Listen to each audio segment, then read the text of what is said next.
Hello, this is Rebecca, Life with the Fritz, and today I am going to be reading the first chapter of a book that I feel is very important.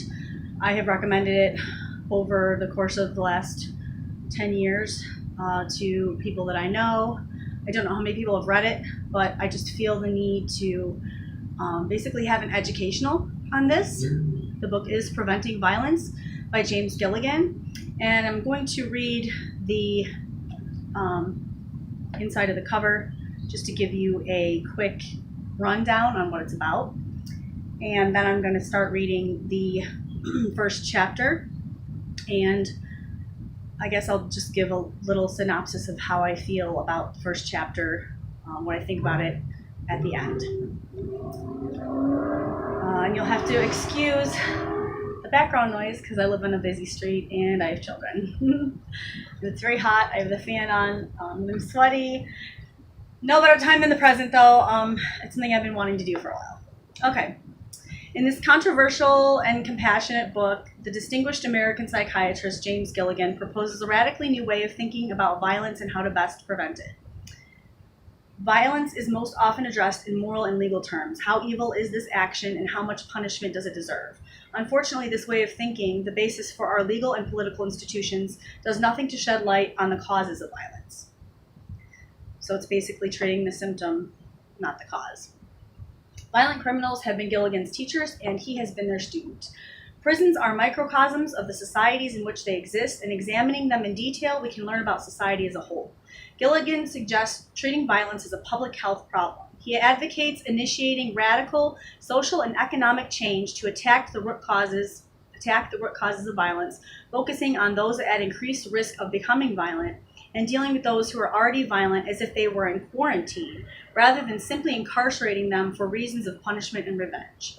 The 20th century was steeped in violence. If we try to understand the violence of individuals, we may come to prevent the collective violence that threatens our future far more than all the individual crimes put together. Now, I think that this is an especially relevant book. Today is the 21st of June, and there's been rioting, there's been protesting all over the country in regards to the death of George Floyd.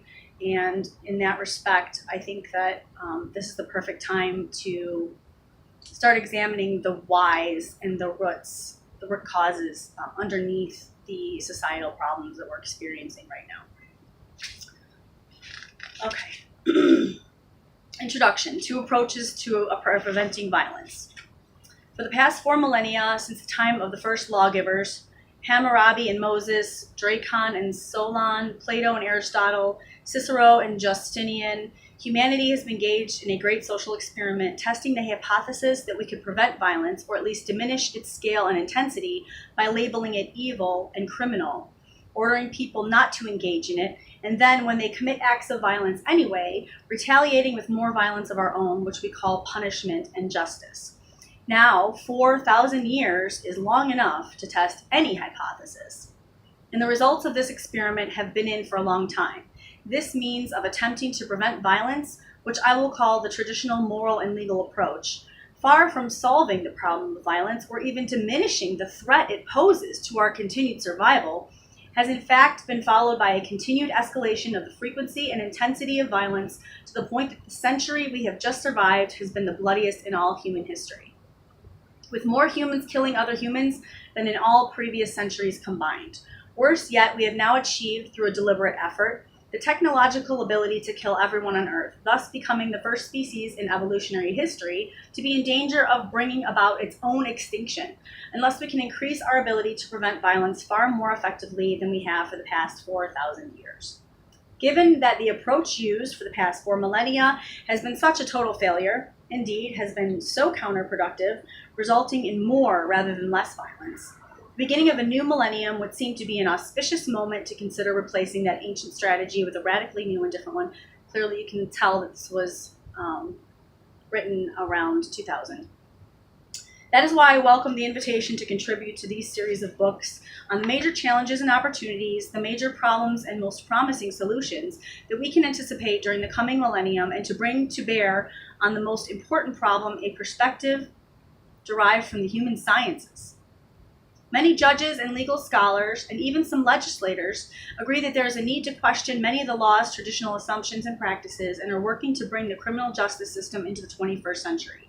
For example, there are many experiments with attempts to replace retributive with restorative justice, and to develop new concepts such as therapeutic jurisprudence, alternative sentencing schemes, drug courts, and so on, as I'll discuss at greater length in Chapter 7. On a larger scale, many national governments and even international bodies like the United Nations and the International Criminal Tribunal in The Hague are trying to discover or invent new bases for negotiating an end to collective violence in all its forms: genocide, war crimes, totalitarianism, racial discrimination, ethnic cleansing, and so on, for repairing the physical and psychological trauma those forms of violence leave in their wake, and for preventing new outbreaks of them through truth and reconciliation commissions, selective amnesty policies, peacekeeping missions, abandonment of traditional notions of national sovereignty, and so on. They are engaging in these social and legal experiments in the only way that we have ever been able to develop successful new strategies for living together, namely, slowly, painfully, controversially, by trial and error, and in an atmosphere of humility and open debate rather than of vengeance and self-righteousness. In other words, the issue I'm raising here is not a debate between law and psychiatry, as much as a debate that is going on within the law itself, which, to its credit, has given it more attention than most psychiatrists have, with many judges, law schools, and schools of government and public policy welcoming contributions from several different disciplines. And here I'll stop to say that crimes followed a pendulum, or how to handle crime has followed a pendulum pattern, where it's tough on crime, then it's soft on crime, tough on crime, soft on crime, going back and forth, depending on how long the cycle is and all that kind of stuff. Sorry. Many of the judges, attorneys, government officials, legislators, law enforcement professionals, and prison administrators with whom I have worked over the past 30 years are clearly aware of the massive shortcomings and failures of our traditional ways of attempting to cope with the dangers to which the human propensity for violence exposes us all. The only question is, with what can we replace them?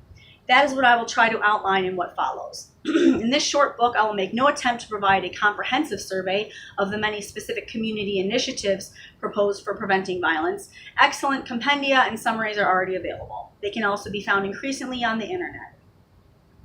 For example, the Center in Colorado for the Study and Prevention of Violence at the University of Colorado Boulder has identified 10 highly effective violence prevention programs sufficient to provide a nucleus for a national violence prevention initiative and 17 promising programs.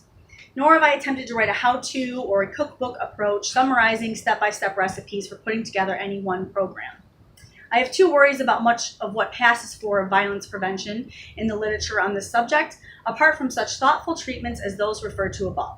The first is that we are in danger of forgetting that when we talk about preventing violence, we are not talking about something that can be solved with gimmicks. We are not talking about techniques. We are talking about whether and how we and other human beings can learn to live with each other, and even to want to live with each other. And I mean live as opposed to die, for that is the only other choice where violence is concerned.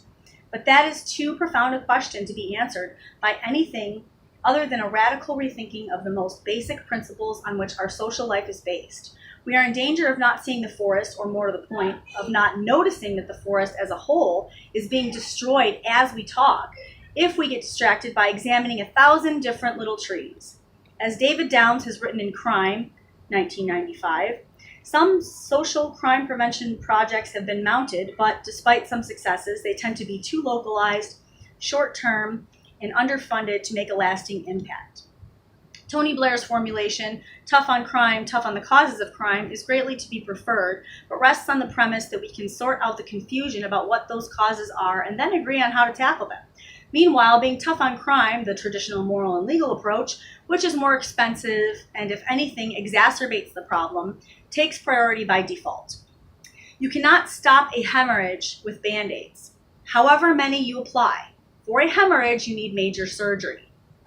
And this is why people talk about abolishment instead of reform, by the way. And I worry that as we fritter away our time and energies debating the minutiae of small-scale, do-it-yourself type community initiatives, the patient will bleed to death. Naturally, those who do not want major change would prefer to restrict the conversation to timid, half-hearted preventative efforts. They maintain that we cannot afford to do what preventing violence will require, or that the voters, who in the meantime are not being educated, will not support it, so that this whole argument becomes a self-fulfilling prophecy.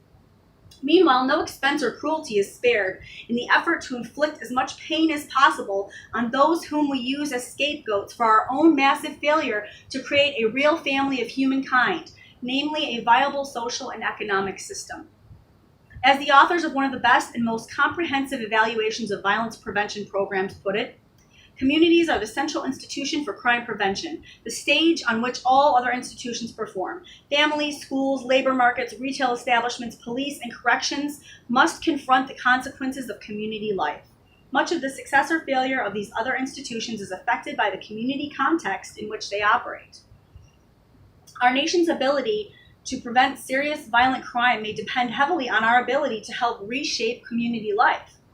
The causes correlated with serious crime are basic and interconnected, while the programs are superficial and piecemeal. For most of this century, community crime prevention programs have failed to tackle the governmental policies and market forces that fuel inner-city violence. Ironically, a central tenet of community prevention programs has been the empowerment of local community leaders to design and implement their own crime prevention strategies. This philosophy may amount to throwing people overboard and then letting them design their own life preserver. The scientific literature shows that the policies and market forces causing criminogenic community structures and cultures are beyond the control of neighborhood residents, and that empowerment does not include the power to change those policies. It is one thing, for example, for tenants to manage the security guards in a public housing project. It is another thing entirely to let tenants design a new public housing policy and determine where in a metropolitan area households with public housing support will live. Thus, the major causes of community crime problems are like handcuffs, locking a community into a high crime rate. The most frequently evaluated community-based crime prevention programs do not attempt to break those handcuffs. Rather, they operate inside those constraints, attempting small wins within the limited range of risk factors they can manipulate. But until the handcuffs of race-based politics themselves are unlocked, systematic racism, many analysts expect relatively few major improvements from programs addressing only the symptoms of those constraints. Or, to paraphrase Jeremiah, our false prophets cry, community, community, but we have no community. Our first task then, before we can even begin to think about preventing violence, is to learn how to create something that would actually be a community.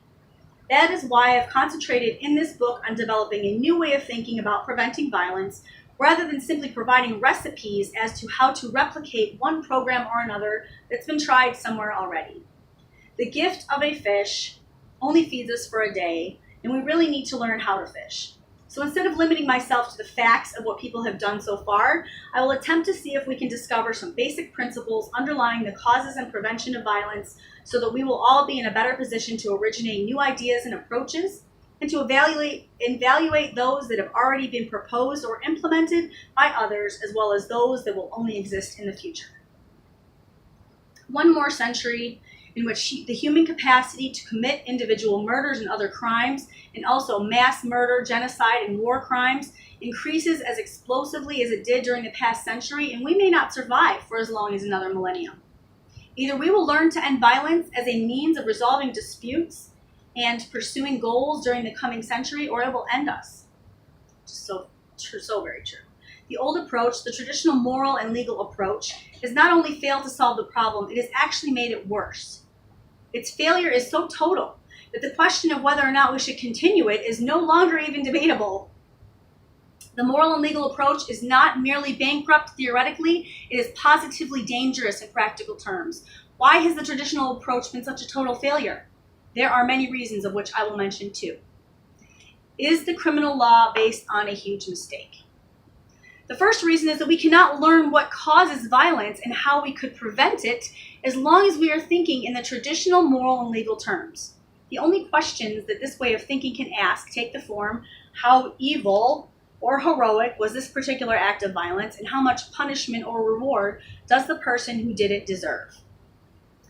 But even if it were possible to gain the knowledge that would be necessary to answer these questions, which it is not, answers would still not help us in the least to understand either what causes violence or how we could prevent it. These are empirical, not moral questions. It is only by approaching violence from the point of view of empirical disciplines as a problem in public health and preventative medicine, including social and preventative psychiatry and psychology, that we can acquire knowledge as to the causes and prevention of violence by engaging in clinical, experimental, and epidemiological research on violent and non-violent behavior, the people who behave in those ways, and the circumstances under which they do so. I have devoted much of my professional life to doing exactly that, and this book about preventing violence, like its predecessor on the causes of violence, Gilligan, Violence, 1996, will consist of summarizing for you what I saw and heard in the course of more than 30 years of participating in, directing, and evaluating violence prevention programs with the most violent people that our society produces. In order to conduct this research, I used my laboratory, so to speak, one institution in our society, I used as my laboratory, one institution in our society which contains, by deliberate purpose, a pure culture of violence, namely the prison. Prisons are intended, after all, as the receptacles in which we isolate those individuals, mostly men, whom we have identified as the most extremely and unacceptably violent. My friends and colleagues often ask me why I chose to work in such terrible places as prisons and the prison mental hospital, and with patients who are dangerous and with whom it is hard to sympathize, when I already had a comfortable private practice and a teaching position at the Harvard Medical School. I would answer by paraphrasing the bank robber Willie Sutton, who replied when asked why he robbed banks, because that's where the money is. I worked in the prisons because that's where the violence is. It's where the violent people are. And that was what I was interested in and wanted to understand better. I do not know how one could learn why people become violent or what we can do to prevent violence, except by working on those problems with violent people. I can think of no better laboratory in which to investigate those subjects and in which to observe at first hand, from the inside, literally, the whole apparatus of crime and punishment in the criminal justice system. So when I contrast the traditional moral and legal way of thinking with the approach of public health and preventative medicine, I am not speculating or speaking as a philosopher engaging in abstract theorizing. This is an intensely practical and down-to-earth difference with real consequences for real people, with which I was confronted on a daily basis for many years. For example, I have testified in scores of courtroom trials of people charged with murder and other violent crimes as an expert witness whose job was to perform psychiatric evaluations of the defendants. I could not have had a more intensive exposure to the differences in the kinds of questions that are asked by the legal system when we approach violence as a moral and legal problem. For example, does this defendant have an evil mind, a mens rea? The moral value judgment that is a precondition for finding of legal guilt, versus the kinds of questions we are prompted to ask when we think of violence as a problem in public health and preventative medicine. For example, what led this man to commit such a violent act? And or what interaction of biological, psychological, and social forces caused him to harm someone, and what can we do to decrease the likelihood that he and others will behave that way in the future? There were times in the courtrooms and prisons in which I did my work when I felt as though I had somehow been transported by mistake back into the Middle Ages, when people still thought that evil, like its mythical embodiment and namesake, the devil, was an objective thing that actually existed independently of our subjective feelings.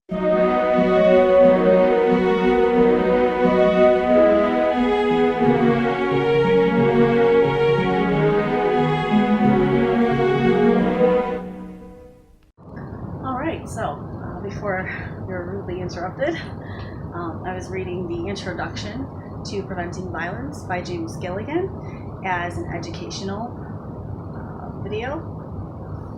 So I'm going to pick up where I left off. There's not a whole lot of memory left on my phone, and it's going to be a minute before I'll have better memory. So I hope shall continue. There were times in the courtrooms and prisons in which I did my work when I felt as though I had somehow been transported by mistake back into the Middle Ages, when people still thought that evil, like its mythical embodiment and namesake, the devil, was an objective thing that actually existed independently of our subjective feelings and thoughts, rather than a word we all too often use to rationalize, justify, and conceal from ourselves and others our own violence toward those we hate and wish to punish. The more we have taken that approach to the evil minds in our midst, the people we call criminals, the more we have acted like medieval inquisitors who believed that we could exorcise this evil from our midst only by torturing all the evil people, burying them alive, or burning them at the stake, for which we in the U.S. today have substituted stun guns, total solitary confinement for years at a time in underground tombs called supermax prisons, and electric chairs. All this so that we could call ourselves compassionate executioners rather than recognizing how close we are to engaging in our own version of the dungeon, torture chamber, and auto-da-fe of times past. Once we've labeled someone as evil, there is often no limit to the cruelty and violence we can feel justified in administering to him, including the forms of torture and human sacrifice to which I have just referred, all of which are increasingly widely mandated by American legislatures, enforced by American courts, and practiced in American prisons toward men, women, and increasingly children and the retarded, all in the name of morality, law, and justice. Because of its continuing and even increasing use of prolonged total solitary confinement, stun guns, and capital punishment, the U.S. criminal justice system was condemned in May 2000 by the United Nations Committee Against Torture and has many times been found in violation of the UN's minimum standards for the treatment of prisoners. Ironically, the criminals I see evaluate and justify their own violence, the torture and hostage-taking and human sacrifices they commit, by means of exactly the same kinds of moral value judgments that our legal system uses. The bitch deserved it, or the son of a bitch deserved it. For a quarter of a century, from 1967 through 1992, I worked in the Massachusetts prisons, first as a psychotherapist as part of my training in psychiatry, then as medical director of the prison mental hospital for the criminally insane, and finally as director of mental health services for the prison system as a whole. During the 1970s, I directed a team of mental health professionals from a teaching hospital of the Harvard Medical School, where I was director of the Institute of Law and Psychiatry in providing psychiatric evaluations and treatment at the prison mental hospital. During that same time, the Massachusetts prisons in which we had no presence were a virtual war zone. In the 600-man maximum security prison, or maximum insecurity prison as we called it, in addition to riots, there were periods in which there was an average of a murder a month and a suicide every 6 weeks. The decade as a whole ended with a total of more than 100 violent deaths at that one prison alone. And throughout all the prisons, there was an epidemic of homicides, suicides, riots, arson, gang rapes, hostage-taking, and self-mutilation, prisoners gouging their eyes out, cutting off their genitals, pulling out their toenails, swallowing razor blades, in which prisoners, prison staff, and visitors were being killed or grievously injured. In response to those conditions, lawyers representing inmates who had been injured or killed sued the state prison authorities in federal court. The investigation that followed determined that much of this violence was precipitated by untreated, undiagnosed mental illness, much of which was itself precipitated or at least exacerbated by conditions within the prisons, the sensory deprivation and social isolation produced by prolonged solitary confinement, the pervasive atmosphere of terror and overwhelming stress leading to post-traumatic symptoms and syndromes, and a great deal of pre-existing chronic mental illness that had simply never been diagnosed or treated. Many of those who committed homicide and or suicide had been actively hallucinating, delusional, or showing other symptoms of psychosis at the time of their violence. But it would hardly be an exaggeration to say that in such a violent environment, the prisoners would almost have to be paranoid in order to be in touch with reality.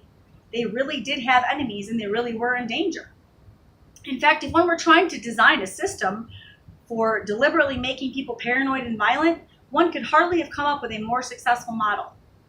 Because of the self-fulfilling nature of persecutory delusions, the person who believes he is surrounded by enemies behaving in such a hostile, aggressive way that others see him as their enemy and respond in kind, the whole situation became a vicious circle, violence leading to paranoia, leading to more violence. A familiar scenario for anyone who follows international relations and world politics, which is one reason why lessons learned in this microcosm may be relevant on a macrocosmic scale.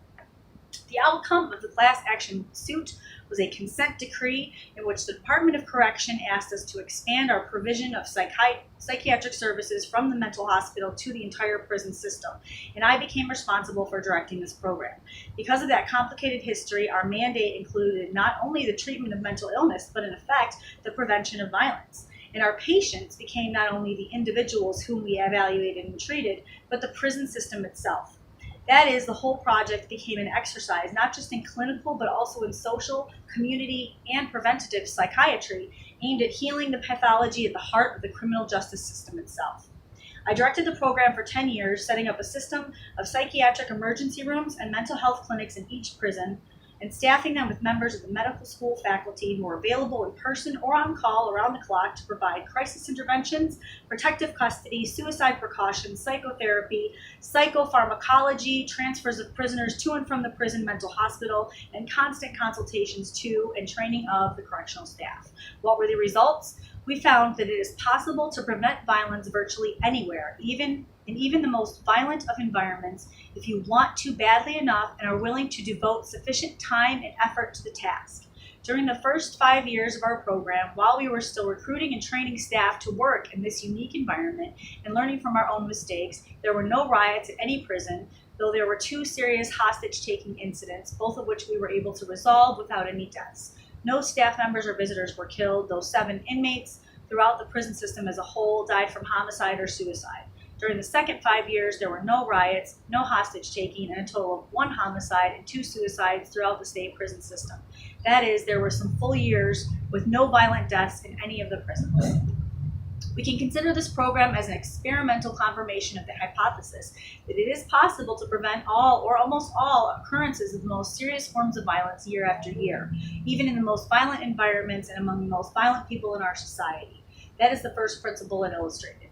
The second principle is that it is possible to succeed at preventing violence only to the extent that we abolish the traditional moral and legal approach, which the prisons had been following up to that time. The more violent an inmate was, the more severely he would be punished, and the more severely he was punished, the more violent he would become. This endless, mutually self-defeating vicious circle kept both inmates and prison officers in a chronic state of war with each other, which was the opposite of what they both said they wanted. And of course, we make the same mistake on the scale of society as a whole, as in that microcosm of our society called a prison. The more violent people are in the community, the more severely we punish them, even killing some of them as an example to the others, and the more severely we punish them, the more violent they become, since they have learned to follow our own violent example. In place of moral condemnation and punishment, we attempted to learn how to understand why the prisoners and officers were behaving as they were, and to use that as the basis for all our interventions. Over time, we evolved several basic principles that governed our interactions with them, the most important of which I have summarized in Chapter 7. The second reason that the traditional moral and legal approach to violence actually stimulates violence rather than preventing it is because it is based on one huge mistake, namely an unquestioned assumption, which is not merely a factual error, but actually reverses the truth. The criminal justice system and all other institutions in our society, to the extent that they are based on moral ways of thinking, have not recognized or been capable of recognizing that this assumption is mistaken because it cannot be examined, criticized, or tested as long as one is thinking in moral terms, for it is not a moral assumption. Rather, it is an empirical assumption, namely the assumption that punishing those who commit violent acts will deter them and others from committing such acts in the future. In other words, the assumption that punishment, the deliberate infliction of pain, prevents violence.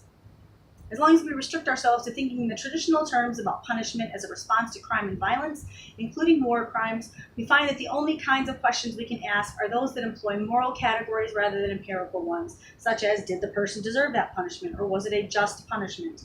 However, when one tests against empirical data, the assumption that punishment will prevent violence, by examining how people who are punished actually behave, one finds that far from preventing violence, punishment is the most powerful stimulus to violent behavior that we have yet discovered. I'm going to repeat that because it's really, really, really important. Punishment is the most powerful stimulus to violent behavior that we have yet discovered. And he adds, as I will document in Chapter 7, and as I have discussed in more detail in my article, Punishment and Violence 2000, and I encourage you to read all these papers. James Gilligan is now deceased, but his work is still available, and that is the beauty of the written word and recordings. Punishment does not prevent violence, it causes it, in addition to being a form of it. So it is not surprising that the moral and legal approach to violence has been followed by 4 millennia of constantly increasing levels of violence. Violence is a public health problem. But if punishment does not prevent violence, what does? In order to find answers to that question, to which most of the rest of this book will be devoted, it will be helpful, even necessary, to think about violence not as a moral and legal problem, but as a problem in public health and preventative medicine. We treat illnesses, we do not punish them. Bertrand Russell in Roads to Freedom, 1918, summarized the implications of that difference in approach in these words. When a man is suffering from an infectious disease, he is a danger to the community and it is necessary to restrict his liberty of movement.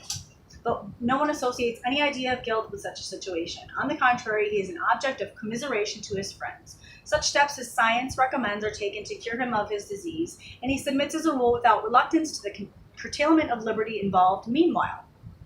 For example, the coronavirus and being locked down. The same method and spirit ought to be shown in the treatment of what is called crime. I will use the terms disease, illness, and pathology to refer to any force or process within.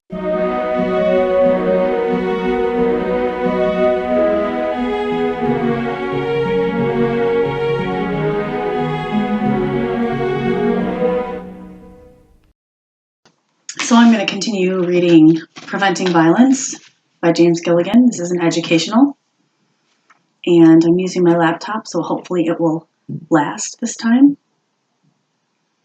I use the terms disease, illness, and pathology to refer to any force or process within an organism or species that tends to bring death or disability to the organism or extinction to the species. Violence in all the forms just mentioned is, by that definition, a manifestation, form, or symptom of pathology or illness, at least as much as cancer and heart disease are. For it is a force or process within members of the human species that tends to bring death, disability, and potentially even extinction to them. Even self-extinction. This is true even though defensive violence can be a means, and in some circumstances may be the only means, of saving one's life or the lives of other potential victims of an aggressor. But if defensive violence can save life, how can it also be a symptom of pathology or illness? The answer is that it is a symptom of the pathology of the aggressor. It is caused and made necessary by the aggressor's behavior. The aggressor's violence meets my definition of pathology. It not only tends to bring injury or death to the victim, it also increases the risk of injury or death to the perpetrator, whose aggression is likely to provoke violence from the people being attacked.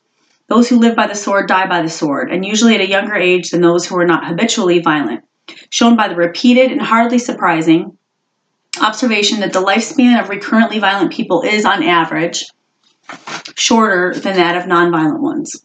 That is, in fact, one of the most direct forms of evidence that violence is a manifestation of disease. It shortens the lifespan on average, just as other diseases do, and it therefore conforms to my definition of disease.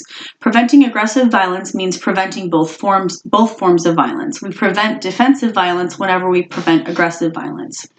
This book on preventing violence can be considered as a sequel to my earlier book, 1996, in which I discussed the causes of violence. It is the completion of the project that I began with that book. The first and most efficient step towards learning how to prevent any health problem is, when at all possible, to discover what causes it, so that we know what causes need to be removed or neutralized. In the first few chapters, I will recapitulate the conclusions regarding the causes of violence that I discussed at greater length in my earlier book. Once we know the causes, we can apply that knowledge to the issue of prevention in a very direct way, namely by learning what we have been doing that causes violence so that we will know what to stop doing. Implicit in this is the conclusion that violence does not occur spontaneously or without a cause. It only occurs when somebody does something that causes it. Therefore, all we need to do to prevent violence is to stop doing what we have been doing to cause it.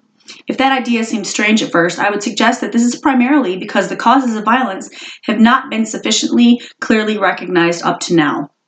Like all illnesses, violence is caused by the interaction between biological, psychological, and social determinants. A point that has important implications for prevention, namely, since there are multiple causes, there can also be multiple forms of prevention.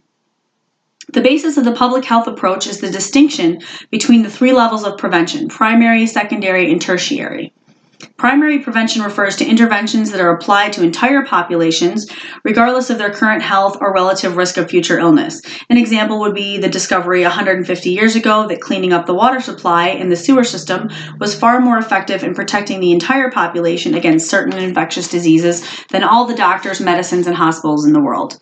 It has also been shown that reductions in absolute poverty, raising populations above the subsistence level, and once this has been achieved, reductions in relative poverty, achieving greater equality of wealth and income, have been far more responsible for the dramatic decreases in death rates and increases in longevity that have occurred over the past 2 centuries than improvements in medical treatment.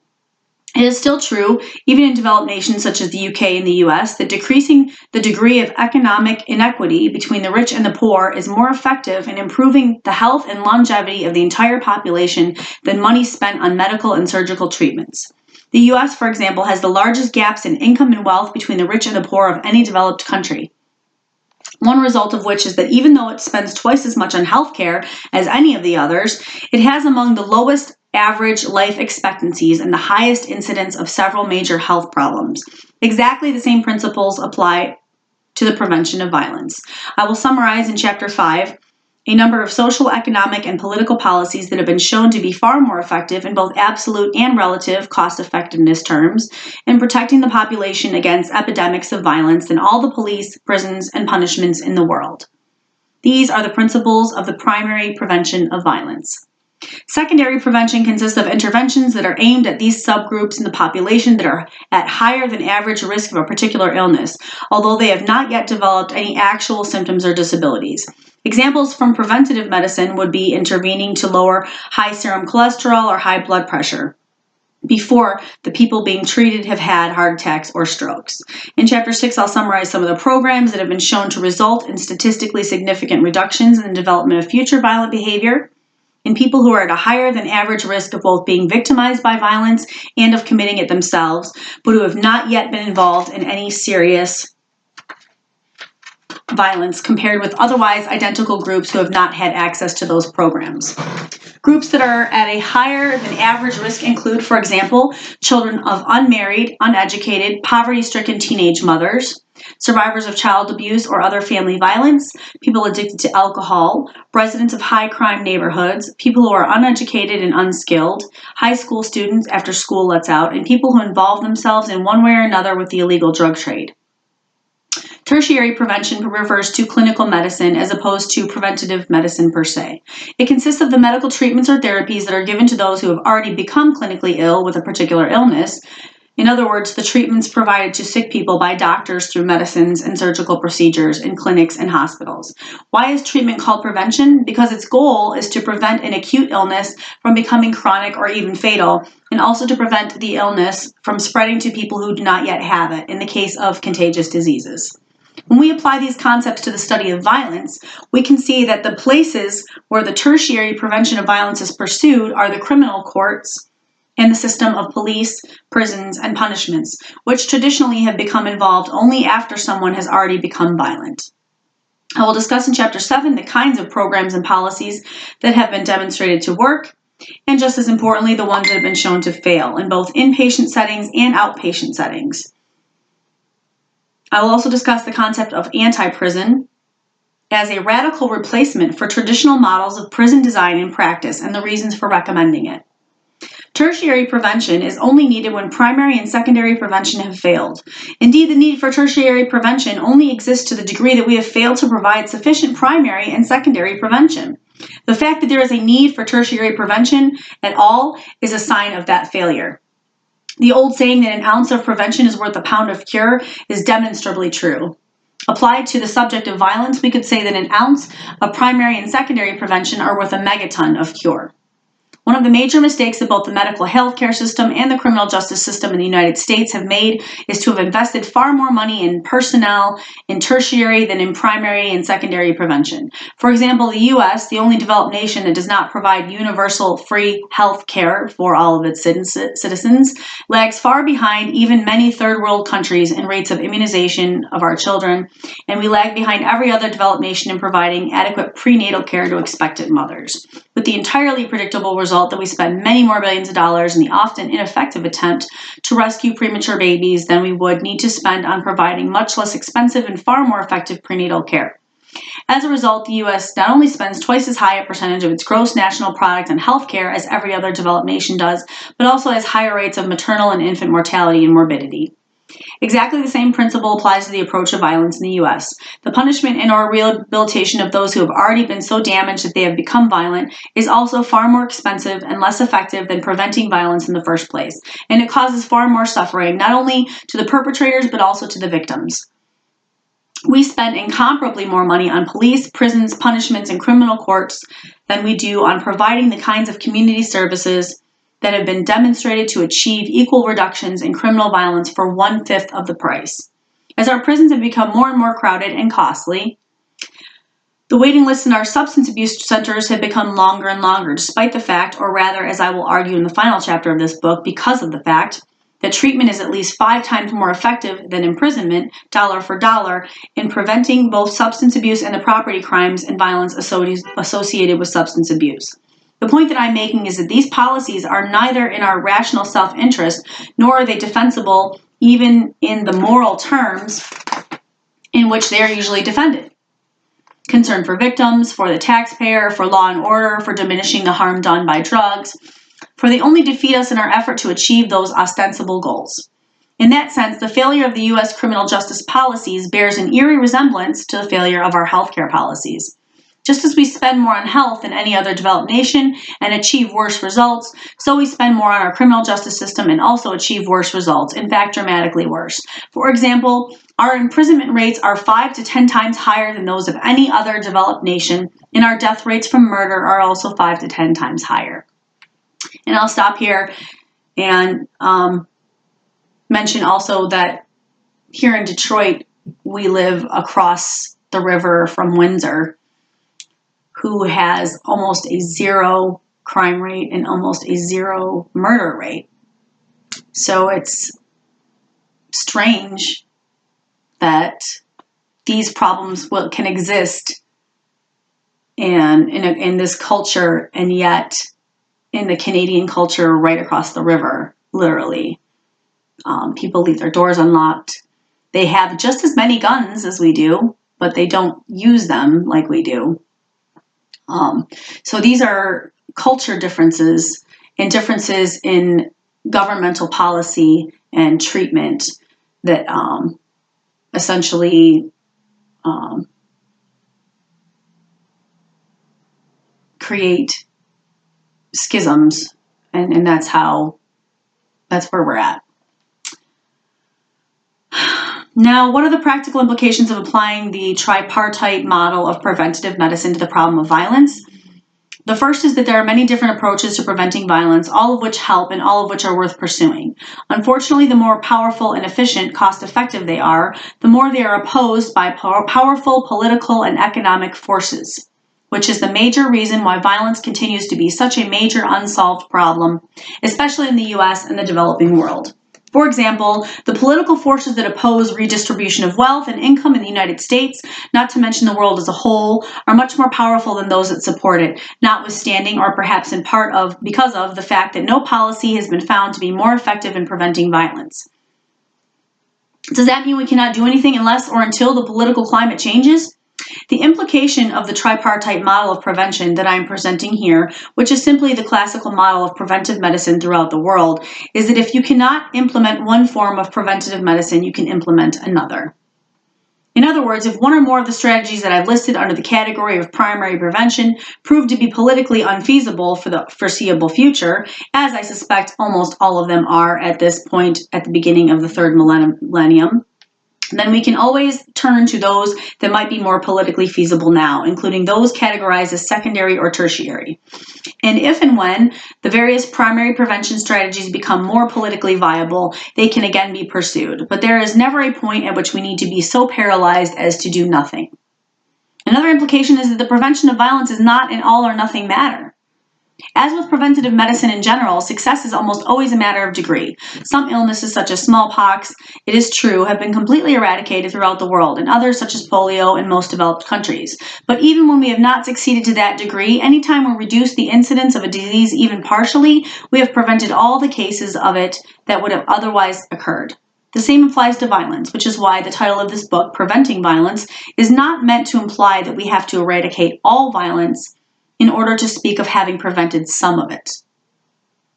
On the other hand, I see no reason to rule out in advance the possibility of preventing at least the most dangerous and destructive forms of violence more or less completely, rather than merely reducing them. One reason I say that is because a few remarkable societies, if very few, but the fact that they exist at all shows that it is possible, have in fact succeeded in preventing virtually all lethal and life-threatening violence, as I will discuss in Chapter 5. And I will maintain that there is, in principle, no reason why we could not do the same thing on a worldwide basis, which is not at all the same as predicting that we will do it. The reason that there's a difference between what we could do and what we may, in fact, do instead is because preventing violence is not the only goal, or even the main goal, that many people want to pursue. There are costs we'd have to pay and benefits we would have to sacrifice in order even to attempt to prevent serious or lethal violence virtually completely, and we still might not know if our attempts were going to be successful until we'd already paid a very heavy price. Violence brings very real advantages to many people, as I will discuss in the final chapter. It is not surprising that many would oppose the adoption of policies that would reduce the rates of violence. Now let's think about that. If there is an agenda to depopulate, based on the fact that people believe that the population growth is unsustainable for the planet, which I don't believe it is, if we are living in conjunction with Mother Earth instead of raping and pillaging and destroying her. I think that population control is unnecessary. I realize that to many people, the idea that we know how to prevent violence at all, let alone the major and most destructive forms of it, may sound optimistic to the point of being utopian. That would be a misunderstanding of what I'm saying for two reasons. A question of human survival. The first is that I'm not talking about a utopia, I'm talking about survival. I'm suggesting that learning how to prevent violence, not just slightly, but far more successfully than we have to now, is not an option, a luxury, which we may decide that we cannot afford or that is not worth the price. Learning how to prevent violence is an absolute prerequisite for human survival during the coming century, the coming millennium, and the coming millennia. There may well be many different ways to succeed at this, and we already know that there are many different ways to fail. We have tried and are still trying many of the latter. But the research I will present in this book tends to support the conclusion that even though there may be a variety of potentially successful strategies for preventing violence, they are likely to have certain core principles in common, so that the variety of options may be compared to variations on a theme. And within the range of potentially successful options, it may well be that none would represent the kind of society that some people, even many people, would consider their idea of a utopia. But that is irrelevant to the point that I'm making in this book. I'm not designing a utopia, and not merely because one person's utopia is likely to be another's dystopia. I'm talking about certain minimal characteristics that a society must possess in order not to self-destruct. And that is a very different and much less optimistic question than how to construct a utopia. The second point is that I'm not at all optimistic with regard to the likelihood that we will in fact mobilize the political will to do the things that I believe we would need to do in order to prevent further increasingly genocidal catastrophes. When I say I'm not optimistic about that, I do not mean that I pretend to know that it will happen. I simply mean that I see no basis for making the assumption that it will not. Japan and the nations of Western Europe had to go through unimaginable horrors before they mobilized the political will to make the radical changes in their political and economic systems that have enabled them, for the half century since the end of the last World War, to prevent wars among themselves completely and to prevent individual murders within their societies more completely than any other large-scale civilizations in history. This they could only do by eliminating both poverty and dictatorship from their societies. The inequities of wealth and power that are among the main factors that lead men and nations to start wars and commit murders more completely than any previous nations in history. Will the U.S., together with the rest of the developed and developing world, have to go through even more unimaginable horrors before we mobilize the collective political will to make the massive changes on a worldwide scale that will be necessary in order to prevent increasingly unsurvivable wars and genocidal massacres?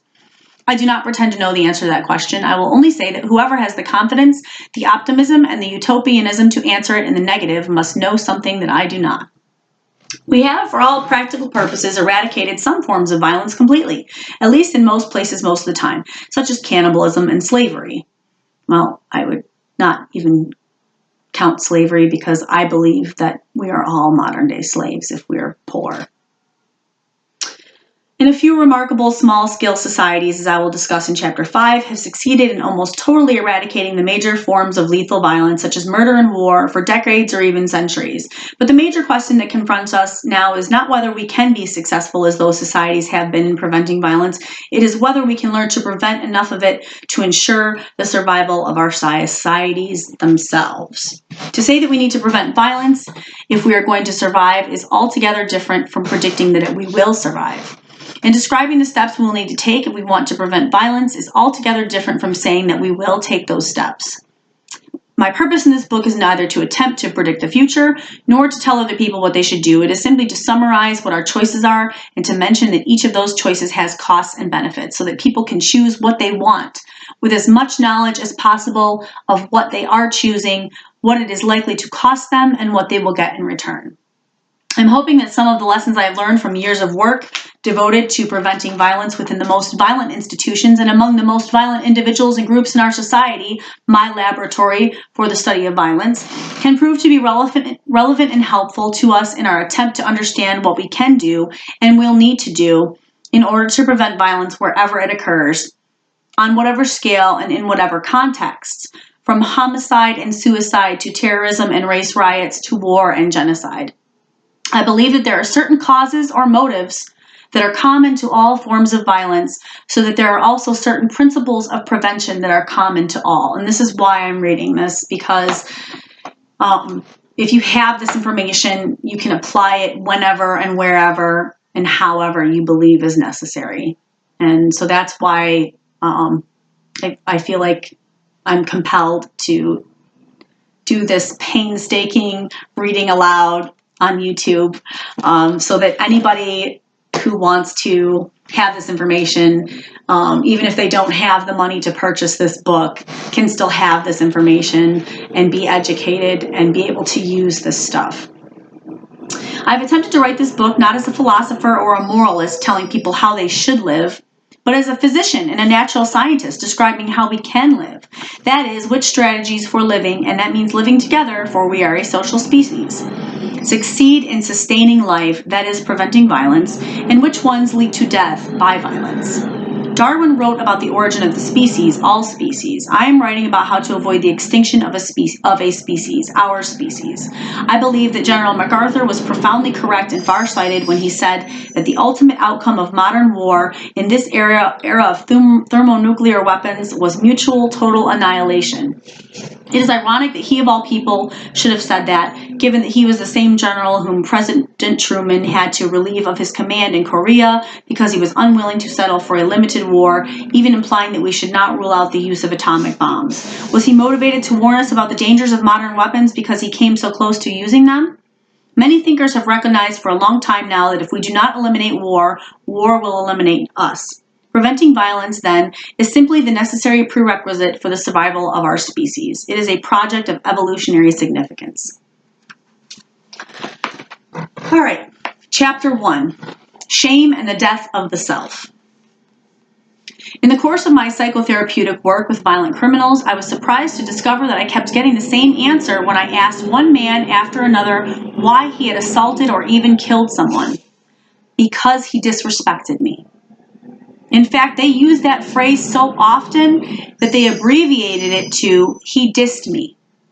Whenever people use a word so often that they abbreviate it, you know how central it is in their moral and emotional vocabulary. References to the desire for respect as the motive for violence kept recurring, with remarks like, "I never got so much respect before in my life as I did when I first pointed a gun at some dude's face." On another occasion, I could not understand why one of the prisoners was engaged in a running battle with the prison officers that resulted in his finally being sentenced to solitary confinement and having every privilege and possession taken away from him. I asked him, "What do you want so badly that you are willing to give up everything else in order to get it?" Because it seemed to me that that was exactly what he had done. In response, this man, who was usually so inarticulate that it was difficult to get a clear answer to any question, astonished me by standing up tall, looking me in the eye, and replying with perfect clarity, "Pride, dignity, self-esteem." And then he described how the officers were, he felt, attempting to take away his last shred of pride and self-respect by disrespecting him, and said, "If you ain't got pride, you got nothing."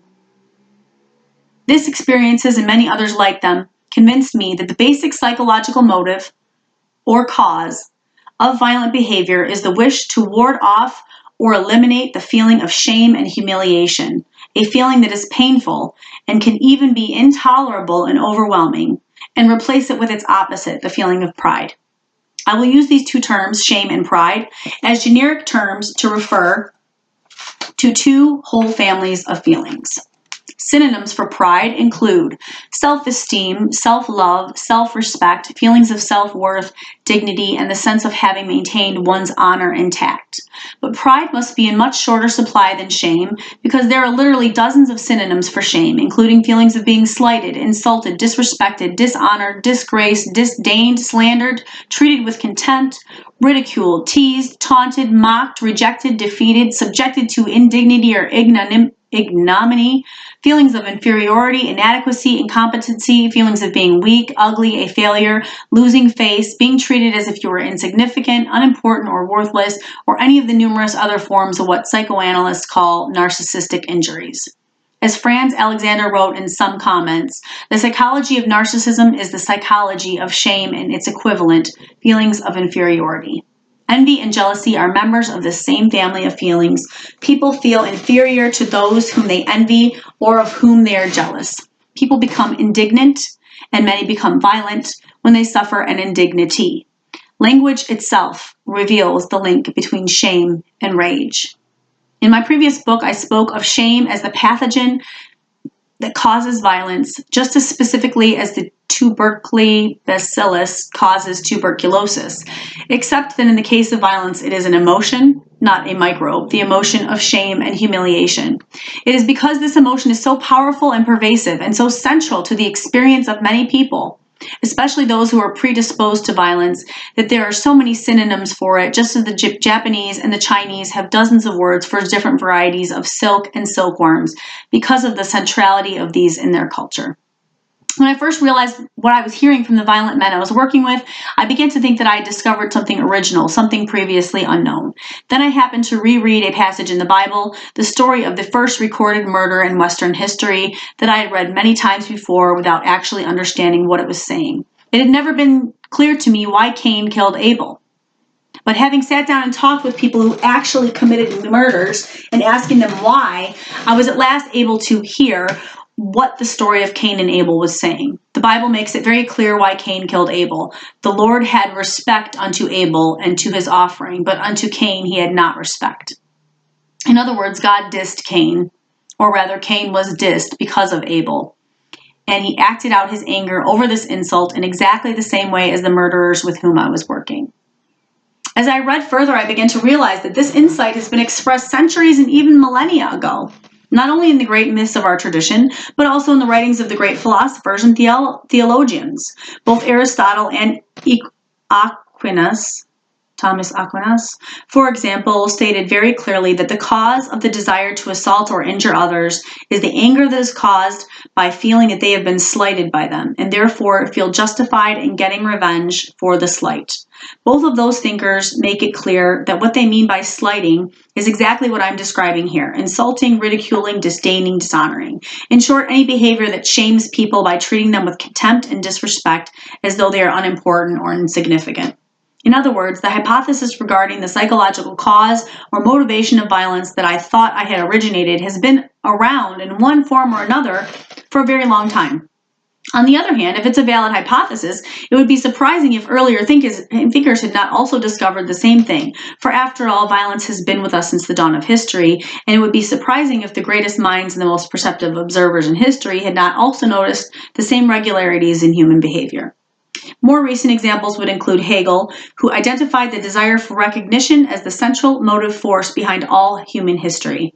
Recognition is a synonym for respect, which means literally to be looked back at, respectare, which is the root word, or recognize.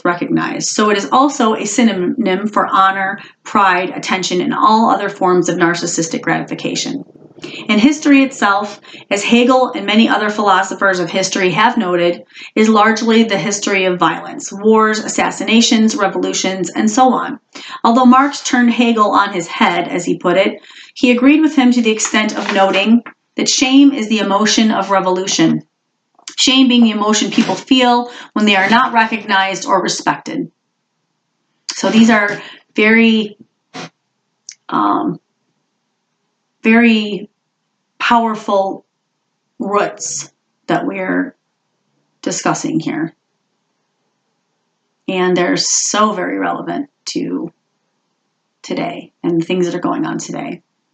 The same conclusion as to the psychological cause of violence has also been reached by contemporary scholars from the whole range of the behavioral sciences: clinical psychoanalysis, experimental psychology, social learning theory, sociology, anthropology, criminology, even law enforcement. The psychoanalyst Heinz Kohut, for example, wrote, "The deepest level to which psychoanalysis can penetrate when it traces destructiveness is to the presence of a serious narcissistic injury, an injury that threatened the cohesion of the self." And that quote is from The Restoration of the Self, 1977. Another analyst, Gregory Rocklin, made the same point when he emphasized the relation of injured narcissism to aggression and of humiliation to violence, and concluded, the question is, what makes people so prone to feeling vulnerable and humiliated, and therefore ultimately what causes violence? That excerpt is from Man's Aggression, 1973. Herbert Thomas, in Experiencing a Shame Response, 95, schematized the steps leading up to an act of violence as beginning with a rejection, which elicits intensely painful feelings of shame, to which the person responds with anger, which he then expresses or acts out with an act of violence. Experimental psychologists have reached the same conclusion. Many individual studies and several reviews of the published research literature have been devoted to the study of aggressive behavior and simulated violence elicited under experimental conditions in psychological laboratories. These concern, for example, experiments in which an attempt is made to induce the subject to press a button that he is told will administer painful and potentially injurious or even lethal electric shocks to another person, which is the famous, I can't remember the name of it, but people know what it is. The consensus that has emerged from this work is that the most potent stimulus of aggression and violence, and the one that is most reliable in eliciting this response, is not frustration per se, as the frustration-aggression hypothesis had claimed, but rather insult and humiliation. In other words, the most effective way and often the only way to provoke someone to become violent is to insult him. Feshbach, in The Dynamics and Morality of Violence and Aggression, 1971, for example, after reviewing the literature on this subject, concluded that violations to self-esteem through insult, humiliation, or coercion are probably the most important source of anger and aggressive drive in humans. It should be stressed that coercion as a violation of autonomy also produces feelings of shame. As Erik Erikson stressed, pride is dependent on being independent. Geen, in Effects of Frustration, 1968, concluded that personal insult was more powerful in provoking aggressive behavior than frustration. Sabini, in another review of the literature, generalized, frustration per se does not lead to anger. If frustration is not the cause of anger, what is? According to Aristotle, the perception that one has been insulted leads to anger.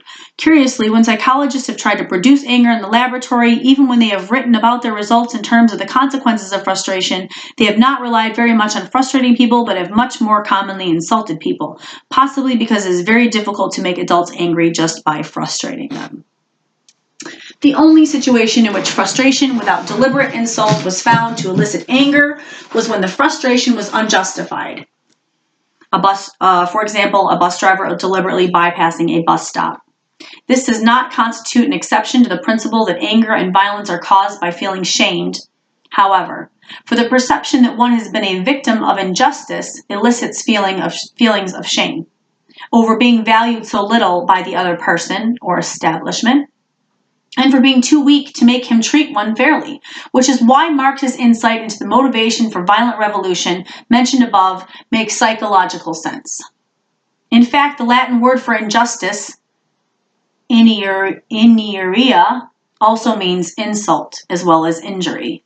One does not need to add insult to injury or to injustice. It is already contained within both of those experiences, as it is in the words used to refer to them. The perception that one has been a perpetrator of injustice, by contrast, elicits feelings of guilt. A number of sociologists have arrived at the same explanation of the psychological roots of human violence. Thomas Scheff and Suzanne Retzinger, for example, in Emotions and Violence, 91, wrote that a particular sequence of emotions underlies all destructive aggression. Shame is first evoked, which leads to rage and then violence. The criminologist David Luckenbill in Criminal Homicide, 1977, analyzed the step-by-step escalation of the confrontations between victim and perpetrator that led to all 70 murders that occurred in one California county over a 10-year period of 63 to 72, and found that in all cases the murderer had interpreted his violence as the only means by which to save or maintain face, and to demonstrate that his character was strong rather than weak, and in a situation that he interpreted as casting doubt on that assessment of himself. The opening move that started this process was some behavior by the victim that the perpetrator interpreted as insulting or disparaging to him, and that would cause him to lose face if he backed down rather than responding with violence, even when the victim was only a child who refused to stop crying when ordered to. Whew. Another sociologist, Elijah Anderson, has been conducting ethnographic fieldwork in ghetto areas of Philadelphia for many years, studying the causes of violence currently devastating many urban neighborhoods. He discovered that the street culture has evolved a code of the street, which amounts to a set of informal rules of behavior organized around a desperate search for respect that governs public social relations, especially violence. At the heart of the code is the issue of respect, loosely defined as being treated right or being granted one's proper due, or the deference one deserves. Respect is viewed as almost an external entity, one that is hard won but easily lost, and so must constantly be guarded. Something extremely valuable on the street, respect, is at stake in every interaction. For people unfamiliar with the code, this concern with respect in the most ordinary interactions can be frightening and incomprehensible. Many feel that it is acceptable to risk dying over issues of respect. There is a general sense that very little respect is to be had, and therefore everyone competes to get what affirmation he can from what is available. The resulting craving for respect gives people thin skins and short fuses. All this occurs against the background of life among the ghetto poor, who suffer the absence of jobs that pay a living wage and the stigma of racial discrimination. He adds that in a society where so much economic inequality exists, for the severely alienated and desperate, a gun can become like a bank card, an equalizer, in the contest for respect, and for the material status symbols that serve as one of the main bases of respect. Nor is it only behavioral scientists and academicians who have reached these conclusions. The same findings have been reported by law enforcement officers who have investigated the motives of murderers and other violent criminals. John Douglas was a profiler with the FBI whose career was devoted to studying the personalities and attempting to discern the motives of the most violent and dangerous criminals in the United States. What he concluded was that any ultimate violent act is the result of a deep-seated feeling of inadequacy. and that these men attempt to diminish their low self-esteem by blaming others for their own real or imagined shortcomings, which were often caused, he discovered, by the way they were treated by overly authoritarian fathers.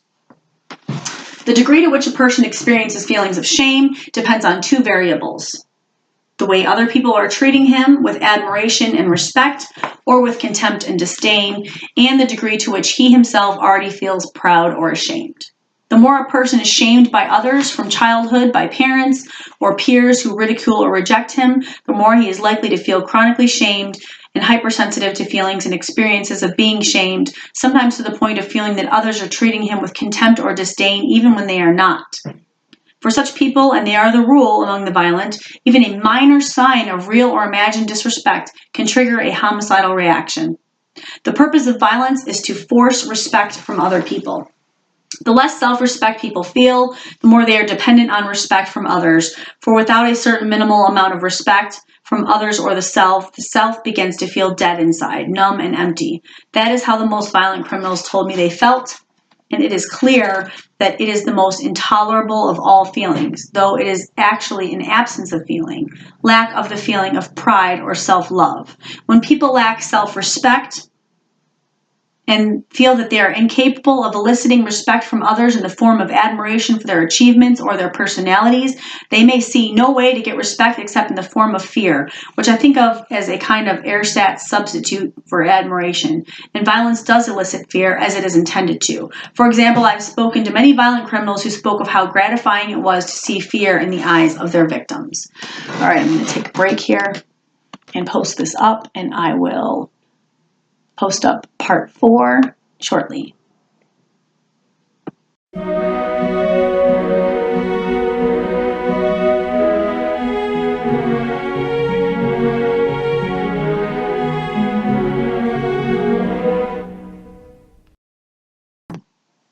right, this is Preventing Violence Educational, part 4. Picking up where I left off here. Feelings of shame and self-contempt are often overlooked by others because the people who experience them do their best to conceal such feelings behind a defensive mask of bravado and boasting. There is nothing more shameful than to feel ashamed. It reveals that a person has something to feel ashamed about. Why are these feelings of shame and self-contempt so bottomless, chronic, and almost ineradicable to the most violent men? Because in the men I knew, they had been subjected to a degree of child abuse that was off the scale of anything I had previously thought of describing with that term. Many had been beaten nearly to death, raped repeatedly or prostituted, or neglected to a life-threatening degree by parents too disabled themselves to care for their child. And of those who had not experienced those extremes of physical abuse or neglect, my colleagues and I found that they had experienced a degree of emotional abuse that had been just as damaging, being focused on as the parents' emotional whipping boy, in which they served as the scapegoat for whatever feelings of shame and humiliation their parents had suffered, and then attempted to rid themselves of by transferring them onto their child, by subjecting him to systematic and chronic shaming and humiliation, taunting, and ridicule. That references Fraser Aggression, 1974. On the other hand, everyone gets shamed or slighted at one time or another, yet most people never commit a serious act of violence. In that respect, shaming is to violence as the tubercle bacillus is to tuberculosis, a necessary but not a sufficient cause. Even the most violent people are not violent most of the time. Before people will resort to violence, and it is always a last resort, several further preconditions need to be in place.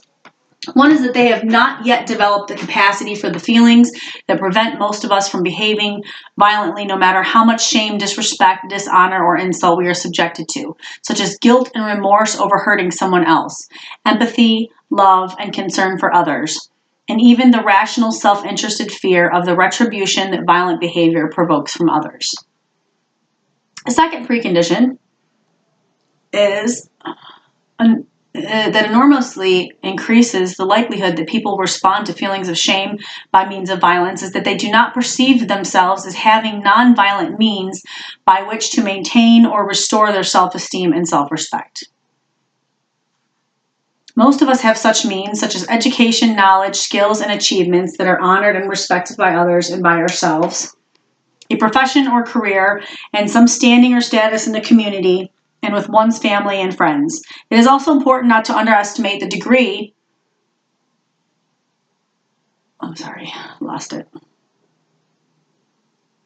to which the self-esteem of many, if not most people in the very materialist, capitalist culture in which we have all been raised and in which we have to live is dependent on having whatever minimal degree of wealth or income they need in order to feel that their net worth, in the accountant's sense, reinforces their self-worth in the psychological sense.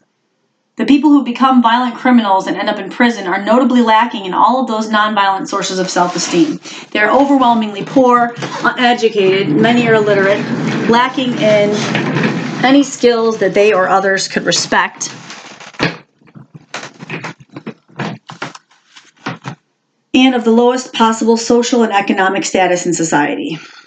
As the poor, they are lower class, and as members of minority groups, typically, which often means people of color, they are of lower caste, which increases the risk that they will be poor or lower class as well. So when they are shamed, they do not have enough nonviolent internal or external sources of self-esteem with which to compensate. Violence is their last resort in the literal sense that it is their last resource. And that brings us to another category among the multiple, but related, causes of violence. Chapter 2, the social causes of violence. In order to understand the spread of contagious disease so that one can prevent epidemics, it is just as important to know the vector by which the pathogenic organism that causes the disease is spread throughout the population as it is to identify the pathogen itself. In the 19th century, for example, the water supply and the sewer system were discovered to be vectors through which some diseases became epidemic. What is the vector by which shame, the pathogen that causes violence, is spread to its hosts, the people who succumb to the illness of violence? There's a great deal of evidence, which I will summarize here, that shame is spread via the social and economic system. This happens in two ways. The first is through what we might call the vertical division of the population into a hierarchical ranking of upper and lower status groups, chiefly classes, castes, and age groups, but also other means by which people are divided into in-groups and out-groups, the accepted and the rejected, the powerful and the weak, the rich and the poor, the honored and the dishonored. For people are shamed on a systematic, wholesale basis, and their vulnerability to feelings of humiliation is increased when they are assigned an inferior social or economic status. And the more inferior and humble it is, the more frequent and intense the feelings of shame, and the more frequent and intense the acts of violence. The second way is by what we call the horizontal asymmetry of social roles or gender roles to which the two sexes are assigned in patriarchal cultures, one consequence of which is that men are shamed or honored for different and in some respects opposite behavior from that which brings shame or honor to women. That is, men are shamed for not being violent enough, called cowards or even shot as deserters, and are more honored the more violent they are, with medals, promotions, titles, and estates. Violence for men is as successful as a strategy. Women, however, are shamed for being too active and aggressive, called bitches or unfeminine, and honored for being passive and submissive. Violence is much less likely to protect them against shame. Relative poverty and unemployment. The most powerful predictor of the homicide rate in comparisons of the different nations of the world, the different states in the United States, different counties and different cities, in census tracts is the size of the disparities in income and wealth between the rich and the poor. Some 36 studies at least have found statistically significant correlations between the degree of absolute as well as relative poverty and the incidence of homicide. Hussey and Pugh in 1993 did a meta-analysis of 34 such studies and found strong statistical support for these findings, as have several other reviews of this literature. Two on Homicide by Smith and Zahn in 1999, Chasin in 1998, Short in 1997, James in 1995, and individual studies such as Braithwaite in 1979 and Messner in 1980. On a worldwide basis, the nations with the highest inequities in wealth and income, such as many third world countries in Latin America, Africa, and Asia, have the highest homicide rates and also the most collective or political violence. Among the developed nations, the United States has the highest inequities in wealth and income and also has by far the highest homicide rate, 5 to 10 times larger than the other first world nations, all of which have the lowest levels of inequity and relative poverty in the world and the lowest homicide rates. Sweden and Japan, for example, have had the lowest degree of inequity in the world in recent years, according to the World Bank's measures. But in fact, all the other countries of Western Europe, including Ireland and the United Kingdom, as well as Canada, Australia, and New Zealand, have a much more equal sharing of their collective wealth and income than either the United States or virtually any of the second or third world countries, as well as the lowest murder rates. Those are cross-sectional studies which analyze the populations being studied at one point in time. Longitudinal studies find the same result. Violence rates climb and fall over time as the disparity in income rises and decreases, both in the less violent and the more violent nations. For example, in England and Wales, as figures 1 and 2 show, you'll be able to see the figures, there's an almost perfect fit between the rise in several different measures of the size gap between rich and poor and the number of serious crimes recorded by the police between 1950 and 1990. I'm going to skip that part because I'm not going to show you these diagrams. The increase in crime rates follows the increase in rates of relative poverty almost perfectly. As both inequality and crime accelerated their growth rates simultaneously, the annual increases in crime from one year to the next became larger than the total crime rate had been in the early 1950s. Okay. Same correlation between violence and relative poverty has been found in the United States. The economist James Galbraith, in Created Unequal, 1997, has used inequity in wages as one measure of the size and history of income inequity between the rich and the poor from 1920 to 1992. If we correlate this with fluctuations in the American homicide rate during the same period, we find that both wage inequity and the homicide rate increased sharply in the slump of 1920 to 21 and remained at those historically high levels until the Great Crash of 1929, when they both jumped again, literally doubling together and suddenly to the highest levels ever observed up to that time. Those record levels of economic inequality, when unemployment increases, were accompanied by epidemic violence. Both murder rates and wage inequity remained twice as high as they'd previously been until the economic leveling effects of Roosevelt's New Deal beginning in 1933 and the Second World War a few years later combined to bring both violence and wage inequity down by the end of the war to the same low levels at the end of the First World War, and they both remained at those low levels for the next quarter of a century from roughly 1944 to 1968. That was the modern turning point. In 1968, the median wage began falling after having risen steadily for the previous 3 decades, and beginning in 1969, inequality started to rise and continued to increase sharply for 15 years. Great, just as I was born. Both wage inequality and homicide rates remained at those relatively high levels for the next quarter of a century. From 73 to 97. That is, the murder rate averaged 5 per 100,000. From 1942 to 66, and 10 per 100,000 from 70 to 97. Finally, by 1998, unemployment dropped to the lowest level since 1970. Both the minimum wage and the median wage began increasing again in real terms for the first time in 30 years, and the poverty rate began dropping. Not surprisingly, the homicide rate also fell for the first time in nearly 30 years, below the range in which it had been fluctuating since 70-71, though both rates of murder and of economic inequality are still higher than they were from the early 1940s to the mid-1960s. As mentioned before, unemployment rates are also relevant to rates of violence. M.H. Brenner found that every 1% rise in the unemployment rate is followed within a year by a 6% rise in the homicide rate, together with similar increases in the rates of suicide, imprisonment, mental hospitalization, infant mortality, and deaths from natural causes such as heart attacks and strokes.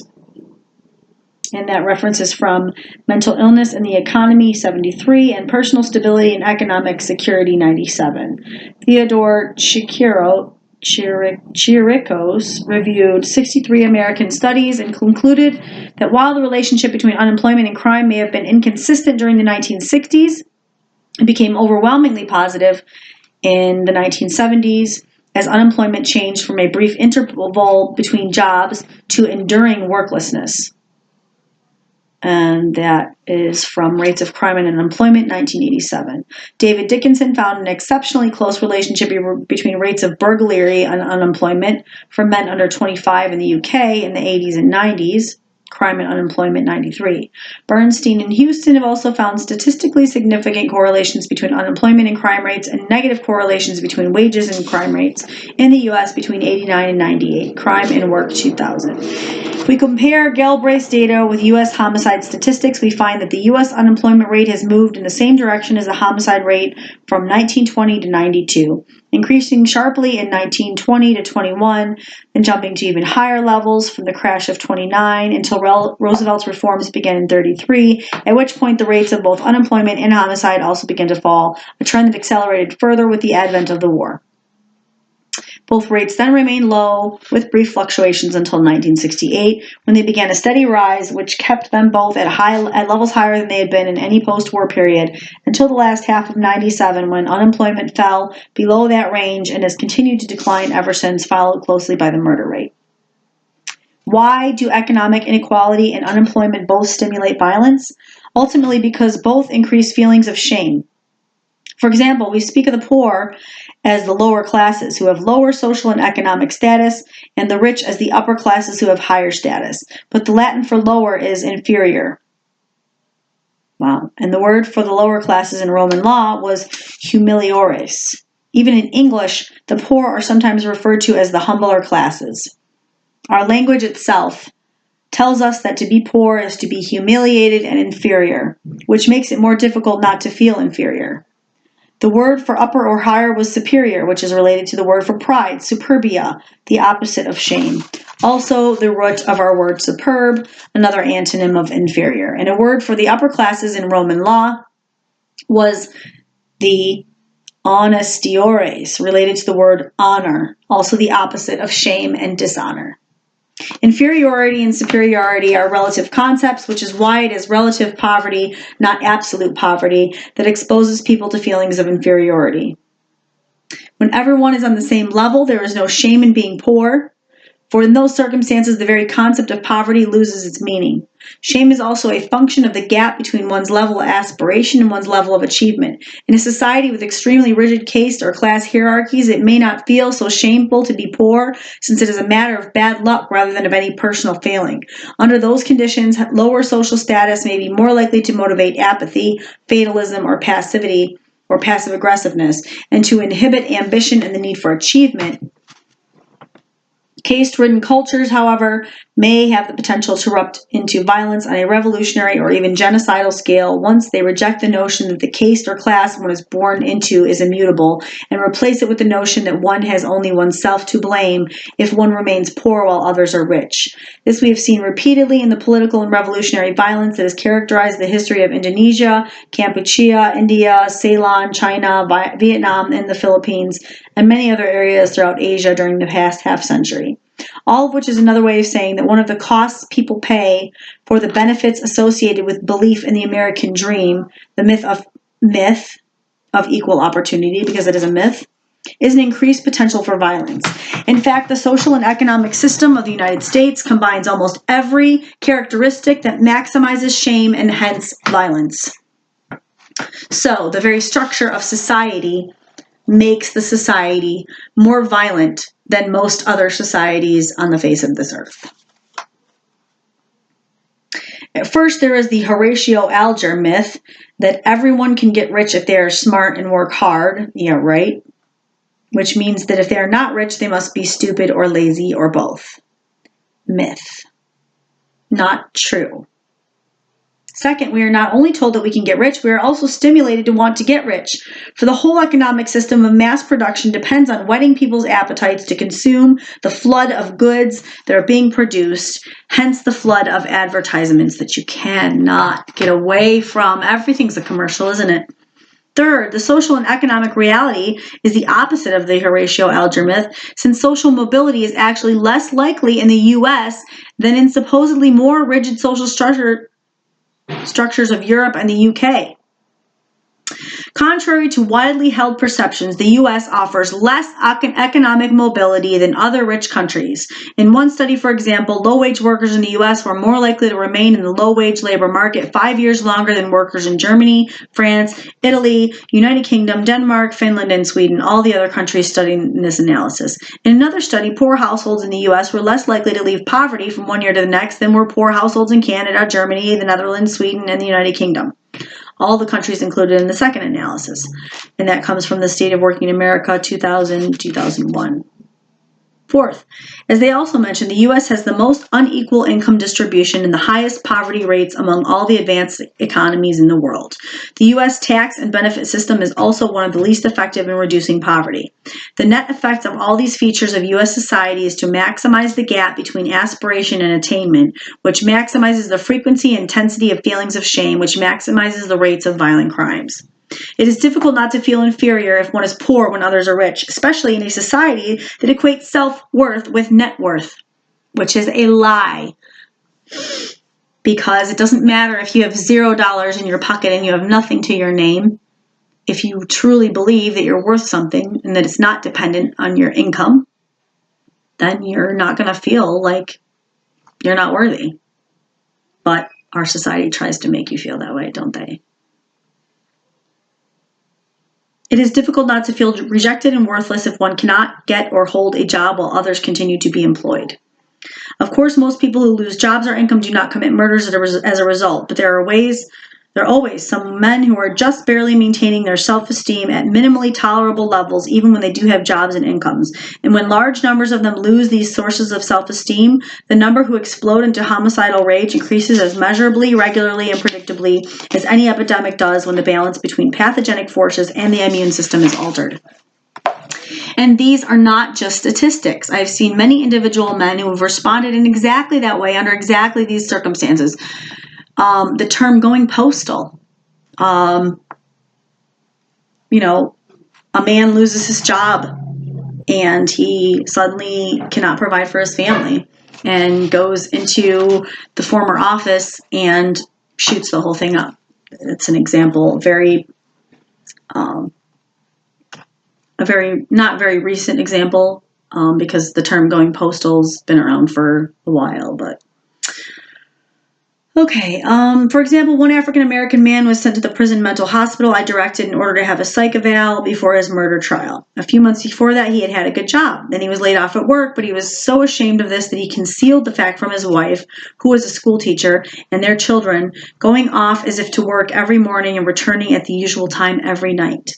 Finally, after 2 or 3 months of this, his wife noticed that he was not bringing in any money. He had to admit the truth, and then his wife fatally said, "What kind of man are you? What kind of man would behave this way?"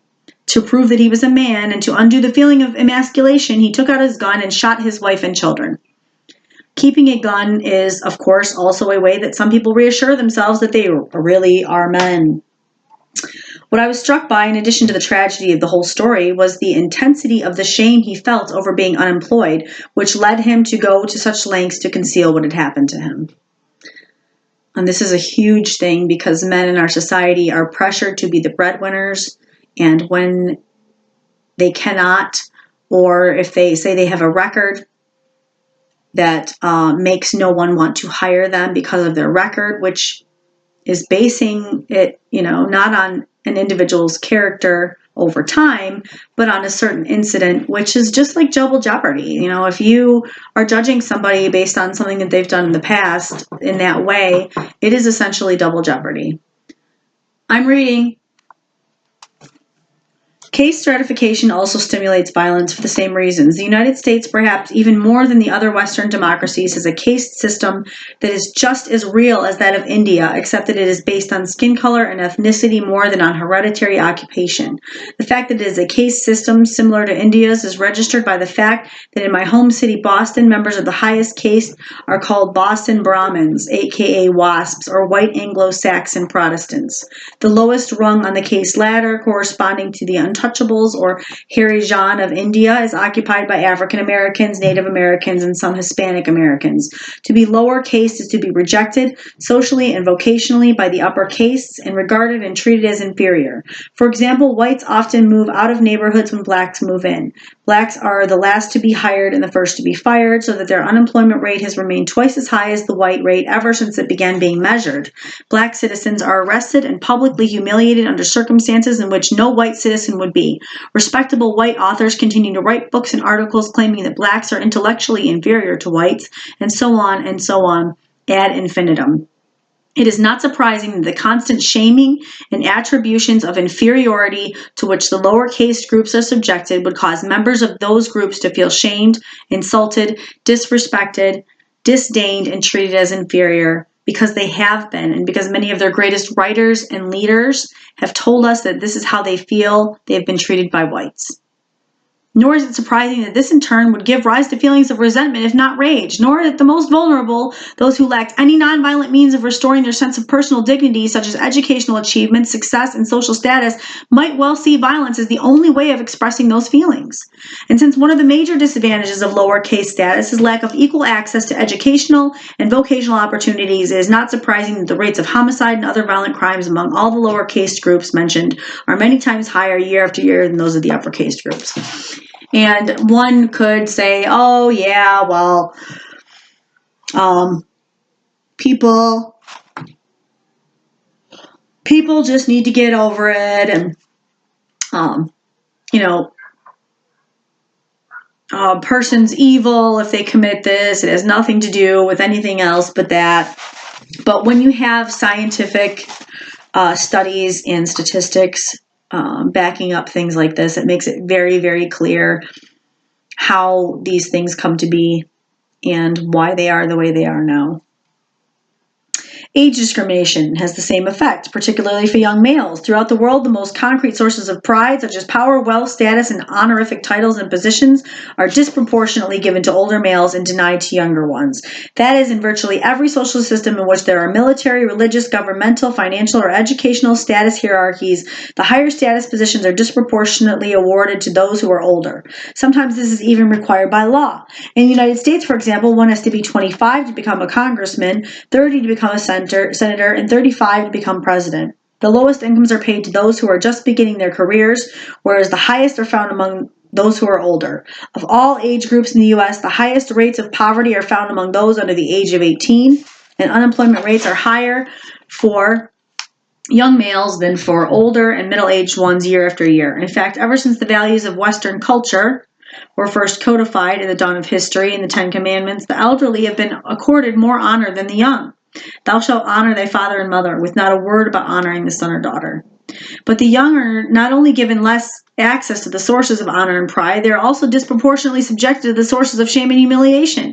For example, until only a few years ago, the legal systems of every nation permitted adults, parents, babysitters, teachers, etc., to engage in the corporal punishment of children, behavior that would constitute an assault and battery if committed on another adult, such as slapping and hitting, including with sticks, rulers, belts, and other objects. Even today, only 10 nations forbid all corporal punishment, even by parents: the Scandinavian countries, Latvia, Croatia, Austria, Italy, Israel, and Cyprus, and only one state in the U.S., Minnesota, where many are of Scandinavian descent.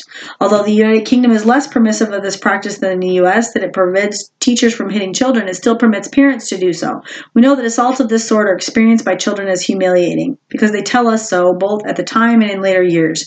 Indeed, the adults who behave in this way are usually quite clear that their aim is to humble the child, and they succeed all too well, though the effect is to teach the child to humble others by insulting them as well.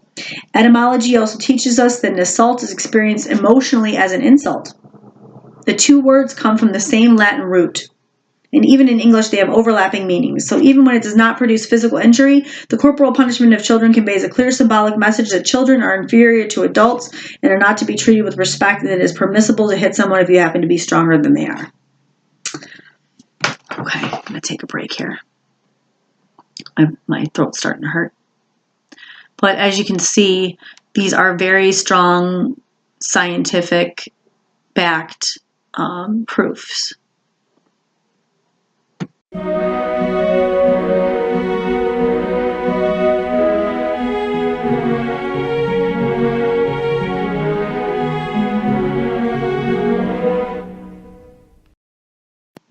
Okay.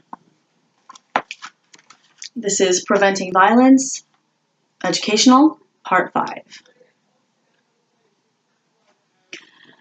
Singling out of the young for legally permitted degrees of violence and humiliation does not end with childhood. It continues and even intensifies after they reach puberty and young adulthood. For only the young, throughout history and in every nation on earth, have been forced to fight each other, killing and being killed in the wars that are declared by the middle-aged and elderly, wars in which they themselves are exempt from the obligation to risk their lives by engaging in frontline combat. The old saying that war is the revenge of the old on the young captures a deep psychological truth, one that is reflected in the revenge that the young adults themselves then take, first by committing most of the murders and rapes that are recorded, and then, after they reach middle age themselves, by inflicting the same violence on the young that was inflicted on them, whether as parents assaulting their own children, as political and military leaders sending the young to their deaths, in the endless vicious circle, and in this instance it really is vicious, of violence that repeats from one generation to the next. My point here is not to argue that there are never rational reasons for differentiating in law and custom between the rights and responsibilities that are accorded to people of different ages. The younger children are, the more helpless and dependent they are, and it would also be a form of child abuse not to recognize those differences. But it is one thing to distinguish between real differences in needs and abilities, and another to single out one group for disproportionate honor and deference, and another for disproportionate shaming and humiliation. My point here is simply to demonstrate how high is the price we pay any time we give respect to one group and deny it to another. One consequence of the way the old treat the young is that the highest rates of violent behavior occur among young males from when they first attain adult size and strength during adolescence until they reach the age at which they finally begin to accumulate some of the signs of status, which usually occurs around the beginning of middle age, 40 years or older. That age group alone, 14 to 39, commits more than 90% of the murders, assaults, and rapes in the world, and almost all of the military and political violence as well. Shame cultures versus guilt cultures. The frequency and type of violence vary enormously from one culture to another. Can we identify any characteristics that determine these differences? Yes. There is a great deal of evidence that the cultures whose members commit the most violence against others are those whose value systems, socialization practices, and major institutions have the effect of making their members especially sensitive and vulnerable to feelings of shame and humiliation. Expose them to situations that evoke those feelings and do not facilitate their developing the kinds of feelings that tend to inhibit violent impulses, such as feelings of guilt and remorse in response to harming others. And this, I think, is a big problem with the police right now. What's going on with the killing.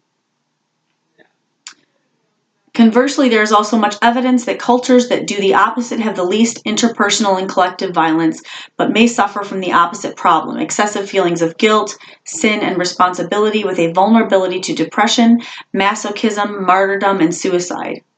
In other words, violence towards the self. This categorization of cultures derives from Ruth Benedict's concept of shame cultures and guilt cultures, which she introduced in the study of Japanese culture and personality that she prepared during the Second World War, The Chrysanthemum and the Sword, 1946. As I will use these terms, I do not mean to imply that this difference between cultures is an either-or dichotomization, rather that it occurs along at least two major polarities. First, we can differentiate between those that are more or less pure. Hold on, I gotta shut this door.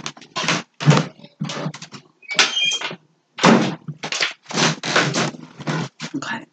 First, we can differentiate between those that are more or less pure shame or guilt cultures to the degree that they emphasize only one or the other emotion in their socialization practices and moral value systems versus those that are mixed, emphasizing both emotions, and between extreme versus mild shame or guilt cultures, depending on the intensity and frequency of the shame or guilt to which their members are exposed. An example of a relatively pure and extreme shame culture would be the Kwakiutl Indians of Vancouver Island as described by Ruth Benedict in 1934. The ultimate reason why man of the Kwakiutl cared about the nobility titles, the wealth, and the prerogatives lays bare the mainspring of their culture. They used them in a contest in which they sought to shame their rivals. The object of all enterprise was to show oneself superior to one's rivals. This will to superiority was carried out with uncensored self-glorification and with jibes and insults poured upon the opponents. They stressed equally the fear of ridicule and the interpretation of experience in terms of insults. They recognized only one gamut of emotion, that which swings between victory and shame. And that's really important because our culture copies that, and you can see it all around you in the things that are going on in society today. Our defense, we have millions of bombs that are just sitting there, leaking into the soil, planes that are hardly ever flown, and yet the Department of Defense gets more and more trillions of dollars every year for what? It's not necessary. There's already enough bombs, there's already enough guns, there's already enough, here, look at me, how big my dick is. We don't need any more. We need the money to go to other things. And that's why it's important for people to understand the dynamics of violence so that they can understand how to change that in our society. That this cultural pattern was associated with violence can be seen from the fact that they engaged in headhunting, cannibalism, burning slaves alive, and undiscriminating, merciless war and murder, even against totally innocent, unsuspecting, hospitable, sleeping friends, neighbors, relatives, and hosts, men, women, and children. They would vie with each other in committing atrocities, as Ruth Benedict's mentor and the first ethnographer of their tribe pointed out. The motive for this aggressiveness was the desire to wipe out feelings of shame and to maximize feelings of pride and social prestige. Aggressive behavior was an accepted and honored way of doing this, as Helen Coder also recognized. Fighting with Property, 1950. A shame culture is one in which the source of moral sanctions and authority is perceived to reside in other people, in their ridicule, criticism, or contempt, so that one is shamed in other people's eyes. The feeling of shame actually occurs in oneself, of course, and can occur when one is alone, but is characteristically perceived as something that occurs before an audience, an external judge in whose eyes, and by comparison with whom, one appears weak, failed, foolish, incompetent, ridiculous, rejected, inferior, contemptible, in short, shameful. Thus, shame motivates concealment of those traits in oneself, and I can think of a head of state to which this is very, very applicable. Thus, shame motivates concealment of those traits in oneself of which one is ashamed, since shame is only intensified by exposure to others. A guilt culture is one in which the source of moral sanctions and authority is oneself, one's own internalized conscience, and the moral law one imposes on oneself, violation of which leaves one feeling guilty and sinful in one's own eyes. By contrast with shame, the feeling of guilt or sin is actually relieved by exposure, which is why guilt cultures institutionalize the practice of confession of sins. This is understandable since the person who feels guilty perceives his sin evil as being inside himself, so to speak, so letting it out through confession can feel like draining a moral abscess, bringing a relief of painful pressure.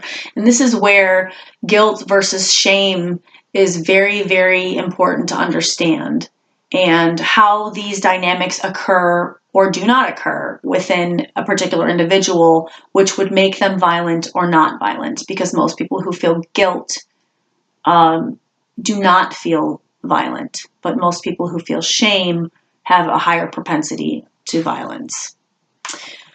But why would the perceived source of moral sanctions and disapproval affect either the likelihood or the direction of violent impulses? The answer, I believe, is that what the feeling of shame motivates most directly is the wish to eliminate the feeling of shame, since it is a very painful feeling, and since shame is seen as emanating from other people, that can be done most directly by eliminating other people. It is true that one could also eliminate the feeling of shame at lower cost to oneself and others by means of achievements of which one could feel proud and which would elicit approval, admiration, respect, and honors from others. But that is not always possible, and when it is not, eliminating others may be seen as the only alternative. What the feeling of guilt motivates correspondingly is the wish to eliminate the feeling of guilt, since it is a very painful feeling, and since the feeling of guilt emanates from the self, the only way to eliminate it may be by eliminating the self, as in suicide, or by provoking or passively submitting to martyrdom. So shame is more likely to elicit violence towards others. Extreme guilt towards the self is more likely to elicit self-harm. Another way to understand why shame motivates anger and violence toward others and why guilt directs those same feelings and behaviors toward the self is to remember that in a shame ethic, the worst evil is shame, the source of which is perceived as other people, the audience in whose evil eyes one is shamed. Therefore, evil resides in other people, and to the degree that one feels shame, it is other people who deserve punishment.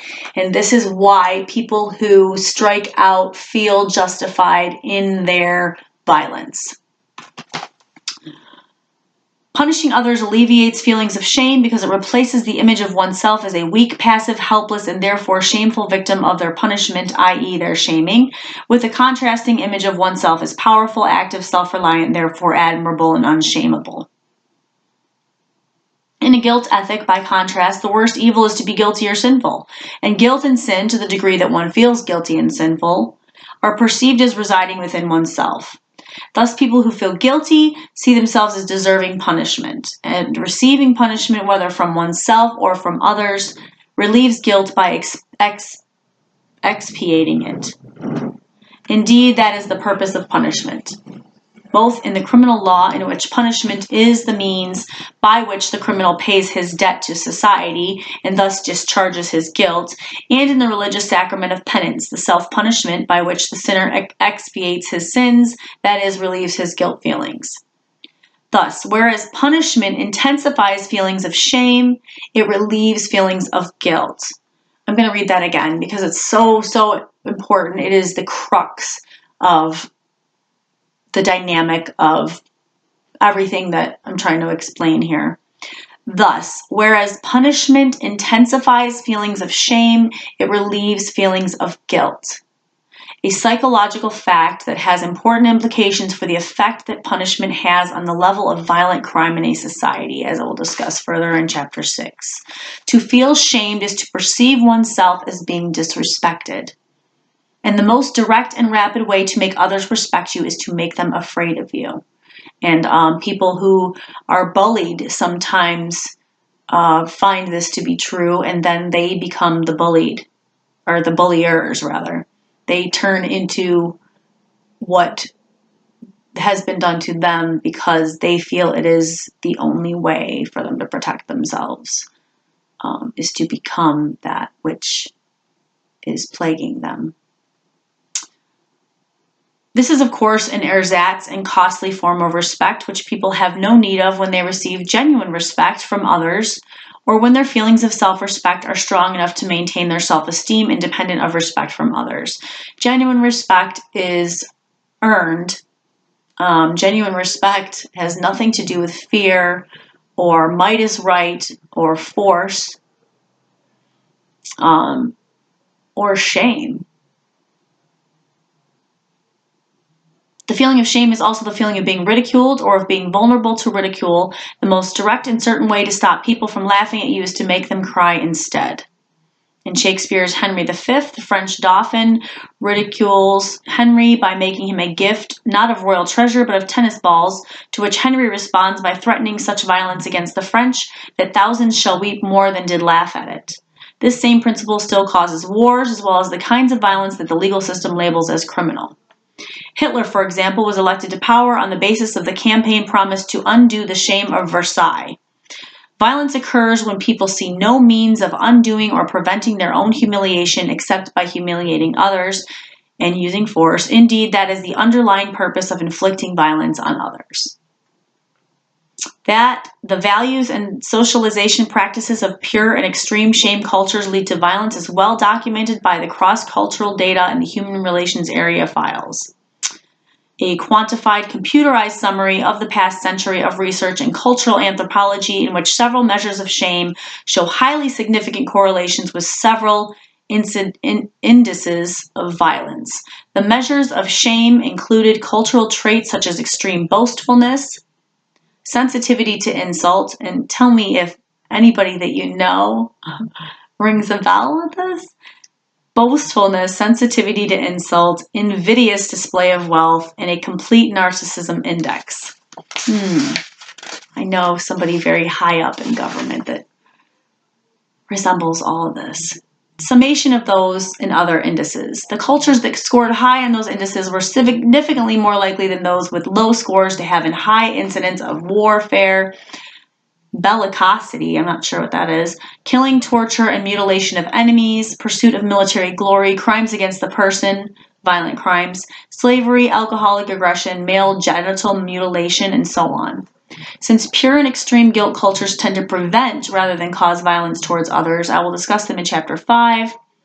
Here it is relevant to note that significant correlations exist in the human relations area files data, not only between the different indices of shame and of violence, but also between both of those variables and several different measures of social and economic inequality.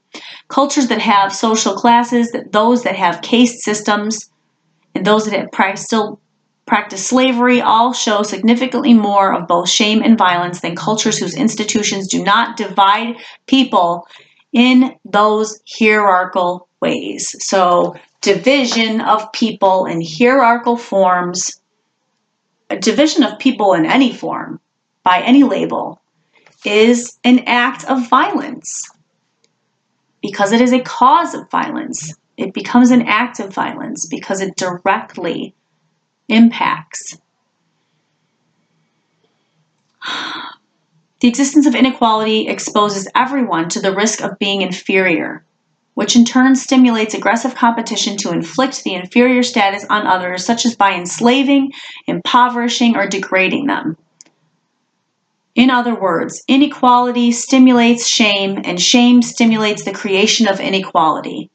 Shame stimulates violence, and violence stimulates shame. These are vicious circles that until our country, until the mainstream understands very intimately this dynamic, which is why I'm reading this, to educate. These things are going to continue to happen because it's a vicious circle that you're going through and you're not examining the cause and dynamics of it or trying to stop it. Like, for instance, a lot of people, when their children are hitting each other, will hit them. So this is trying to teach nonviolence by using violence. It's crazy. It doesn't make any sense. And yet this is the way that a lot of us are conditioned and taught to teach our children. Inequality leads to violence, and violence leads to inequality. These are all mutually reinforcing vicious circles or positive feedback loops. War and democracy. One of the most remarkable findings of recent scholarship in political science is that during the past century there have been no wars between well-established democracies. That's a study, the reference is Never at War, 1998. In the modern world, wars have only occurred when at least one of the combatants has been ruled by a dictatorship, oligarchy, or some other non-democratic form of government, or one that's masquerading as a democratic form of government, of which I believe I am a citizen of. Professor Jack Levy, Domestic Politics and War, 1989, has written that this absence of war between democracies comes as close as anything we have to an empirical law in international relations. This thesis, if it survives further empirical testing and theoretical analysis, of course has important implications for the prevention of war, which is why we'll return to it in the next chapter, but it also implies that a cause of war is an authoritarian political structure in which there is a high degree of inequality of power, which we are totally seeing today. Naturally, there is much room for debate about such a sweeping generalization, especially over definitions of democracy and of war, and over the theoretical understanding of why the correlation between democracy and peace exists. But the hypothesis seems to me to be plausible enough to pursue further, since it accords with the repeated and remarkably consistent findings in a variety of contexts that violence is associated to a statistically significant degree with higher degrees of inequity and hierarchy in the status systems of these social groups being studied, and becomes less frequent and intense the greater the degree of equality. So this is why you hear people going on and on about equality and Black Lives Matter and these kind of movements that are happening is because this is an implicit understanding that people can feel because they experience it in this situation around them. This is the scientific culmination and explanation of how and why that occurs. Even authoritarian individuals are more violent than those whose values are more democratic and egalitarian, as shown in Adorno, The Authoritarian Personality, 1950, and The Authoritarian Spectre, 96, Altmaier. In fact, the highest scores in Adorno's study of authoritarianism or potential fascism, potential my ass, were violent criminals in San Quentin. The only neo-Nazis I myself have ever encountered anywhere have been violent inmates in the maximum security prison and violent patients in the prison mental hospital. The Adorno study, referring to Ruth Benedict's contrast between shame and guilt cultures, also found that authoritarian personalities were notably sensitive to feelings of shame and insensitive to guilt feelings. What is true of governments and individuals also seems to be true of families. As Murray Strauss and his colleagues have found in their 1980 and 1986 studies of violence in the family, domestic violence is less common the greater the degree to which power and decision-making are shared equally by both spouses. This is so important because the family unit represents a microcosm of what's going on in the outside world, which is considered the macrocosm. It's a dynamic that's getting bigger in a societal way. Perhaps relations between nations, despite their greater complexity, do not follow totally different laws. That is, the values that lead people to create authoritarian, inegalitarian power structures also lead them to be aggressive toward others, and it may only take one such party to a relationship to bring about a violent conflict. Violence, this is chapter 3, violence as proof of masculinity. If being treated as inferior or assigned an inferior position in a status hierarchy leads to feelings of inferiority and shame, and that in turn leads to rage and violence, then why are women not more violent than men? Haven't women been treated as inferior by men ever since the invention of patriarchy? Yet men commit much more violence than women do. Homicides, suicides, wars, executions, even the so-called unintentional violence that results from careless risk-taking. Understanding why men are more violent than women requires an understanding of the highly asymmetrical gender roles to which the members of each sex are assigned at birth in our patriarchal culture, and to which they are powerfully conditioned to conform throughout the rest of their lives by virtually all the institutions of our society. The relevant point here, okay, so the male culture is then the shame culture, and the female culture is then the guilt culture, which explains why women are less violent, because they're more likely to inflict violence upon themselves or upon children that are submissives than they are to be violent outwards towards the males or towards society. Okay. The relevant point here is that the differences in those gender roles make it possible for men to ward off or undo feelings of shame, disgrace, and dishonor by means of violence, whereas that is significantly less true for women. Masculinity in the traditional, conventional, stereotypical sex role of patriarchy is literally defined as involving the expectation, even the requirement of violence, under many well-specified conditions, in times of war, in response to personal insult, in response to extramarital sex on the part of a female in the family, while engaging in all-male combat sports, etc. The Greek term for masculinity, andreia, the root of our word androgen, also means courage. The same is true of the Latin word for manliness and manhood, virtus, which also means bravery and courage. The word virtus itself derives from vir, which means both man and soldier. In other words, to be a man is to be a soldier. Virtus is also the word from which our word virtue derives. In the warlike culture of ancient Rome, the original and primary meaning of virtue was courage, an indispensable master virtue for soldiers. In other words, the primary meaning of virtue equals courage, equals manliness, equals soldier, was the willingness to risk one's own life in violent combat with other men. The result of that is that men can prove their manliness, their masculine sexual adequacy, when it has been called into question by an insult or a sign of disrespect by means of violence, and their failure or unwillingness to engage in violence can throw their manliness into doubt and expose them to shame. And this explains why domestic violence occurs in many instances too, because as soon as the woman starts to, and this also would explain why they say that women need to shut their mouths.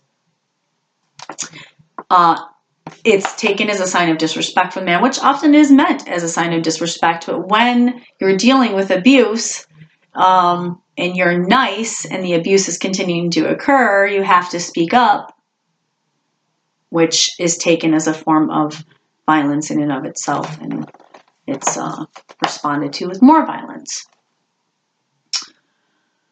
Okay.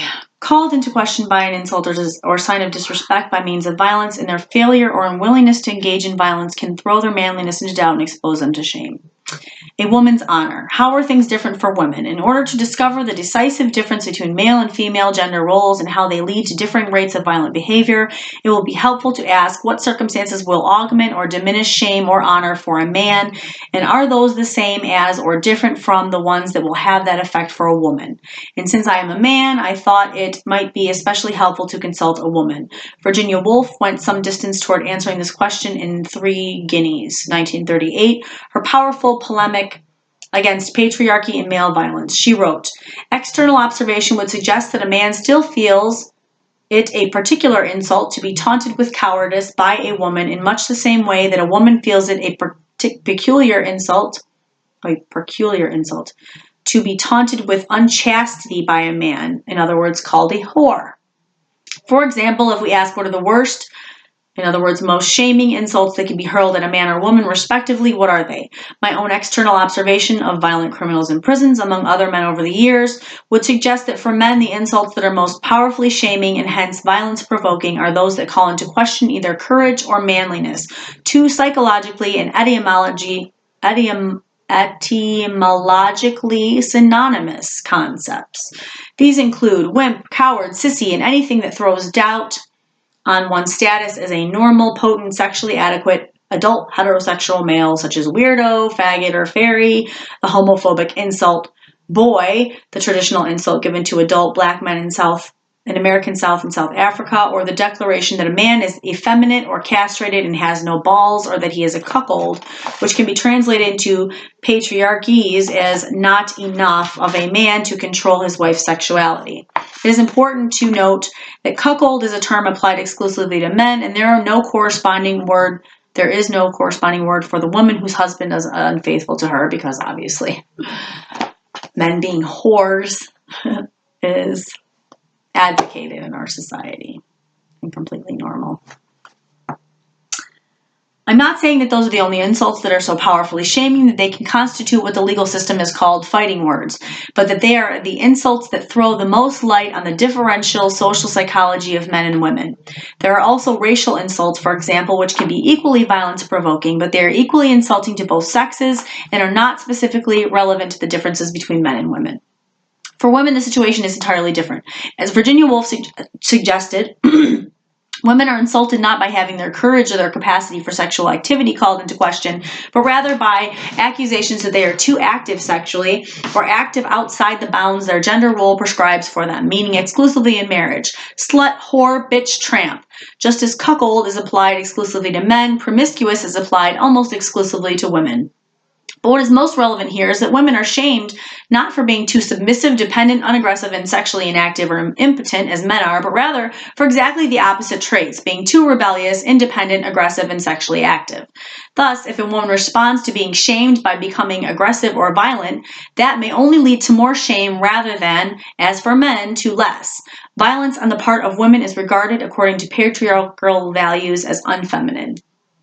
Only men, for example, are expected and either permitted or forced to fight in wars, a convention that has only recently begun to be questioned. Even Lady Macbeth, when she was trying to talk herself into becoming violent, prayed to the gods of destruction to unsex me, for no woman could commit murder. And even then, she could only commit the murder vicariously, using her husband as the instrument of her will by shaming him and telling him he would be like a woman if he were too cowardly to kill Duncan. I'm not saying that no woman will respond by resorting to violence. Another great tragic heroine, Medea, shows how violent a woman can become when her husband shames her by an infatuation with another woman. I encountered a similar tragedy in reality in the Massachusetts prisons.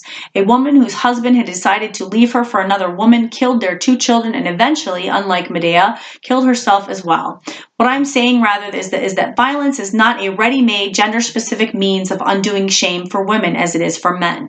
It simply does not work as well. If one shames a woman enough, as Medea was, or as many women of color are shamed in the United States, one can elicit violence in a woman that can be just as homicidal as the violence of a man. The central implication, okay, so I want to make an important distinction here, because it's really easy for a woman to say, no matter what I say to a guy or what I do to a guy, he should be able to walk away. No.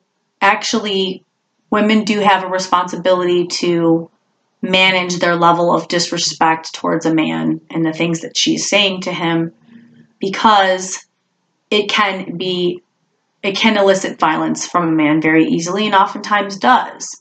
And there is, it takes 2. So there is a responsibility there. Not always to keep your mouth shut, because I believe it's very important to stand up to might is right and, an iron fist. But the manner in which you do it, you have to be really careful with. And I've learned this from personal experience, being a mouthy bitch myself. So, and also that's me taking responsibility. I have to take responsibility we all have to take responsibility for the things that we say and do. Freedom of speech is important, but also choice of speech is important. So, and righteous anger, of course, is allowed, but sometimes righteous anger can get you in just as much trouble as unrighteous anger can, and violence. Okay, the central implication of all of this is that in patriarchal societies, men are assigned the role of violence objects, and women are assigned the role of sex objects. Notice the terminology objects, because in our culture, we tend to objectify people, just the way we objectify things, possessions. And this is like a conditioning in our society. It's not just certain people are just like this. I mean, it's an ongoing thing. It's like a battering ram, it's drilling into your head all the time. And if you're not aware of it, you can fall prey to it. That is, men and only men are assigned the role of fighting in wars, and they are not given any choice about the matter. If they refuse to treat other men as objects of violence and thereby simultaneously become objects of those men's violence, they will be shamed and insulted, called cowards, and then turned into objects of their own army's violence. Okay, so this is really important too, because when a man is faced with fight or flight, if he doesn't want to fight and he wants to be peaceful, he's then shamed, which aimed at, which often elicits violence. So it's either be violent or be shamed into violence. So men often do not feel they have a choice in the matter.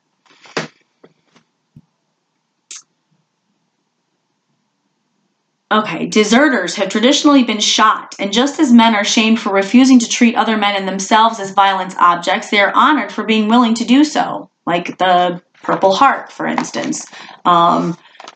People who are in the military are often promoted, depending and given, pride by the number of people that they have killed. And so this is reinforcing this violent, aggressive behavior. And in essence, telling a man that that's the only logical way that he can survive in our society. And that's just wrong. It's absolutely wrong. Violence times violence equals more violence, and we're seeing it all over today.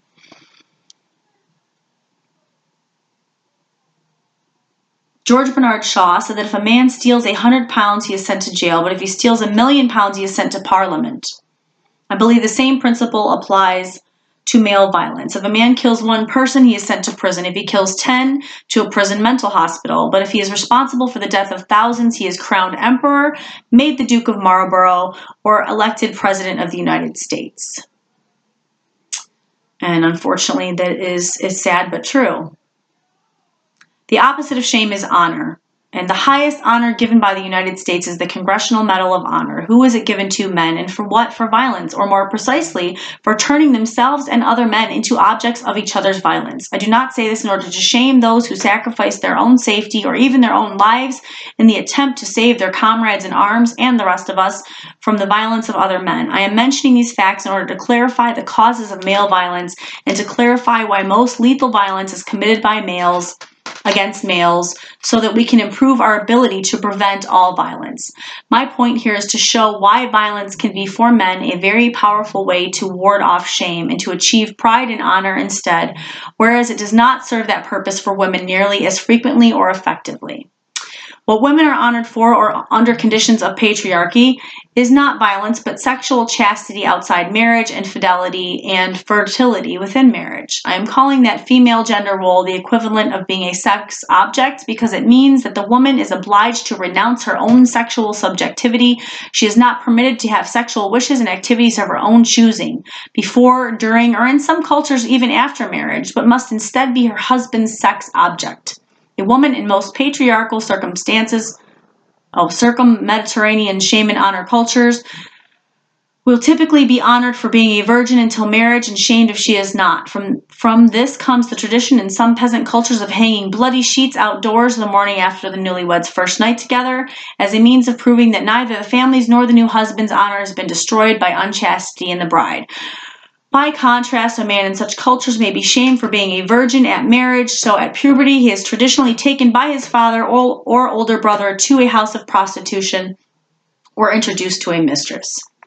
The fact that both women and men assign themselves and other women and men to the gender roles I've just described to the extent that they have internalized the values of patriarchy, down with the patriarchy, and that both women and men enforce their conformity to these roles can be seen by examining the epidemiology of violent crime.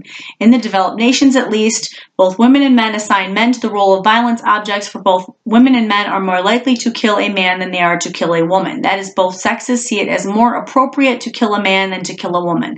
The only part of the world in which that might not be true, as a statistical generalization, is in certain Asian societies such as India and China, where lethal violence toward females such as bride burning and female infanticide, killing the female babies, or restricting the ability to have them in the first place, are apparently all too common. I do not know how accurate these statistics are in those developing nations, but there is a discrepancy between reported death rates in which men are in the majority as they are throughout the rest of the world, and overall census figures in which men are also reported to outnumber women, which is not true anywhere else in the world. Another exception, in the most traditional patriarchal societies, women who are perceived as having dishonored the men in their family by engaging in premarital or extramarital sex may be killed by male relatives. And, this is going on in the Middle East all the time, stoning to death of women, women who are seeking equality in any form, really. So as a collective, a human collective, we have a long way to go before women are considered equal to men in every respect across the globe. Even in less rigidly patriarchal societies such as the UK and the US, marital infidelity on the part of the wife is one of the more frequent precipitants of wife murder. But those exceptions only prove the rule, I think, about the nature of gender roles. For the woman who renounces her assigned gender role, which is to be the sex object of her husband, and allows herself to have some sexual subjectivity of her own, thereby also renounces the protection her assigned gender role gave her from violence. The statistics on sexual violence show the opposite pattern. There it is very clear that women are seen as sex objects for the vast majority majority of victims of rape are women, a gender disparity that also applies to incest. In fact, being a rape victim is perhaps the most extreme example of what it means to be a sex object. By definition, the subjective wishes and will of the rape victim are ignored by the rapist. My point here is to distinguish between two types of violence, physical and sexual, in the same way that child abuse is differentiated into physical abuse, the battered child syndrome, infanticide, and sexual abuse, incest, pedophilia. Both are forms of violence, of course, but they show important differences in their epidemiology and their consequences, which I believe can throw light on the psychology both of gender roles and of violence. I've used the terms violence object and sex object for the sake of brevity, but that, of course, does not mean that rape is not a violent crime. Physical violence can be defined as the inflicting of physical injury or death, and sexual violence as the violation of a person's sexual autonomy. When men are raped by other men, as many are in prisons, the overt, conscious, symbolic meaning of the event is that they are being turned into women, effeminized, which is a source of shame.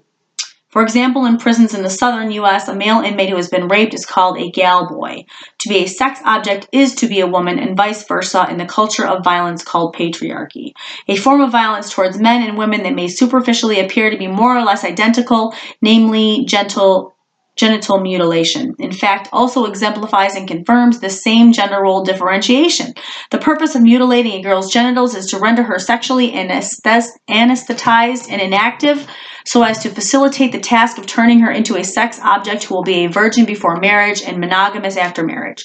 This is done by removing the basis of her sexual subjectivity, her capacity to have sexual desires and activities of her own, by removing her clitoris and sewing her labia shut.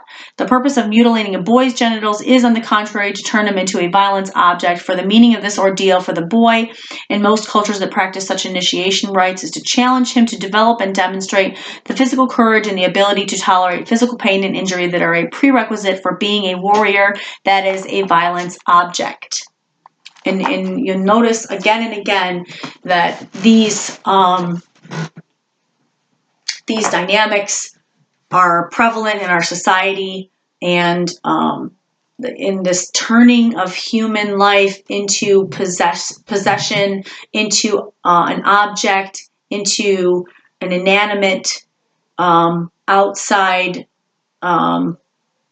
rag doll or toy or tool, if you will.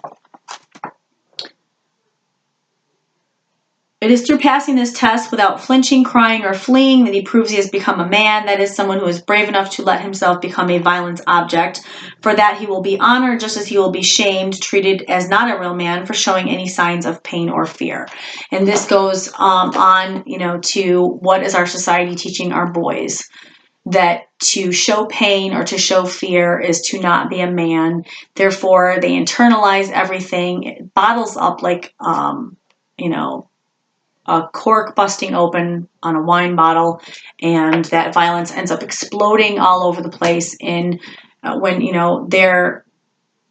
that shoving in of feeling and not being able to express and be recognized as a vulnerable, sensitive human being, where that is thwarted, violence is going to crop up its head in one form or another, towards the self or towards others.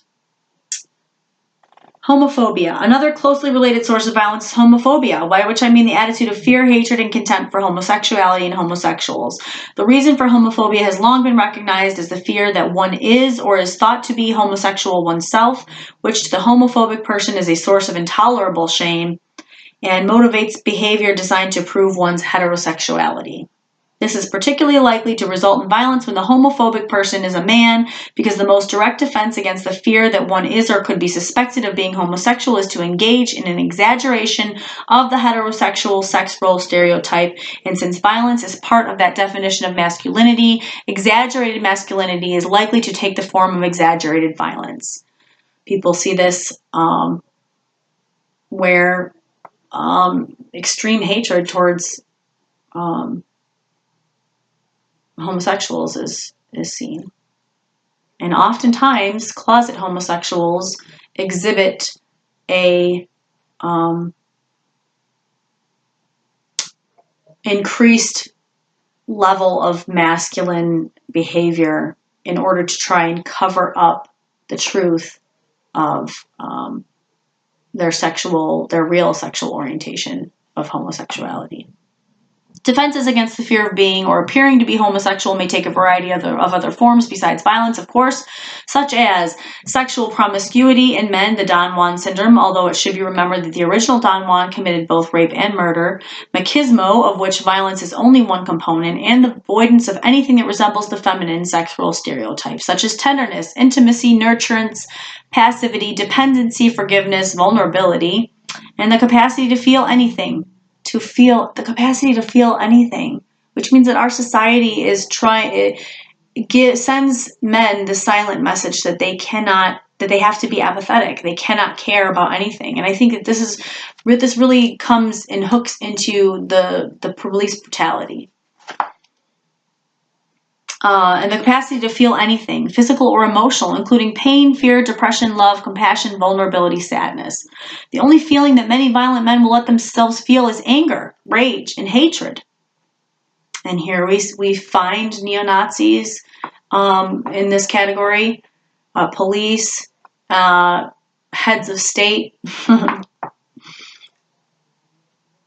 That this is the emotion that most closely and directly precedes and stimulates violent behavior is hardly surprising, of course. What I was surprised to observe, however, in the most macho and violent men I worked with, was that they would not allow themselves to even have that feeling.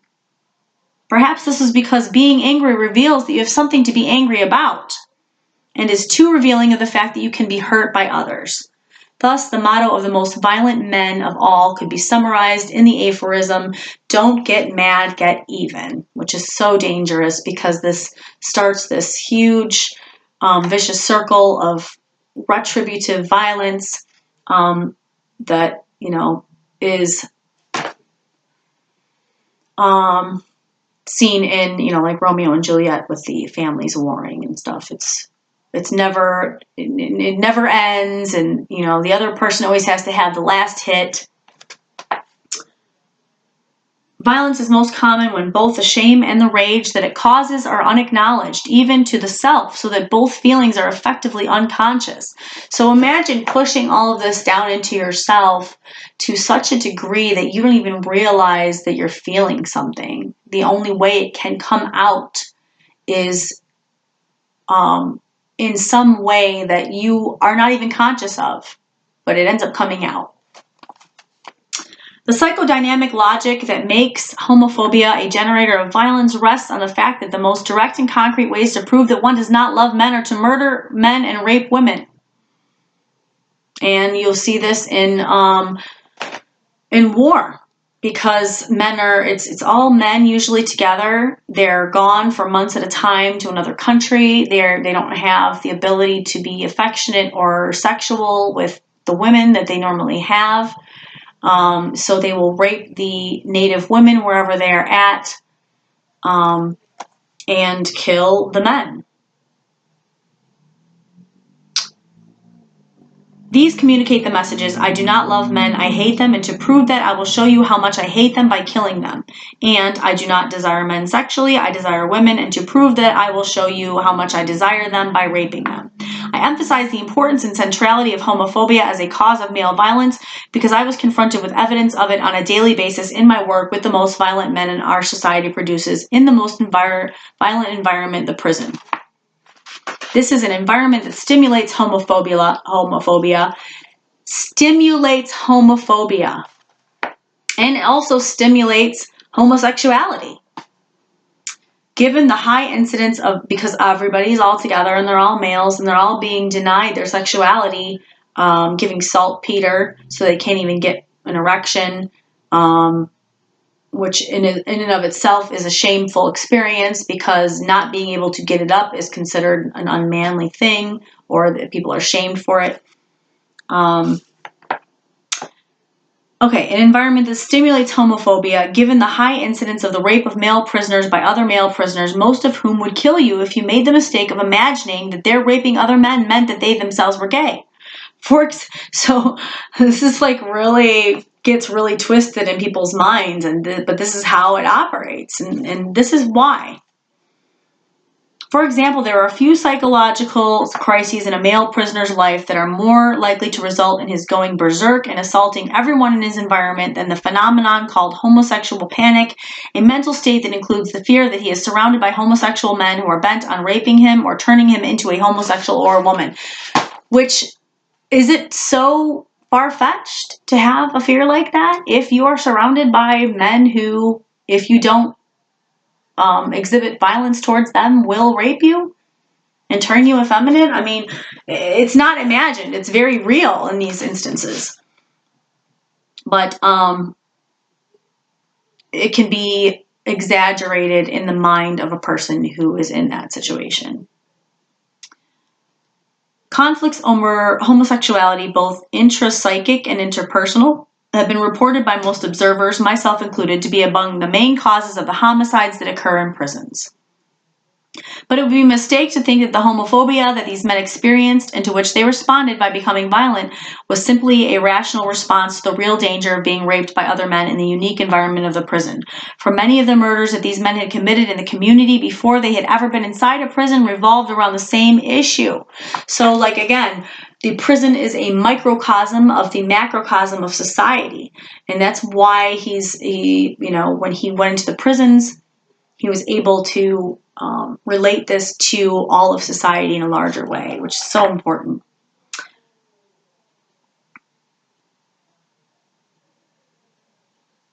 For many of the murders these men committed in the community before they had ever been inside a prison revolved around the same issue. One man who had run away from home at the age of 12 after his abusive alcoholic father attacked him with a butcher knife had found no way to support himself on the streets except by working as a male prostitute. After some years of that, a man that he picked up made the mistake of assuming that the fact that he worked as a male prostitute meant that he was gay.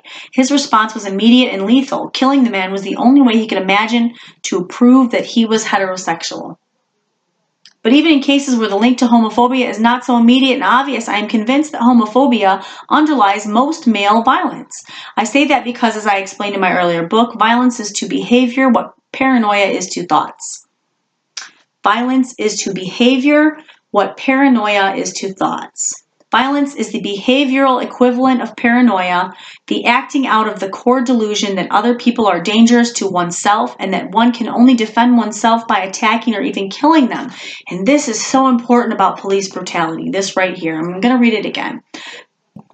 Violence is the behavioral equivalent of paranoia, the acting out of the core delusion that other people are dangerous to oneself and that one can only defend oneself by attacking or even killing them. And this is basically what a lot of cops are feeling when they go out onto the beat, is that people are dangerous and that they can only defend themselves by attacking or killing them. And this is why these guns are being drawn and people are being killed so quickly. It is not a it is not a wait and see what happens and then pull your gun. It is not even a pull your gun and wait to see what happens. It is a pull the gun and kill the person before they even get words out of their mouth, while they're just reaching for something like their inhaler or their license, which the cop has asked them to provide.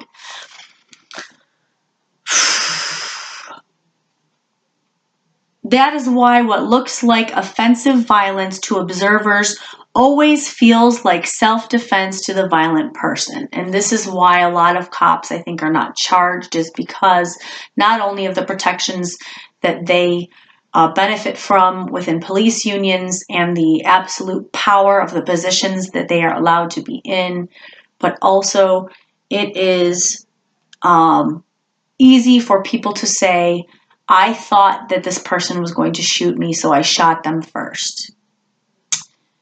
They, sometimes do truly believe that they're justified in what they're doing because to them it looks that way and it is justified in their minds. I believe that Freud was profoundly correct when he traced the etiology of paranoia to homophobia, in which the paranoid delusion is a defense against a shame-provoking perception of oneself as homosexual. The thought processes that produce paranoid delusions, as Freud saw, consist of denial and projection. Denial that I love him by reversing it into I hate him, and projection of that thought onto the other person, reversing I hate him into he hates me.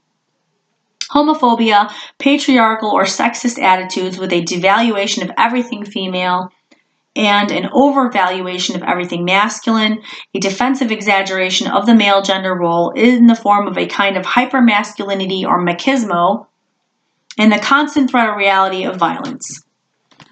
I have never seen such an intensification of all those attitudes as I did in the prisons. In fact, the prisons were not only a pure culture of violence, as I said earlier, but also a pure culture of patriarchy, machismo, and homophobia. And that is one of the reasons why corrections needs to be changed and needs to be completely flipped upside down, because these are breeding grounds for more violence. And that is why a lot of people, when they get out, they're committing not only the same crimes, but they're committing them in better ways, because they've all been sitting there in this cesspool and learning from each other how to be better criminals, essentially. So they put them all together in a violent atmosphere, tell them not to be violent while all they're being taught around them is violence. That's fucked up. And they're supposed to somehow get out of that on their own without any resources or support or education. Go figure. So, and this really comes down to also the incentivizing of not solving, with money. Why solve the problem when you can just keep the problem going and can keep making money off of it? If you actually solve the problem, then you're not going to be able to make money off of it anymore, because the problem's been solved. This goes for healthcare, this goes for the prison system, this goes for a lot of the ills of our society. Because it's money driven, there's incentive to keep the game going and not actually solve the problem, or to deal with symptoms instead of causes. You can always deal with a symptom, but that's not going to stop the root cause. Homophobia, patriarchal, or sexist attitudes with a devaluation of everything female. Oh, okay, I already read that part. Since all these attitudes seem to group themselves together and to reinforce each other, thus forming a syndrome, and since their defensive purpose seems so transparent, namely to reassure the individual that he's a real man whose sexual adequacy as a man cannot be doubted, I could not help but conclude that perhaps homophobia also underlies the whole value system and cultural pattern that we call patriarchy. I'm going to read that again because it's so important. Could not help but conclude that perhaps homophobia also underlies the whole value system and cultural pattern that we call patriarchy. Now, this is really interesting because this explains why people of the cloth are often found to be pedophiles. It explains why people in the Boy Scouts, the heads of the Boy Scouts, have ultimately been revealed as pedophiles. It explains heads of government that are pedophiles, military that are homosexuals and pedophiles. Like, these things are the patriarchal structure of our society is homophobia, according to this guy, and it does make a lot of sense. Since all these attitudes seem to group themselves together and reinforce each other. Okay, this includes the exaggerated polarization of gender roles, the purpose of which is clearly to prove something that would need no proof if it were not doubted, namely that men are men and women are women and never the twain shall meet, okay? And this is why this aggression towards trans people, towards gay people, towards bisexual people even, is such a huge problem.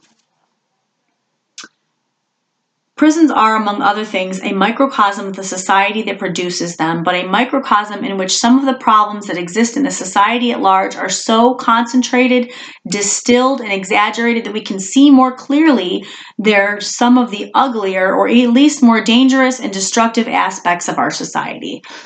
And I'm going to end this section. This is the end of chapter 3. And this just gives you something to chew on here and really think deeply about. That's why I'm doing this, is because nobody's talking about this. You'll see little parts of it here and there and snippets, but it most certainly isn't usually related to scientific inquiry or study, and usually is in such disarray when people are expressing it that the cohesiveness and the larger picture is not seen. So thank you so much for listening, and I hope that you continue to watch this series of preventing violence and educational. Thank you.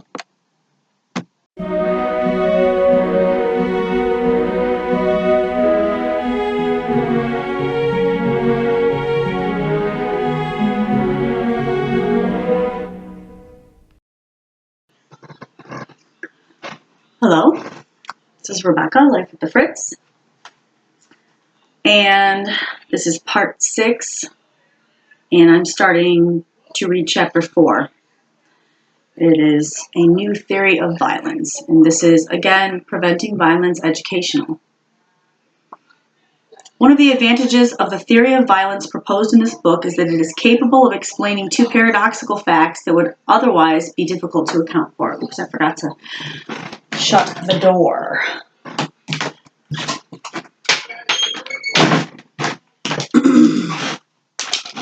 I'm soaking my feet while I do this. 2 birds with 1 stone. Okay. Explaining 2 paradoxical facts that would otherwise be difficult to account for. The first is that while there are correlations between lower social class and case status, youth, and masculine gender on the one hand, and violence on the other, it is clear that most of those who are poor, young, and or male never commit a serious act of violence in their entire lives.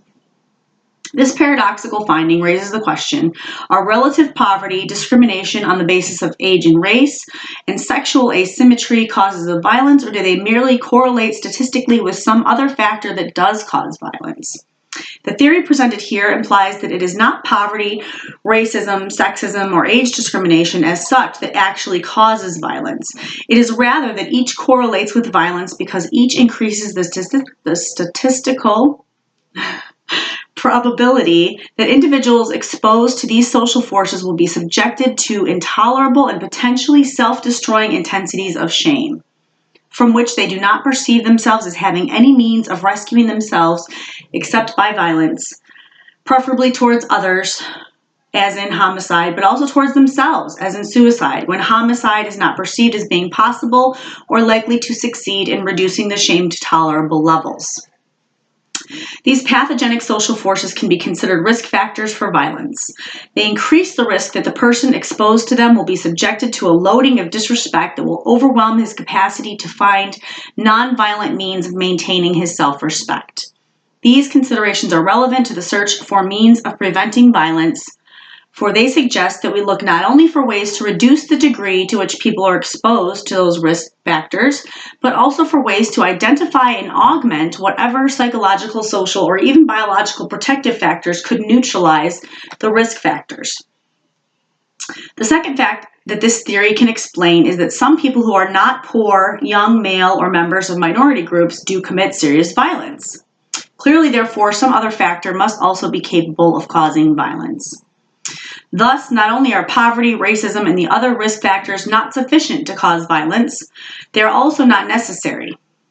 The theory presented here can be summarized in the proposition that the cause of violence is not, for example, poverty as such, but rather there is a correlation between poverty and violence because both are correlated statistically, but only statistically, with the real cause of violence, which is overwhelming and otherwise inescapable and ineradicable shame.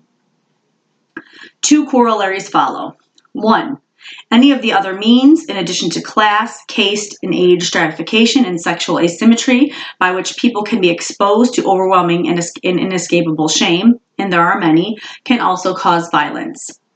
2, any factor that reduces the shame-inducing effect of, say, relative poverty, unemployment, lower caste status, youth, or male gender can protect the person from being overwhelmed by shame and can hence reduce the probability that he will resort to violence. So if you're a very poor person and you're experiencing feelings of shame and somebody comes along and they say, I can identify with you and what you're feeling is understandable, and your self-worth, you know, you're a wonderful person, even if you're poor. Your self-worth shouldn't have to depend on the money that you are not bringing in. Like if somebody comes along and lets that person know that they care, then they can help lower the risk factor that that person will end up being violent in some way, shape, or form. So that's just one way. But it's just an example of how easy it can be to help somebody by giving them support, encouragement, and helping to build their self-esteem. Violence, like all behavior and all disease, is multi-determined. It is the product of the interaction between a multiplicity of biological, psychological, and social causes or variables. For example, male sex hormones, child abuse, and relative poverty, each of which can be shown to have the effect of increasing or decreasing the frequency and severity of violence when all the other variables are held constant. However, beneath all that, there are certain regularities and unities, one of which is that shame is a necessary but not a sufficient cause of violence, in the same sense that the tubercle bacillus is a necessary but not a sufficient cause of tuberculosis.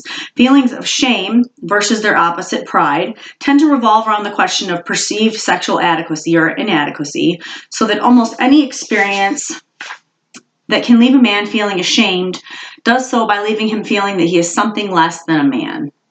And this isn't necessarily true with women, but it certainly holds true with men.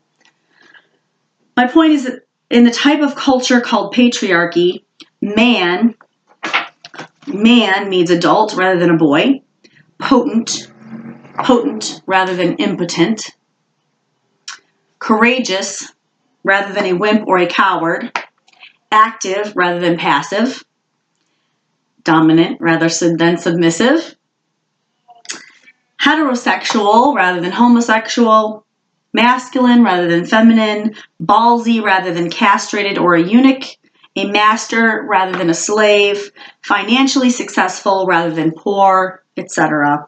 For example, for many, a man, the most painful aspect of being poor is that it means he is not an adequate man, not a real man. And that image of the man who is not really a man easily melds into the image of the gay man, whether on a conscious or unconscious level. When I suggest that homophobia is so central that it is like shame, virtually universally present wherever violence occurs, I am trying to suggest that for men under patriarchy, the image or concept of homosexuality functions as a kind of universal symbol or equivalent of every form of masculine sexual inadequacy. That it therefore epitomizes every cause of shame, and that there are few self-images that cause patriarchally conditioned men to feel shame more deeply than the perception by themselves or others that they might be gay. Many men will resort to almost any degree of violence if that is what it takes for them to ward off that perception of themselves. But the underlying issue is still shame. Shame over being an inadequate man or a non-man, someone who is not really a man. And here I'd like to point out that those who have accepted that they are homosexuals, I'd like to suggest that they have a greater degree of self-esteem than those who may be latently homosexual or unconsciously homosexual and fighting against that by trying to be extra masculine and by hatred of homosexuals. So, I believe that's the reason why a person can be open and honest with their sexual orientation is because they have the self-esteem that's required in order to have that openness and that honesty and to actually live their lives without feeling like they have to hide who they really are. So those are very brave people, and there are a lot of them coming out in our society, and I applaud them.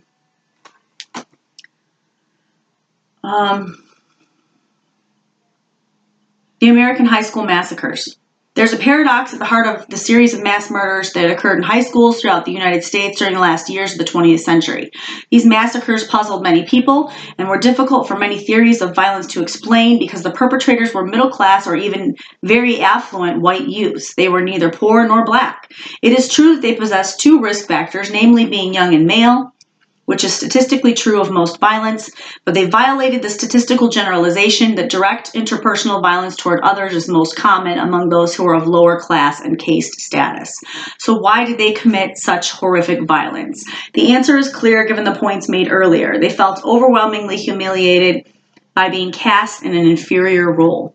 In every single case, the high school mass murderers are described or described themselves as feeling shamed by being rejected, ostracized, taunted, teased, mocked, ridiculed, bullied, insulted, disrespected, and or publicly accused of possessing traits that they found shameful, such as homosexuality. For the sake of brevity, I will mention details from only 2 of these mass murders.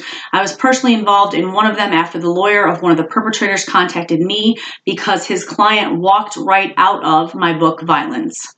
The other is the Littleton, Colorado tragedy. Quotations from the diaries, videotapes, and websites of the perpetrators were later published. But I would emphasize that the same principles apply to all of them to the extent that details of each that have been made publicly available. And I would add here that mental illness also plays into acts of violence, which sometimes, as he mentioned earlier in the book, is aggravated by societal factors.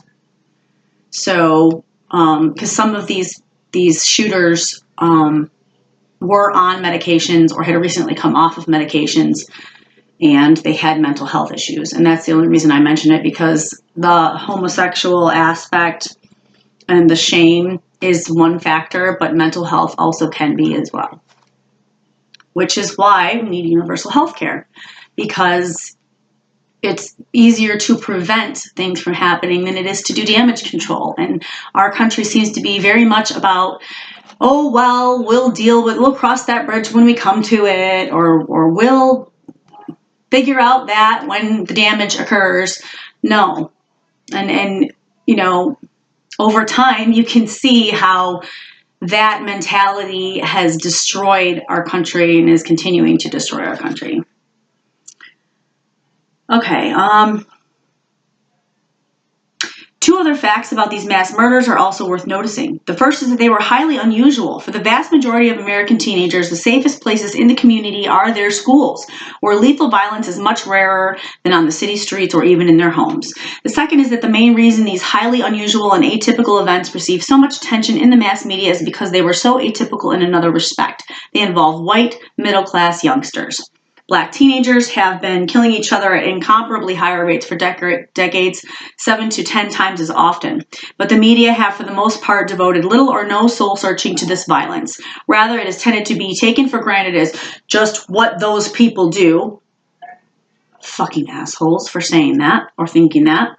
Or treated as if it were as unavoidable a characteristic of their nature as, say, monsoons are of the South China Sea. As if it's some genetic predisposition, which is a load of fucking crap, because everybody is a human being and should be treated as such. But let a white middle-class child kill his classmates, and suddenly we perceive the decline of the West all over again. These distortions in popular perceptions of violence in America are important not only in themselves, however, but also because the very fact that these distortions exist and are so widespread in our culture specifically, and in our media, can help us to understand the atypical violence of the white middle-class students themselves, as I will attempt to show. And right now I'm going to add a little opinion of my own, which is that in Littleton, Colorado, the biggest industry in Littleton is the mass production of nuclear weapons. And everybody knows it. Everybody, that is their subsistence there. And I think it really, on a collective level, and an unconscious collective level of humanity, reinforces the propensity for violence and the ideology that violence is the answer, because all of these people were profiting off of, clearly the destruction of humanity in other parts of the globe. And what you do to others, you're doing to yourself ultimately. And I think that this tragedy manifested partially as a result of that collective ideology. whether conscious or unconscious. Again. Let's see here. Okay. To protect the confidentiality of the forensic psychiatric interviews with the first of the high school shooters, I will call him Tommy, not his real name, and I will intermingle quotations from the reports submitted by 5 clinicians who interviewed him.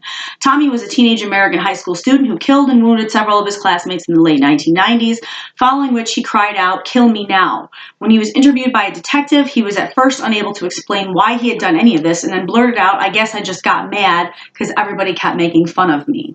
Later interviews with psychiatrists and psychologists revealed the extent of both his anger and of the teasing that contributed to it.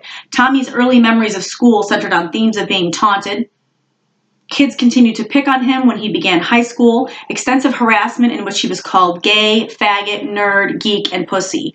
He stated that he was also spat upon. The harassment became particularly pernicious following publication of a false rumor in the school newspaper that he was having a homosexual relationship with another student. Okay, so that shame, when thrust upon an individual, especially when it's not true, and they have no way of proving otherwise. And this is like an entire community of people that is being, where, you know, these things are being publicly known about him and are not true.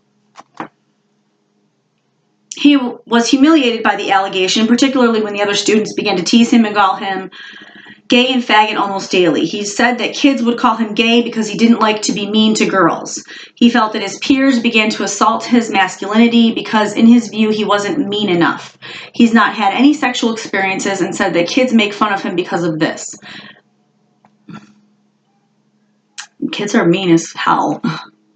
And that's stemming from our society. Our society teaches people to be this way. Conditions them, whether they're being taught that in the home, whether they're being taught this even on a conscious level. It's being taught, it's being conditioned, it's going into the subconscious of millions of boys every day. His anger over rejections and humiliation mounted. He then hit upon the solution that an act of violence would change the way kids perceived him in school and give him the recognition and acceptance he longed for, which is moronic, because he wasn't thinking far enough into the equation to say, oh yeah, if I shoot up the school, I'm going to get arrested and thrown in jail the rest of my life or die.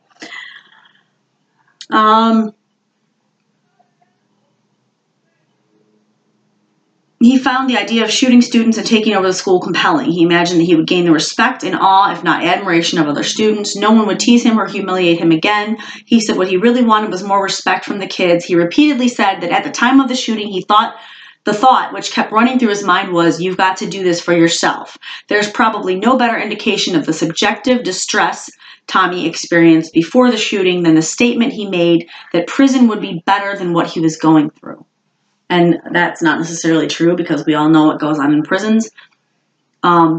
Because at least the teasing would stop. He thought that if he got into trouble, he would not lose that much, because I didn't have that much. I didn't feel as if anyone really liked me. He reported that he was tired of people making fun of me. I couldn't stand it anymore. If I shot one of them or scared them all, they would leave me alone. And this is where I mentioned earlier about bullying and how the bullied often turn into bullies. And I think that this is something it's like tag, pass it on kind of thing in our society. If you allow it to become that way, if you're not aware and you don't say to yours, because I was teased and bullied mercilessly as a child. I was a preemie, so I was very, very small. I was never picked in sports. I sat alone at lunch or only hung out with the nerds. I was teacher's pet, so I excelled because I was smart, and I was teased because of that. My mother was on welfare, so they used to say I live in a cardboard box and I'm a welfare child. Of course, I'm a female, and society says that to be aggressive and violent, in my case, is unacceptable, and that's a further source of shame. So, like he said earlier in the book, the likelihood of a female being this way to achieve those ends really doesn't make any sense. But for boys, it becomes a very real possibility and option. When he actually brought his guns to school, a friend of his was so impressed, he said, "You got the biggest balls here." He felt he could not change his mind because the boys would laugh at him for bringing the guns if he did not go ahead with the plans to use them. Ironically, his plan for gaining respect through violence turned out to be more successful than any other strategy he had up to that point, for he said that after the incident, "People respect me now." He reported that he liked the juvenile detention home better than high school, that the kids were nicer to him, he was not being teased or put down. Wow, that's fucked up. The tragedy, of course, is that neither he nor the adults responsible for him found any less destructive way to enable him to diminish or tolerate the overwhelming shame and humiliation he had been experiencing. And along with shame and humiliation, I would say ostracization and what's the word that they use when they banish someone? Banishment, or I think it starts with an E. I can't think of the word right now, but that feeling of, that severe feeling of not belonging, of feeling, outside of ever being accepted in any way is a very strong thing. So when we're talking about shame and humiliation, those kind of things are also included in that. The story of the massacre at Columbine High School in Littleton, Colorado was virtually identical to that of the one Tommy committed. The two killers, Eric Harris and Dylan Klebold, were subjected to repeated taunting, teasing, insults, name-calling, rejection, and accusations, apparently false, of being homosexual. A journalist with the New York Times reported the preps and jocks who ruled the school, overextended masculinity, taunted the group in the hallways with sarcastic jibes. One member of the Trenchcoat Mafia was quoted in today's Denver Post as saying that they had been pushed down against lockers and had rocks in lunchroom, mashed potatoes thrown in their faces by jocks. Jody Wilgerin, Click's dark journey began with a black coat is the reference there. And these allegations were confirmed by many of the jocks, the athletes at the top of the school's social hierarchy, just as the shooters were at the bottom of it. One football player was quoted as saying, "Columbine is a clean, good place except for those rejects. Most kids didn't want them there. Sure, we teased them, but what do you expect with kids who come to school with weird hairdos and horns on their hats?" In other words, people who don't subscribe to social norms. Fuck social norms. That's my opinion. Fuck social norms. They fuck with your head. Everybody should be unique and be the person that they want to be, and they shouldn't be afraid to do that. It's not just jocks. The whole school's disgusted with them. They're a bunch of homos grabbing each other's private parts. If you want to get rid of someone, usually you tease them, so the whole school would call them homos. Nancy Gibbs and Timothy Roche, the Columbine tapes. And that is that source. The effect of this on Harris and Klebold, judging from what they wrote, said, and did, was shame, leading to rage, leading to violence, and a desperate attempt to replace shame with respect so as to stop the social and psychological annihilation they were undergoing. The tragedy was that neither of them found a way to rescue his self-esteem, and hence his self, except at the expense of his body, his physical survival, and the bodies and physical survival of others. They made it very clear in their websites, videotapes, and diaries what their feelings, motives, and intentions were. In one videotape, for example, Eric Harris said, "Isn't it fun to get the respect that we're going to deserve?" while holding the sawed-off shotgun he would use at Columbine. And in his website, he wrote, "God, I can't wait till I can kill you people. I'll just go to some downtown area and blow up and shoot everything I can. Feel no remorse, no sense of shame. I don't care if I live or die in the shootout. All I want to do is kill and injure as many of you as possible." Wow. It is noteworthy that he combines 4 themes in these remarks. 1, the need to gain respect. 2, the absence of feelings of remorse or guilt. Violence always represents self-defense to those who engage in it. I'm going to say that again. Violence always represents self-defense to those who engage in it, which goes in conjunction with A Course in Miracles and Conversations with God that says all attack is a call for help. Defense of that vulnerable and threatened psychological construct, the self. Furthermore, any experience that specifically intensifies feelings of shame and simultaneously diminishes feelings of guilt and remorse. So you can't feel shame and guilt typically at the same time. Some people do, but it's not as prevalent. 3, Absence of feelings of shame over the plan to kill everyone. Violence from the point of view of those who engage in it does not intensify shame, it diminishes it and even reverses it into its opposite, namely self-respect and respect from others, which is why the most violent people boast of their violence rather than apologizing for it. That's a, typical thing. They are happy, they do not feel any remorse at all whatsoever, and people are, looking at them like, are you nuts? Well, it becomes a form of psychosis. The willingness to sacrifice, this is 4, the willingness to sacrifice one's body when that is seen as the only means by which one can rescue one's soul or psyche or self, or when oneself has already died, to kill one's body as well, along with other people's, since that may be seen as the only means of escape from an intolerable degree of shame. And also willingness to sacrifice one's body in the defense of one's family. Because,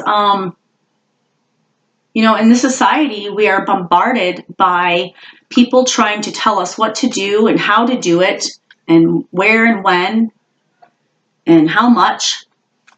And we are bombarded and exploited by corporations and government entities. And these are all sources of pressure and ultimately sources of shame, because when you're pressuring somebody and they can't come up with the money for a bill or whatever, what have you, they end up having no other recourse in some instances, or they feel they don't have any other recourse other than to strike out in defense of themselves and their families. So these are, when he's talking about these smaller situations, there are other situations that you can apply this to in society where you see these dynamics. One lesson the Columbine tragedy teaches us is that lower social class and case status are far from being the only determinants of overwhelming shame, though they are the most common epidemiologically. I got it right that time, the first time. At Columbine, where everyone was of the same social class and caste, again, at Columbine, where everyone was of the same social class and caste, the criteria for social status involved not money or race, but athletic ability and the kinds of social skills needed for popularity in that particular school, in both of which Harris and Klebold were sadly and even tragically deficient. So there are these status quos that exist, whether anybody actually ever points them out or not. You can feel it, you're experiencing it, and your place in that. And if you happen to believe that what these other people are saying is true, and you don't have the self-worth and self-esteem to withstand those assaults, then it ends up putting these youngsters in precarious positions where they make these kind of tragic decisions. But there's an irony in this tragedy which is too important to overlook. The irony is that the main reason why communities like Littleton and schools like Columbine exist is to enable the families who move to those school districts to benefit from their high school social and economic status and enjoy freedom from poverty and degradation, and from the violence that poverty and degradation bring with them, while leaving the class and caste structure of our society as a whole intact. In other words, they're not challenging these social norms and status quos. They are trying to embody them while ignoring those who do not benefit and often are destroyed because of these social norms. So social norms are really, really important to challenge and to break, and to, get people to understand that it's not right and it cannot continue. They are rescuing themselves at the expense of those who are poor and or colored, and in effect abandoning them to these war zones of almost unlimited violence, the inner city ghettos into which the underclass is segregated in the American version of apartheid. And this is so very true. I live in the middle of Detroit because I trust my neighbors in the ghetto, in the hood, more than I trust our governmental entities who condition and hold these societal structures in place, which is the basis of white supremacy, superiority based on ...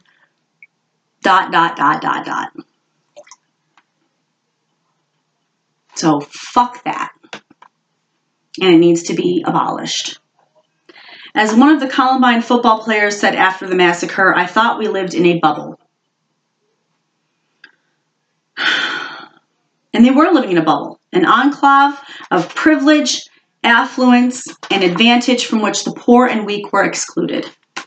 The problem was, however, that violence, which they had tried to eliminate by living only among others of the same class and caste status, followed them right into that bubble. And of course, it was inevitable, for even by calling Littleton a bubble, the student who used that word indicated that he knew something very different existed outside it, namely a world that was not so privileged. So Littleton, which superficially resembled a classless society, was in fact the product of the most extreme development of the system of class stratification, namely the rigid segregation of breathtakingly affluent suburbs from wretchedly poor, virtually uninhabitable inner city ghettos, while profiting off of the nuclear destruction of the world. Wow. I do not say this with any sense of self-righteousness, for like most upper middle class professionals, I have done exactly the same thing myself in the effort to provide my children and myself with the best possible education and the highest possible degree of freedom from crime and violence, which is why you have this divide amongst Black people now who are more affluent than the poor, and why they are seen as turning on their fellow race, because the money changes everything. And you want your children to do good and have better things. You want to have better things. You want to live more comfortably. And these things are, obviously seen as positive things. But if you are moving outside of poverty in order to provide for and protect your family without acknowledging the issues in our society that exist and the class wealth aspect, not just the race issue, but the class issue. And I, as an activist, have a very intimate experience with this as a white woman who has lived in poverty my entire life. I have that inside view, and so it allows me to be a bridge between people. And so this separation by class is a huge thing, and it's going to continue to be a huge thing until people realize that and accept and acknowledge and try to work towards equality in wealth, not only in race, but in wealth. I mean, these things are hand in hand. They're inextricably linked because our society is a capitalistic society and has been built on the backs of other people and taking advantage of other people and getting over on other people. And you can't teach somebody that this is how you get by in society and then complain when they use the very tools that you've conditioned into them through society. A guy sticks up a guy with a gun on the street corner and you say, oh my God, why did he do that? Maybe because he's watched greedy white businessmen in suits stealing from the American public his entire life. Like these kind of things, you can't expect people to act differently than the soup in which they exist. Let's see, where was I? Why did it do that? Oh, that's a little bit. Hold on. I'm merely insisting we cannot even begin to prevent violence until we can acknowledge what we ourselves are doing that contributes to it actively or passively, and to remember that in a democracy, we are all responsible for all. And I think this is where the term brother's keeper comes in, although if you have the experience of nosy neighbors, you might not believe so much in your brother's keeper. What that means is that if we want to prevent or at least diminish the violence to which we all are vulnerable, even in affluent communities like Littleton, then it is essential that we do not cease to work toward true social and economic equality throughout our society. And this is why this call to defund the police is so important. It really is. You cannot give all the power to the guns. Respect by force is not the way. Respect by equality is the way. Respect by power and control is not the way. Respect by respecting others and affording them the same comforts and opportunities as you are is the way. Otherwise, the violence that we move to our little version of Littleton to escape will follow us right into the bubble that we had thought would be safe. And this is why it is so hilarious to me that people live in the suburbs and believe that they're sheltered from the violence that's going on in society. Black people in the hood might be on the front lines, but guess what? It's coming to a neighborhood near you because you're second in line. You cannot escape it. It will. And then this is a lot of what we're seeing in the suburbs nowadays with heroin addiction and how it's devastating communities. And now look how it's being treated as a public health problem when crack addiction was not treated as a public health problem in the hood. These kind of disparities and injustices and disenfranchisement are what is fueling the issues that are going on in our society today. And that's why it's so important that we alleviate them as soon as possible, because there is no peace and comfort and safety without it. And you cannot just march a bunch of cops with military gear and National Guard and guys with big, huge guns into every community demanding that they just shut the fuck up, and that they not protest and they not retaliate against blatant disrespect of their community and their race. And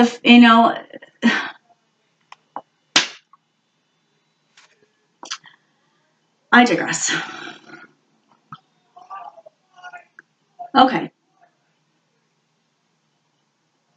For what Littleton did was to reproduce the very status hierarchy that it was meant as an escape from, albeit one that was governed by different criteria. So you can't just pick up and make your own little world and expect that these issues are not going to follow you in when you're not addressing the root causes of the issues that you were trying to escape from to begin with, okay? Why did it do that? Or to be more exact, how could it have avoided doing that? It is a question of values. To the extent that we place a positive value on social stratification and hierarchies, whether actively or passively, consciously or unconsciously, then we signal to our children that status systems are a good thing and that they are likely then to reproduce their own versions. Whether they want to or not, what you're pounding into them is what's going to come back out. Working to dismantle all status hierarchies, however, does not at all require that we stop making distinctions between better or worse quality work, whether in the arts, the sciences, or any other field of endeavor. Which is why I think some people have an issue with, what is it called? When they force them to hire in affirmative action, that's what it's called. This is why people have a problem with affirmative action. But I'm more qualified, I did the better job, but this person who is of a skin color gets the job, even though he's not doing as good of a job as me. These kind of distinctions are important to make. At the same time, that has to be a balance, because you can't just have a bunch of shitty people that are unqualified that are in those positions. And there are a lot of white people that are shitty and they do not do a good job also. That's not to say that, I want to make sure that I'm saying this, but what it means is that there has to be a balance there. Yes, you have to hire people that are different from you. You have to. You cannot just hire a bunch of white people because you think that they're better. They're not better. They're not genetically better. As a matter of fact, they've caused more wars and killed more people in the name of righteousness than any other race on this earth, any other race. So it's important to self-examine and to examine where you're coming from and to really see this bigger picture. We have to recognize that the only basis on which we can live with each other without violence is one of mutual respect, human respect. A respect that is so deep and unconditional that is not dependent on achievement or behavior, but is respect for human dignity, for the inviolability of the human soul and personality, and a determination not to subject anyone to any shame that is not an unavoidable consequence of the fact that we are all imperfect and therefore will all inevitably and appropriately suffer the narcissistic wound of acknowledging our own imperfections. Nobody's perfect. Nobody is genetically superior either. Finally, it's important to remember Malcolm X's insight that no one can give someone else self-esteem or self-respect. People can only acquire that for themselves through their own achievements and way of life, this is an interesting dichotomy, because I went to a parenting class many years ago and the lady was talking about building self-esteem in children. And, we got to the point where we started talking about, well, what if your parents didn't give you that? How do you get that? So she started saying through sports, and I said, okay, but these are things that other people have to applaud you for. Woohoo, you got you know what I mean? So it is, it's an irony, but also self-esteem is not just obtained for oneself through skills and abilities that other people can applaud. It is your own, responsibility to say, wow, I did a good job, even if nobody else is there to tell you. It is your responsibility to be positive with yourself. Or if you realize suddenly that you're beating up on yourself, to say, you know what, I need to stop doing this. And I have to shift my thinking in that stupid little tape in my head, whether it was your parents or your school teachers or your coach or whoever outside of you may have given you that little shitty tape that goes through your head, to challenge that every step of the way. And to also, you need to be bringing an energy from sources that do not require that you're stealing energy from other people. I haven't done any videos yet on human energy, but there are ways, reading books, watching inspirational movies, looking for inspirational phrases, study, research, and emulation of role models, practicing of a skill, and the personal, private validation that you feel when you first start doing something. For instance, I'm just starting out doing the electric guitar and I only know a couple of chords and I feel stupid and like I don't know what I'm doing, but the only way I'm going to get better is by practicing. And then one day when I've actually learned an entire song, I can say to myself, like, wow, look how far you've come. And that self-acknowledgement is so important. And so even though I don't think he really mentions it in this book, it doesn't have to come from outside of you. You can be a full-grown adult with self-esteem issues and find ways to build yourself up without dominating and destroying other people. It doesn't have to be force. And you will never truly be respected when you are forcing other people to do something. It's not real respect. It's only respect by force. And as soon as that person has the opportunity to escape that situation, they will, because it's wrong. There's a reason why we have higher brain thinking than every other species on the planet. And that is because we have the capacity to be different than animals and to not be ruthless and to be peaceful. And the very fabric of our humanity includes cooperation. And that's what all of nature really is based on. And people get it twisted because somebody took one line out of a book by Darwin and twisted it into this one little phrase, survival of the fittest. And we actually are cooperative, and all of life is cooperative. Otherwise, none of this would exist this far. So,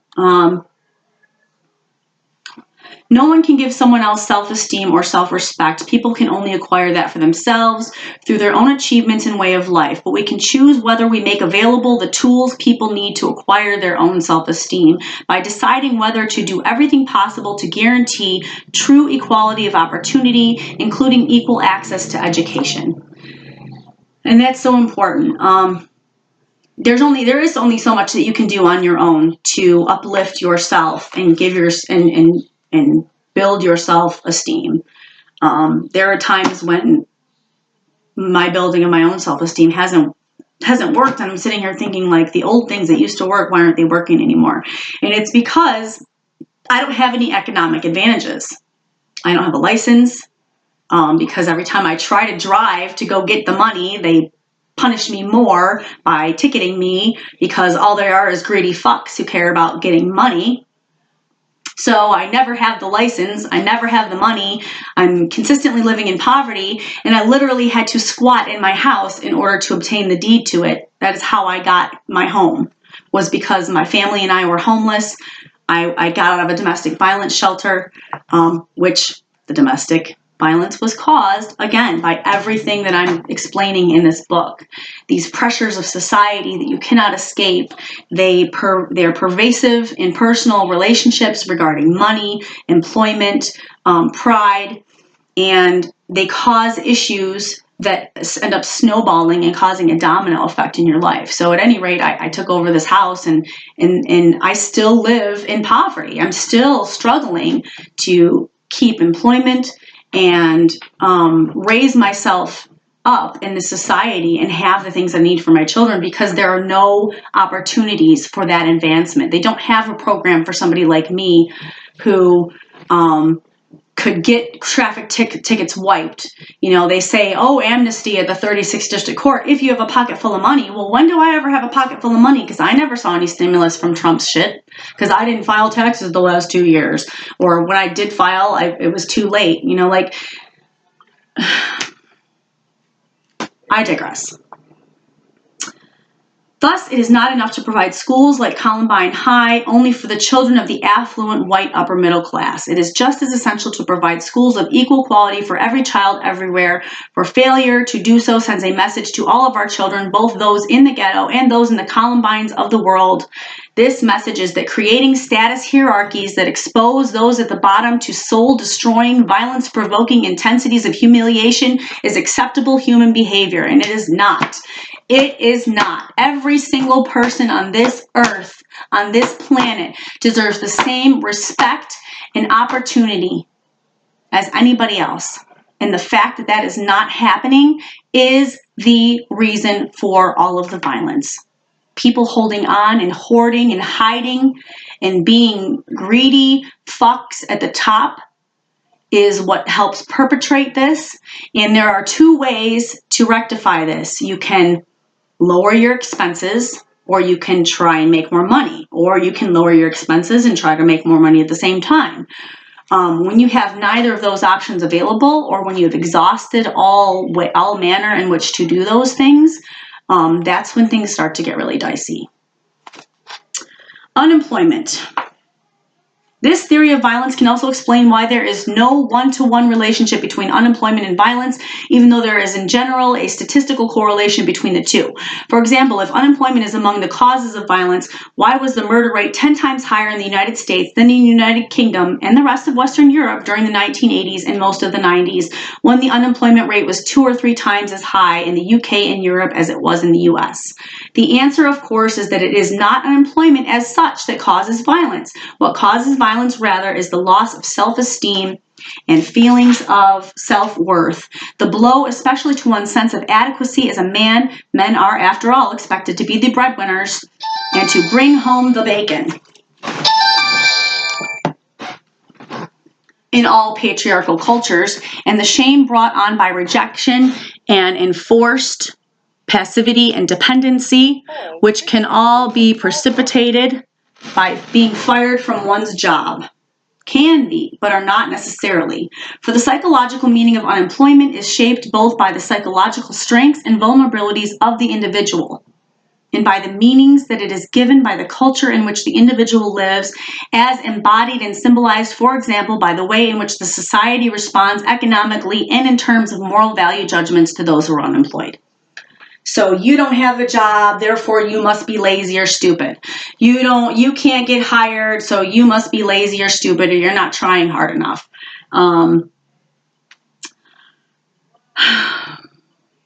Catherine S. Newman, a Harvard anthropologist, has written a brilliant exposition of the degree unique among the developed nations of the world to which American culture shames and stigmatizes the unemployed. The source is No Shame in My Game, The Working Poor in the Inner City, 1999. As she puts it, Americans have always been committed to the moral maxim that work defines the person. Given our tradition of equating moral value with employment, it stands to reason that the most profound dividing line in our culture is that separating the working person from the unemployed, we attribute a whole host of moral virtues to those who have found and kept a job, especially when it comes to the American dream. And you can come here and be and do anything you want. This is this fucking shitty ass lie that people are sold all over the world about what it means to be in America. And they buy it because it's glamorous. It looks like it actually does work.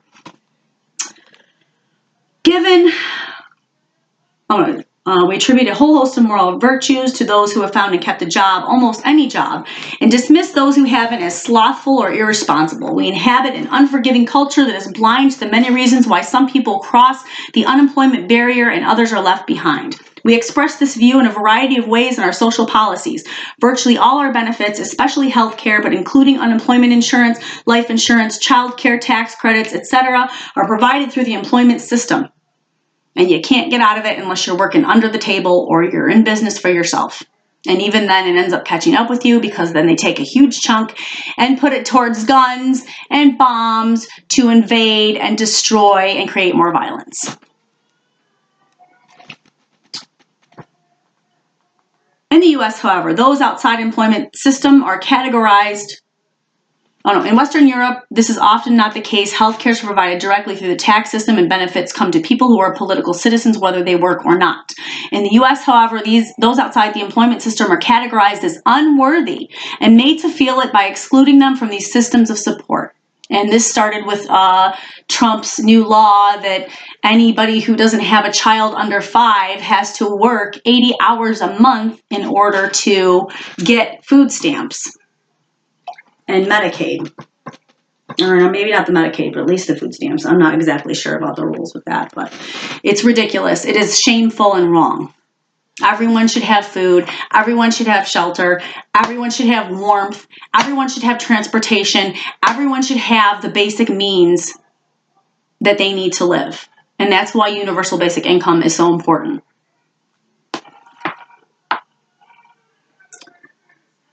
To varying degrees, we take care of the socially excluded by creating stigmatized categories for their benefits, welfare and Medicaid, and inferior grade of health insurance being prime examples.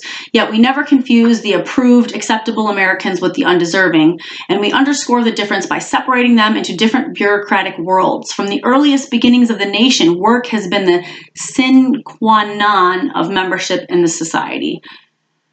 I don't know what that means. Work has been, in what context is it used? Work has been the sine qua non of membership in the society, the criteria. We are so divided in other domains, race, geography, and the like, that common ground along almost any other lines is difficult to achieve.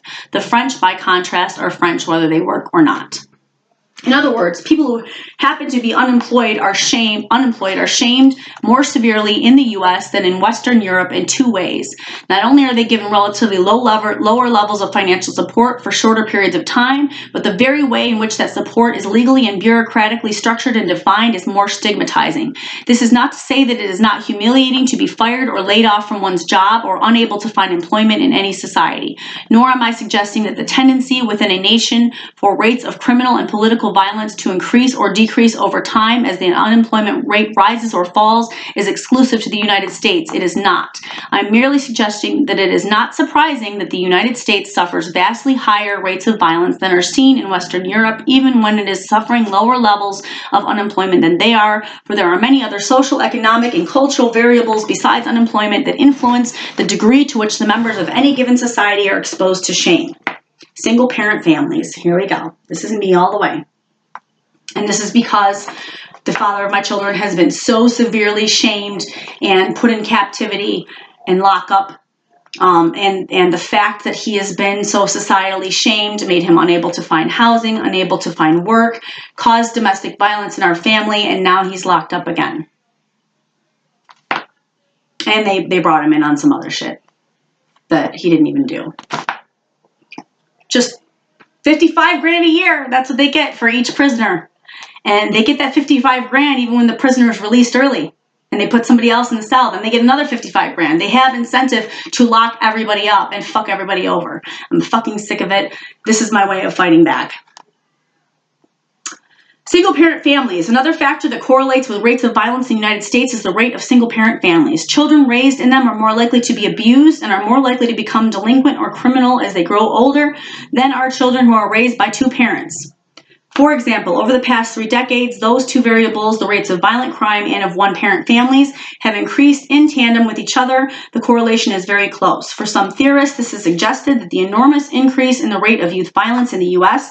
over the past few decades has been caused by the proportionately similar increase in the rate of single-parent families. And when you're locking up all the men, that's what it creates. More violence, more violence. Don't lock them up and try to actually rehabilitate them or correct them, as the Department of Corrections is supposed to be doing, making our streets and communities safer.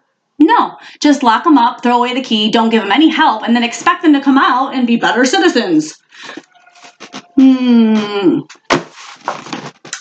As a parent myself, I would be the first to agree that child rearing is such a complex and demanding task that parents need all the help they can get, and that's certainly true. And certainly having two caring and responsible parents available has many advantages over having only one. In addition, children, especially boys, can be shown to benefit in many ways, including diminished risk of delinquency and violent criminality from having a positive male role model in the household. So thank you, State of Michigan, for locking up their father and keeping us and keeping my license from me and keeping me in fucking poverty my entire goddamn life. Thank you. You're fucking awesome. I'd like to sue you. The adult who is most often missing in single parent families is the father. Some criminologists have noticed that Japan, for example, oh, and by the way, just to make it very clear, I am not a criminal. The only record I have is traffic tickets. But yet I have to walk around or drive, and when I'm driving, drive around feeling like I'm some kind of goddamn criminal when I haven't even done anything wrong. Nothing. I haven't done any. The only thing I've done wrong has been poor. And debtor's prison is supposed to be illegal in the United States, so. Some criminologists have noticed that Japan, for example, has practically no single-parent families, and its murder rate is only about 1/10 as high as that of the United States. Sweden's rate of one-parent families, however, has grown almost to equal that in the United States, and over the same period, the past few decades, yet Sweden's homicide rate has also been on average only about 1/10 as high as that of the US during that same time. To understand these differences, we should consider another variable, namely the size of the gap between the rich and the poor, which is getting bigger. The middle class is disappearing. Dear middle class, you are disappearing because of these horrible, destructive ways of being, and that is why the criminal justice system needs to be overhauled completely. It needs to be changed. Otherwise, you're just not going to exist anymore. It's going to be the super rich and it's going to be the super poor all at the bottom. And guess what happens then? Guess what? Every single society who ends up like that, guess what happens? It implodes. It ends up falling. You ever heard of the fall of Rome? Study the fall of Rome because it's happening here. This is Babylon.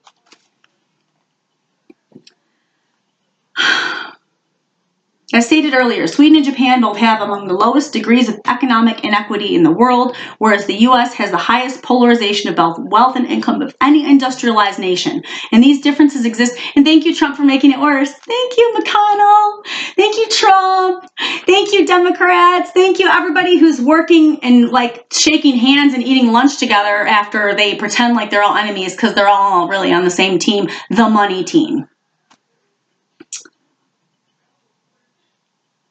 these differences exist even when comparing different families. I'm sorry to be so sarcastic and have such an attitude, but I've lived in poverty my entire life, so I experienced this to a very real and potent degree. And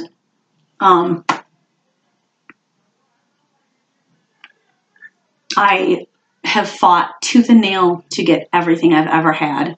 And I was taught to earn everything I got. So it took me a long time to get to this point where I'm like, I deserve mine. Let's see. And these differences exist even when comparing different family structures. For example, as Timothy M. Smeating has shown, the rate of relative poverty is much lower among single-parent families in Sweden than it is among those in the U.S. Even more astonishing, however, is the fact that the rate of relative poverty among single-parent families in Sweden is much lower than it is among two-parent families in the United States. In other words, a single-parent family in Sweden makes more money than a two-parent family, the average two-parent family in the United States. This is because of the system of interest and inflation. They hold the cards, they make the rules, they pull it in and push it out and create housing bubbles and tell you to throw all your retirement into the stock market, and then they crash the market. The shit's got to stop. Wall Street's got to stop. The police have to stop. This power and control bullshit has to stop. And the only way to do that is by people becoming aware of the dynamics of power and control in our society and why these things occur.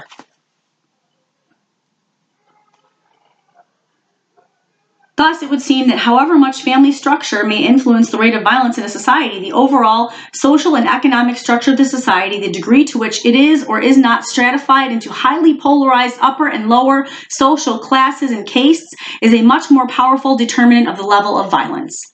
There are other differences between the cultures of Sweden and the U.S. that also may contribute to the differences in the correlation between single parenthood and violent crime. The United States, which is strongly puritanical and Calvinist cultural heritage, is much more intolerant of both economic dependency and out-of-wedlock sex than Sweden. Thus, the main form of welfare support for single-parent families in the U.S., until it was ended a year ago, AFDC, Aid to Families with Dependent Children, was specifically denied to families in which the father or any other man was living with the mother, and they would actually go in and sneak around to try and catch the mothers with the men in the home. This was happening, I guess, all through the 60s and 70s. Indeed, government agents have been known to raid the homes of single mothers with no warning in the middle of the night in order to catch them in bed with a man so they could then deprive them and their children of their welfare benefits.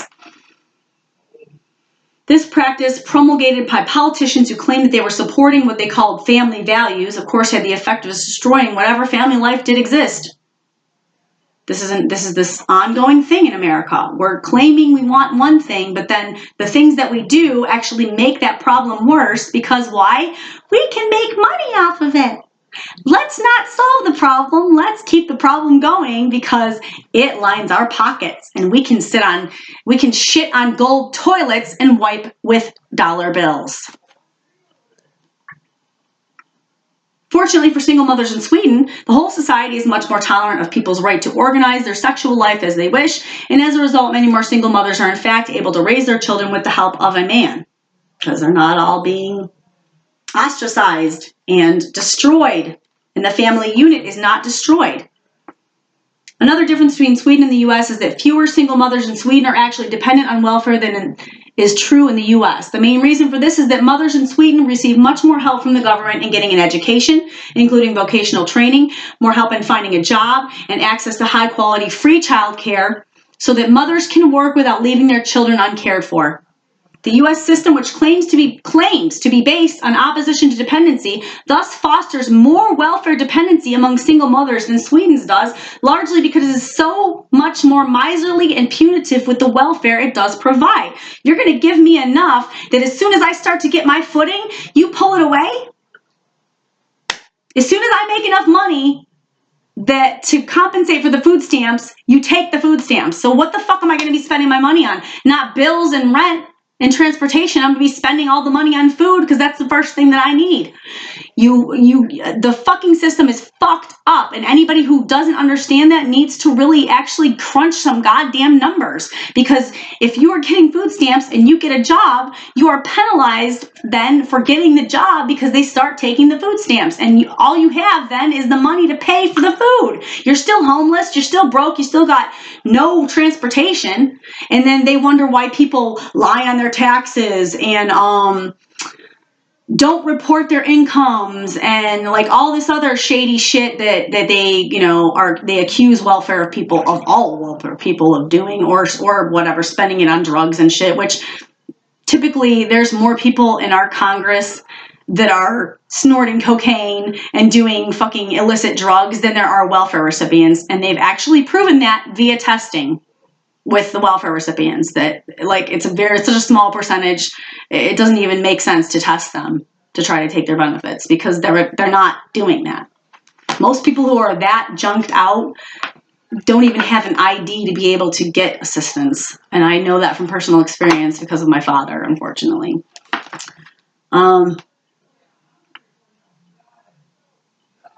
Even more tragically, however, it also fosters much more violence. It is not single motherhood as such that causes the extremely high levels of violence in the United States, then. It is the intense degree of shaming and pressure, societal pressure, financial pressure, to which single mothers and their children are exposed by the punitive, miserly, puritanical elements that still constitute a powerful strain in the culture of the United States. And everyone around the world sees this. But when you're in the fishbowl, it can be harder to see it, but I see it, and I want you to see it. Okay, I'm going to take a break, and then I will start the next chapter.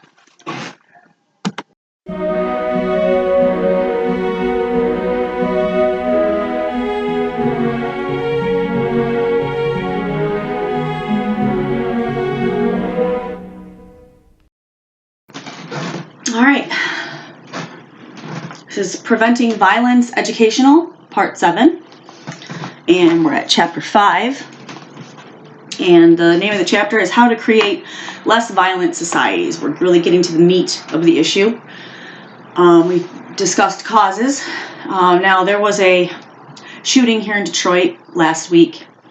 Some police went to arrest someone who had killed some people over the 4th of July, and his buddy, while he was being arrested, his buddy pulled a gun and started shooting at the police, and subsequently was killed by the police himself. There was an outrage, even though the guy was armed and he, shot at the police. But this is a really good example of why this violence prevention information is so important, because a lot of people would say, well, he deserved it, he was shooting at the cops, or all these were druggies, they're selling drugs, so on and so forth. Okay, the thing is, no matter what it was that they did, there were underlying causes behind that. Why do a lot of inner city boys sell drugs? Because that's what there is to do. If they don't have a vehicle, they can't get out into the suburbs. Even if they do get out in the suburbs, who's going to hire them? They're less likely to be hired if they don't have a right education, if they haven't graduated high school. There's all these factors that, cause a person to be in this kind of situation where they would sell drugs, or they would kill someone, or they would feel like they have to carry a gun. So this is a perfect opportunity to take it back to source, to take it back to the foundation and the roots of what really has started all of this. Because you can say all day long, the person just didn't do the right thing, but you're not understanding the pressures and lack of resources, that they're dealing with in these kind of situations that bring a person to this point where they would feel like they have to do something like this. So now we're going to read about how to create less violent societies. And this is something that I think a lot of people really aren't understanding. They're not taking it back to the roots of the issue, or they'll say economic inequality, but it's very vague. So this kind of goes into detail. The first step towards learning how to prevent any health problem is to discover what causes it so that we know what causes need to be removed or neutralized. That is why I discussed the causes of violence at such length in the previous chapters. Once we know the causes, we can apply that knowledge to the issue of prevention in a very direct way. We can stop causing it. We know how to cause violence by shaming people. Therefore, we know how to prevent it. Stop shaming them.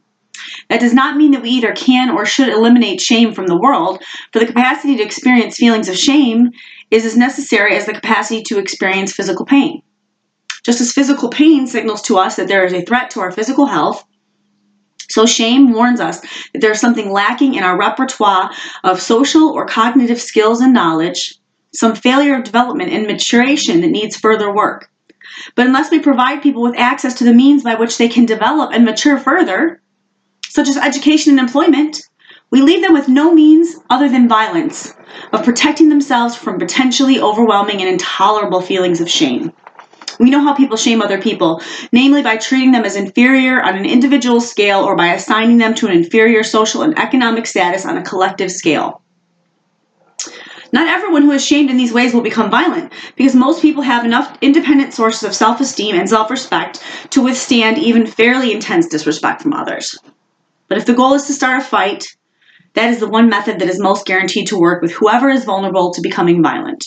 Thus, the first steps toward preventing violence consist of not shaming people, as by disrespecting them, and not depriving them of access to the tools they need in order to attain and maintain their self-respect, even when they're disrespected by others. So there has to be some other means here. If you are a male in our society and you don't have a job, you don't have a car, you don't have any means of upward mobility in our society, that is a constant 24/7 source of shame, whether you're consciously feeling that or it's on an unconscious level. The most important implication this has for the issue of preventing violence is that violence does not occur spontaneously. It occurs only when we cause it. So that the task of preventing violence does not so much require us to do something special as it requires us to stop doing the things we have been doing that cause violence. In other words, to discontinue the individual and social practices and behaviors that have been shown to cause violence. Once we stop causing violence, it will disappear by itself. That simple statement is not as optimistic as it may sound, however, because it is not at all clear how many of those things people will be willing to stop doing, even if they can be convinced that they cause violence. For preventing violence is not the only goal that many people value, and there are many other goals that some value more. As Elliot Curry wrote, we have the level of criminal violence we do because we have arranged our social and economic life in certain ways rather than others. The brutality and violence of American life are a signal that there are profound social costs to maintaining those arrangements. Money, money, money, money. Ask the courts, ask the police. Ask the corporate interests. They know why they keep the game going. But by the same token, altering them also has a price. And if we continue to tolerate the conditions that have made us the most violent of industrial societies, it is not because the problem is overwhelmingly mysterious or because we did not know what to do, but because we have decided that the benefits of changing those conditions aren't worth the costs. And that source is Confronting Crime, 1985. It is very important to note, however, that the only segment of the population for whom changing our social and economic conditions in the ways that prevent violence would exact a higher cost would be the extremely wealthy upper or ruling class, the wealthiest 1% of the population, which in the United States today controls some 39% of the total wealth of the nation and 48% of the financial wealth, as shown by Wolf and Top Heavy, 1996, and I'm sure the numbers are much greater now that it's 2020. The other 99% of the population, namely the middle class and the lower class, would benefit not only from decreased rates of violence, which primarily victimize the very poor, but also from a more equitable distribution of the collective wealth and income of our unprecedentedly wealthy societies. Even on a worldwide scale, it would require a remarkably small sacrifice from the wealthiest individuals. They wouldn't even feel it. They could throw money up in the air all day long at you, and they would never feel it. They're that fucking rich. They're so rich they don't know what to do with their fucking money, but they don't want to spend it on making anything better. Or they want to act like they're spending it on making things better by donating to charities and what the fuck ever. Okay. Including the populations of the poorest nations above the subsistence level. I'm gonna repeat this. Even on a worldwide scale, it would require a remarkably small sacrifice from the wealthiest individuals and nations to raise everyone on Earth, including the populations of the poorest nations above the subsistence level, as the United Nations Human Development Report 1998 has shown. I emphasize the wealthiest individuals as well as nations because, as the UN report documents, a tiny number of the wealthiest individuals actually possess wealth on a scale that is larger than the annual income of most of the nations of the earth. For example, the 3 richest individuals on earth have assets that exceed the combined gross domestic product of the 48 poorest countries. The assets of the 84 richest individuals exceed the gross domestic product of the most populous nation on earth, China, with 1.2 billion inhabitants. The 225 richest individuals have a combined wealth of over 1 trillion, which is equal to the annual income of the poorest 47% of the world's population, or 2.5 billion people. Now, in the age of COVID-19, corporations and individuals that were already very wealthy have gotten even more wealthy due to the virus and small businesses being shut down and not being able to reopen. So if you think about the concentration of wealth, not only in this country, but in all the rich people in the world, and how easily and quickly these ills of society of the masses could be fixed. How quickly and easily. It is just disgusting that they don't. It really is. It has been shown throughout the world, both internationally and internationally, that reducing economic inequities not only improves physical health and reduces the rate of death from natural causes far more effectively than doctors, medicines, and hospitals, it also decreases the rate of death from both criminal and political violence far more effectively than any system of police forces, prisons, or military interventions ever invented. And this is a statistically proven fact, because we've been doing things the way we've been doing them for a long time, and is it changing anything? No, it's not. So, time for a change. If you're beating your head against the wall doing the same old thing, that's insane. And insanity is doing the same thing, expecting a different result. So let's appeal to those that we can to make changes, and let's try to make changes as we can. And there's 2 ways to do that: by lifting up of income and by reduction of expenses. And that's the route that I took when taking over my house, was reduction of expenses, because to live beyond your means is just futile. It's a never-ending battle. You never win. You're constantly stressed out. You're constantly in survival mode. And by the way, when you're in survival mode, you're operating from the reptilian brain, which means your higher thinking is pretty much cut off. If you want to look it up, there literally is scientific proof. When you are stressed and you're in fight and flight all the time, your higher brain functions are not able to operate properly. You're in survival mode. You're ticked off. You're anxious. You're fearful. You're worried, so on and so forth. It may seem obvious that violence can be caused, but what reason do we have to think that it can be prevented? One reason for believing that is because it is already being prevented or has been prevented in all those nations, cultures, and periods of history that have lower rates of violence than other nations or epochs. My goal in writing this book is simply to make sure that all who read it will learn which choices lead to more violence and which ones to less. So what works and what doesn't, so that whatever choices they make will at least be made with full knowledge of the costs and benefits. Now I'm going to skip this section on social and political democracy, other than saying that there are some societies who have instituted social democracy, or welfare states as they're sometimes called, and achieved an unprecedented decrease in the inequities in wealth and income between the richest and poorest groups in the population, one effect of which is to reduce the frequency of interpersonal or criminal violence. Germany, Japan, and Italy are examples of these countries. Wars and governments have always caused far more homicides than all the individual murderers put together. While the United States adopted political democracy at its inception, it is the only developed nation on earth that has never adopted social democracy, a welfare state. The United States alone among the developed nations does not provide universal health insurance for all its citizens. It has the highest rate of relative poverty among both children and adults and the largest gap between the rich and the poor of any of the major economies. Vastly less adequate levels of unemployment insurance and other components of shared responsibility for human welfare and so on. Thus, it's not surprising that it also has murder rates that have been 5 to 10 times higher as those of any other developed nation year after year. For instance, Canada is across the river, Windsor. They have just as many guns. They have just as many people in the city as they do here. They leave their doors unlocked over there. Their crime rate is almost zero compared to our crime rate, and it's just across the river. So what is the difference? The difference is they have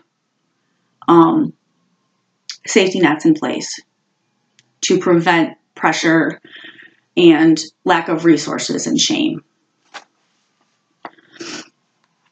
Another reason for concluding violence can be prevented and that we know how to do so can be found by contrasting the effects of the peace settlement that occurred after the First World War with that which followed the Second. As well known, the Versailles Treaty that the Allied powers imposed on Germany following the end of World War I included not only a statement condemning Germany, but also a series of financial penalties so punitive that they would have been ruinous had they been fully enforced. The effect of this was to give the right-wing revanchists, of whom Hitler emerged as the leader, an invaluable propaganda tool, namely the ability to win the elections on the campaign promise to undo the shame of Versailles, i.e. the humiliation to which the Allies had subjected Germany.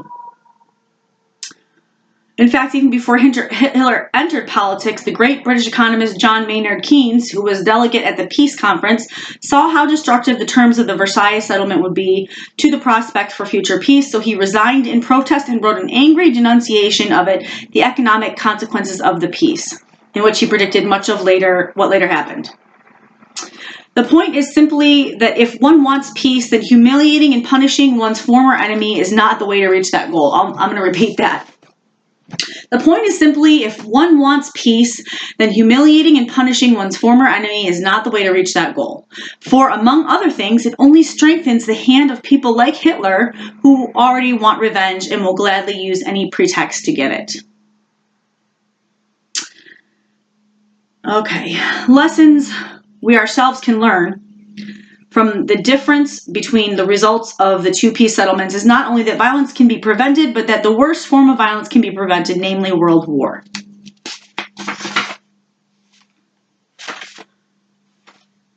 After the end of World War II, the Allies, far from humiliating the three Axis powers or punishing them financially by ordering them to pay reparations for their war crimes, actually extended financial support to them to help them rebuild their economies after the devastation of the war, and helped them also to establish stable political, democratic institutions for the first time. The result has been more than 50 years of unbroken peace on what had been the bloodiest continent in human history during the previous 30 years. And I'm going to repeat this one more time because the dynamic that's going on in our country right now with shame is so detrimental, and a lot of people think that if you call that out, that it's a racist thing, and that you believe that things should continue on this way, which they should not.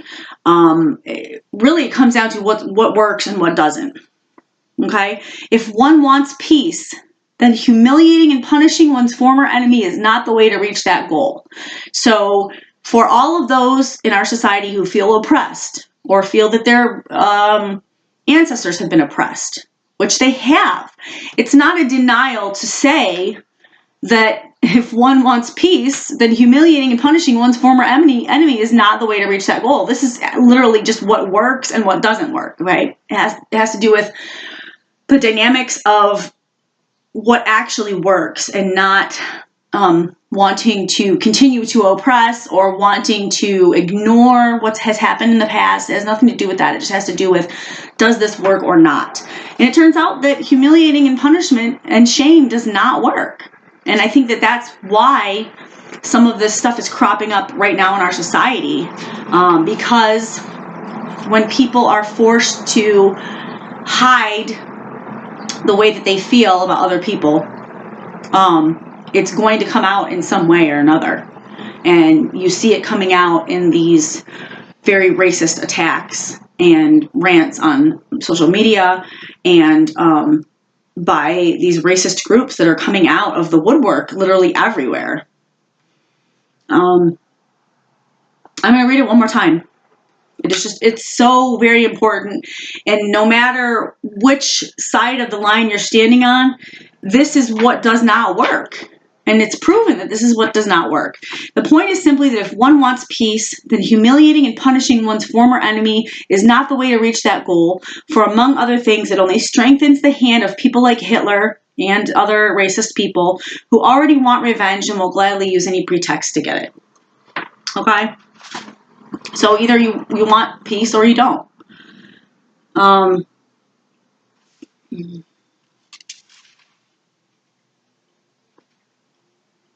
Now, there's some societies here that he's describing.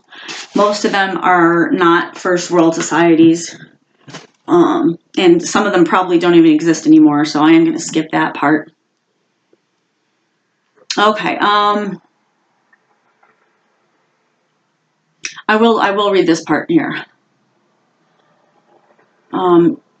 Gibson in Haas, The Anthropology of War, 1990, describes a non-violent city, the Buid, a highland group in Mindoro, the Philippines, who reject any form of violence, aggression, or even competition. Their economic system is based on equal sharing of wealth. Their political system eliminates competition for power and prestige, and they have an ideology of ascribed equality. People are considered equal, no matter how successful they are in various activities. They disapprove of boastfulness, quarreling, and attempts to dominate others, which they see as leading to violence and murder. To the Buid Masag, aggressive behavior connotes everything of negative value in social life, and they regard it as typical of their lowland Christian and Muslim antagonists, both of whom have a historical tradition of exploiting the Buid through trading, raiding, and enslaving, whom they hold up as a negative example. Interestingly, the Muslims place a directly opposite value on that same concept. To them, Mesug refers to all that is positively valued in men: virility, courage, and the ability to stand up for one's honor. And just as the two groups place opposite values on aggression, so they do on courage, fear, and flight. The Buid, by contrast, have no word for courage, in the sense of a positively valued aggressive attitude in the face of physical danger. There are many words for fear and flight from danger, neither of which is seen as being reprehensible. Indeed, they are the only rational responses to danger. They do not fight wars, and while even their extraordinarily anti-aggressive value system does not render them completely immune from lethal violence, the only known homicide in a 10-year period was committed by an atypical eccentric who had a fearsome reputation as a sorcerer. Perhaps no social system can guarantee absolute protection from the occasional isolated deviant, and we see this with school shootings and mass murders.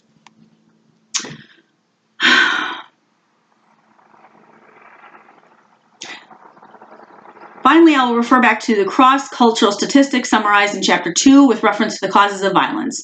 Since there is a reciprocity between causation and prevention, those same statistics show the conditions that prevent violence. These are economic and political egalitarianism, with classless societies, no slavery or social castes, and minimal hierarchicalization in the political sphere, and relative freedom from the invidious display of wealth, boasting, sensitivity to insults, and other social and cultural characteristics that tend to stimulate shame, envy, and violence. Namely, competition in our society. We have this stupid, fucked up idea that survival of the fittest at all costs is the way, and it is not.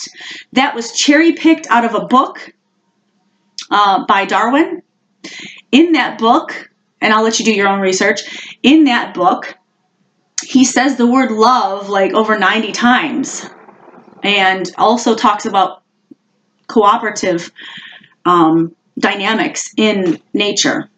But this one sentence about survival of the fittest is what was cherry-picked out of the text and has become this excuse for people to do whatever they want to other people because may the best man win.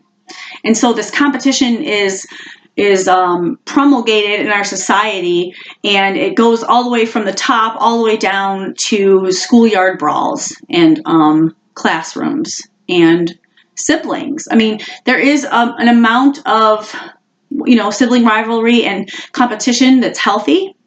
And I think we do see examples of that in our society, of healthy competition.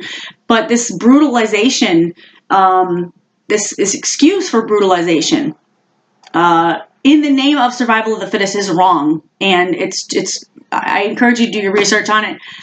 It's not what everybody says that it is. Nature is inherently cooperative. It really is. And there's some other research you can do. There is a documentary called I Am that describes this perfectly. Okay. What is extraordinary about the range of cultures we have discussed so far in this chapter is that for all their variety, ranging from modern post-industrial economies to Anabaptist communal farming communities to the most primitive, non-literate hunting and gathering societies, that they have two things in common. In all of them, wealth and political power are shared unusually equitably, and they all have remarkably reduced rates of violence. It would appear that social and political egalitarianism, democracy, actual democracy and not fake democracy, serves to diminish both shame and violence quite effectively across a wide range of differing levels of overall economic and cultural development. So we don't need to be a carbon copy of another country in order to write the rudder on this. In Chapter 2, we reviewed evidence that unemployment tends to stimulate violence. And boy, are we in a spot with this COVID-19 where unemployment is and will continue to stimulate violence. It is noteworthy that as the rates of unemployment decline, the rates of violence tend to do so as well. Since violence is multi-determined, the effect of any one variable, such as the unemployment rate, can of course be augmented or diminished by the simultaneous effect of other variables, such as the level of unemployment insurance that is provided. And this is why a second stimulus is so important, especially with winter coming. There's the second wave of COVID-19 that's going through the population. And in the meantime, things are opening up. And that is so that the economic crash isn't as bad. But at the same time, it's going to be worse off down the line. And the cold weather's coming. So you got your stimulus check in the spring. You're making it through the summer. But what are you going to do in the wintertime? And if there's no more money coming, if you can't find a job, how are you going to keep your utilities on? How are people not going to freeze to death? How are people not going to be homeless in the streets by the millions? These are things that we're looking at right now. And I really, really, really feel that is why this is so pertinent to understand. Therefore, the high unemployment rates currently seen in many European countries have still not translated into rates of violence remotely as high as those that are seen in the United States, because the social safety net protecting workers from falling into poverty is so much more secure in Europe than it is in the United States. But it is not just the effects of unemployment that can be affected by governmental action. So can the rate of unemployment. For example, for many years in the United States, the Federal Reserve Board has intervened to raise the unemployment rate whenever the danger arose that it might get too low. Think about that. I'm going to read it again. The Federal Reserve Board has intervened to raise the unemployment rate whenever the danger arose that it might get too low. So you have this system that's supposed to be working for you that's actually working against you. Given the effect this can have on the rates of homicide and suicide, and the efforts of other branches of the government to lower the homicide rate, it is clear that different branches of the government have been working at cross purposes. Duh. One does not have to assume that the Federal Reserve Board was deliberately trying to keep the murder rates as high as possible, and I do not assume that in order to note that they could hardly have done anything more effective to that end. Conversely, now that the Federal Reserve Board has finally allowed the unemployment rate to reach a 30-year low, the murder rate's finally fallen slightly below the epidemic levels of the past 30 years, which this was back in 2000, so obviously that's not the case anymore. To the extent that we care about the level of violence in our society, however, it is important to do everything in our power to keep the unemployment rate as low as possible, ideally to provide full employment for everyone able to work. as Roosevelt attempted during the Depression, and at least not actually cause unemployment. If there is an unavoidable minimum of unemployment, we must try to mitigate the humiliating effects of not being able to find a job, such as providing enough unemployment insurance to prevent poverty. Gender roles and homophobia. The discussion of gender roles and homophobia in chapters 2 and 3 has implications for the prevention of violence that I want to emphasize here, because I think that it has not usually been noticed or acknowledged that decisions we make on these issues can have an impact on the level of violence in our society. The general principle here is clear. Anything that will reduce the artificial and exaggerated polarization of gender roles and the irrational fear, hatred, and contempt felt and expressed towards homosexuals will help to prevent violence, because those are among the main causes of violence, and not only or even primarily towards women or gays. In line with my contention that we simply need to stop doing the things we are doing that cause violence, it is relevant to notice that there are now several areas in our public life in which major institutions are actively supporting gender asymmetry and discrimination against homosexuals. The military still has arbitrary rules that vary people's access to military roles based on their gender or sexual orientation, rather than the basis of their individual abilities and wishes. These rules are made by governments, which in a democracy means all of us collectively, and can be repealed by governments. Traditionally, only men were conscripted against their will into the military, and even after women were allowed to join the military voluntarily, participation in combat was restricted more or less exclusively to men. Both these practices help to maintain the traditional gender role asymmetries that stimulate and perpetuate violence in society. Some religious sects restrict access to membership in the clergy, and in some cases to membership in the congregation based on gender or sexual orientation. While it is not appropriate for the government to repeal these rules, the religious bodies themselves can. Nothing could give more support to the commandment, "Thou shalt not kill." In debates over these issues, it is seldom noticed that they are relevant to the issue of preventing violence. In my discussion of these issues, I am attempting to focus on actions that could be taken, or rather violence-provoking policies that could be discontinued, by people in positions of power, in the government, the military, the churches, and the synagogues and mosques, and so on. I'm trying to find the strategic levers in society that influence people's attitudes on a mass scale. The major public institutions of our society serve as the moral teachers of the public. The values that they express through their rules and behaviors cannot help but influence the private behavior of the millions of people who respect those institutions and look to them for guidance as to how to live with other people. And this is where white supremacy and the framework of white supremacy and the acknowledgement and awareness of the framework of white supremacy in our society is so powerful and important to understand. And I'm going to read this again for that very reason. The major public institutions of our society serve as the moral teachers of the public. The values that they express through their rules and behaviors cannot help but influence the private behavior of the millions of people who respect those institutions and look to them for guidance as to how to live with other people.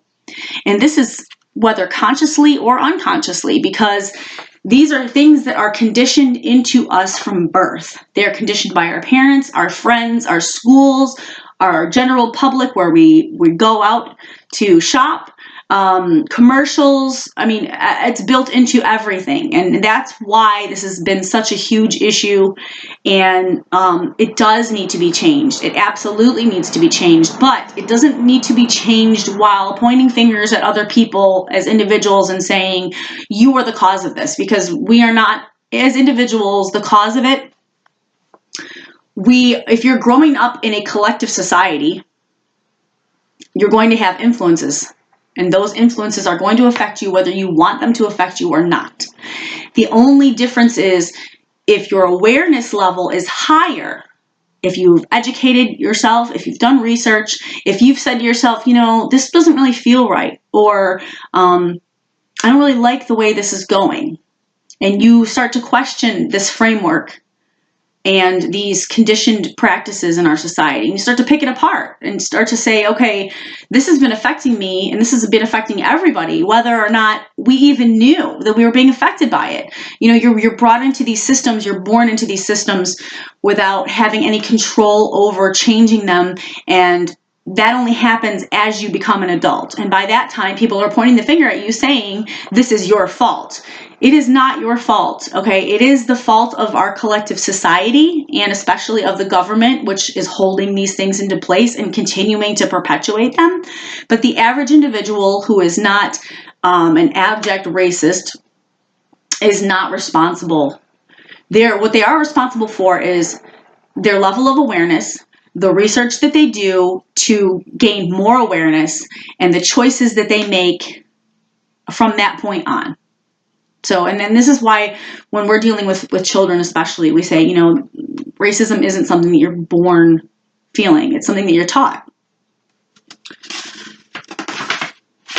Violence toward children. Among other policies that would prevent violence in which it is in the power of governments to adopt, eliminating legally permitted or even mandated violence toward children would be high on my list. It is time for every country on earth to follow Sweden and the other northern European countries in declaring it illegal for an adult to strike a child.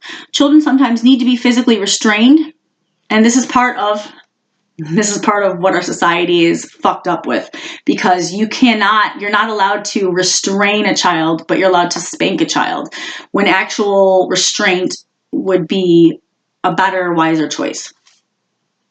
Children sometimes need to be physically restrained, for example, if they're running into traffic, assaulting another child, or will not respond to words alone. But one never needs to strike a child in order to restrain him or for any other reason. We know that the more children are hit, the more they hit others, and we know that the more they are disciplined with love-oriented techniques and verbal reasoning, the less violently they themselves behave, both as children and as adults. And this is science that's backing this up. So there's what works and there's what doesn't work. And there's what works in the moment and what feels like it's working in the moment, but what actually ends up causing more problems later on. Naturally, it goes without saying that even more extreme forms of physical violence toward children, such as genital mutilation and capital punishment, or charging children as adults, they are not. Their brains are not finished developing. They are subjected to influences and forces in the adult world that they do not understand. And to punish a child as an adult is just wrong. It is wrong. Which is why juvenile lifers are considered unconstitutional in the state of Michigan, for example.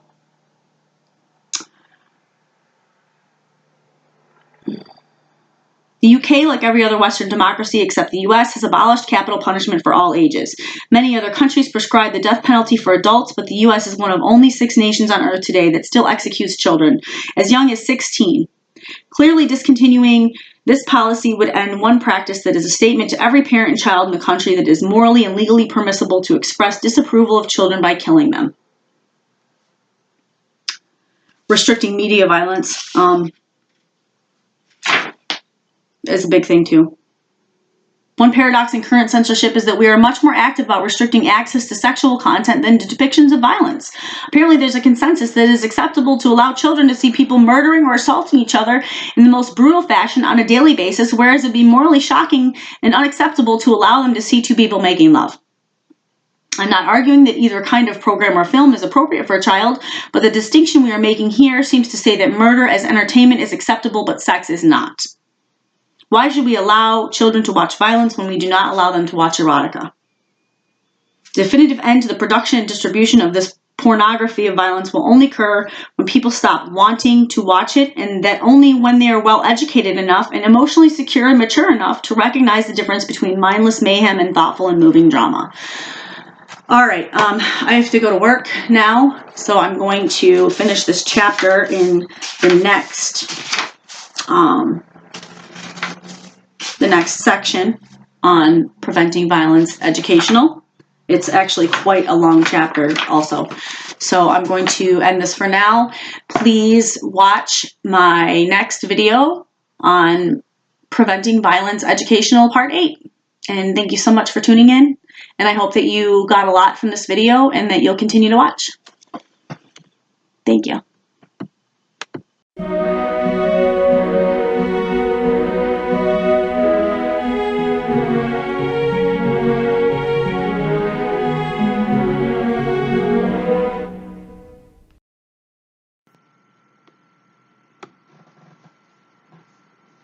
All right, this is Violence Prevention Part 8.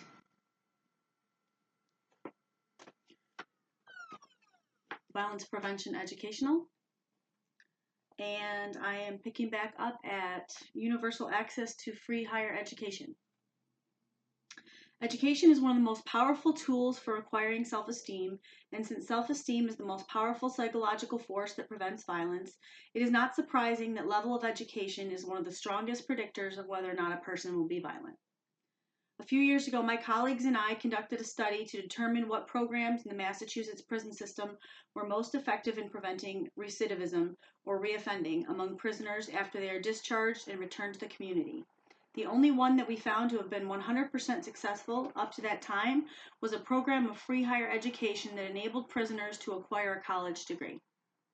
Over a 25-year period, more than 200 inmates, most of whom were serving time for the most serious violent crimes, including murder, rape, and armed robbery, had received a college degree and then left prison, and not one had been returned for a new crime.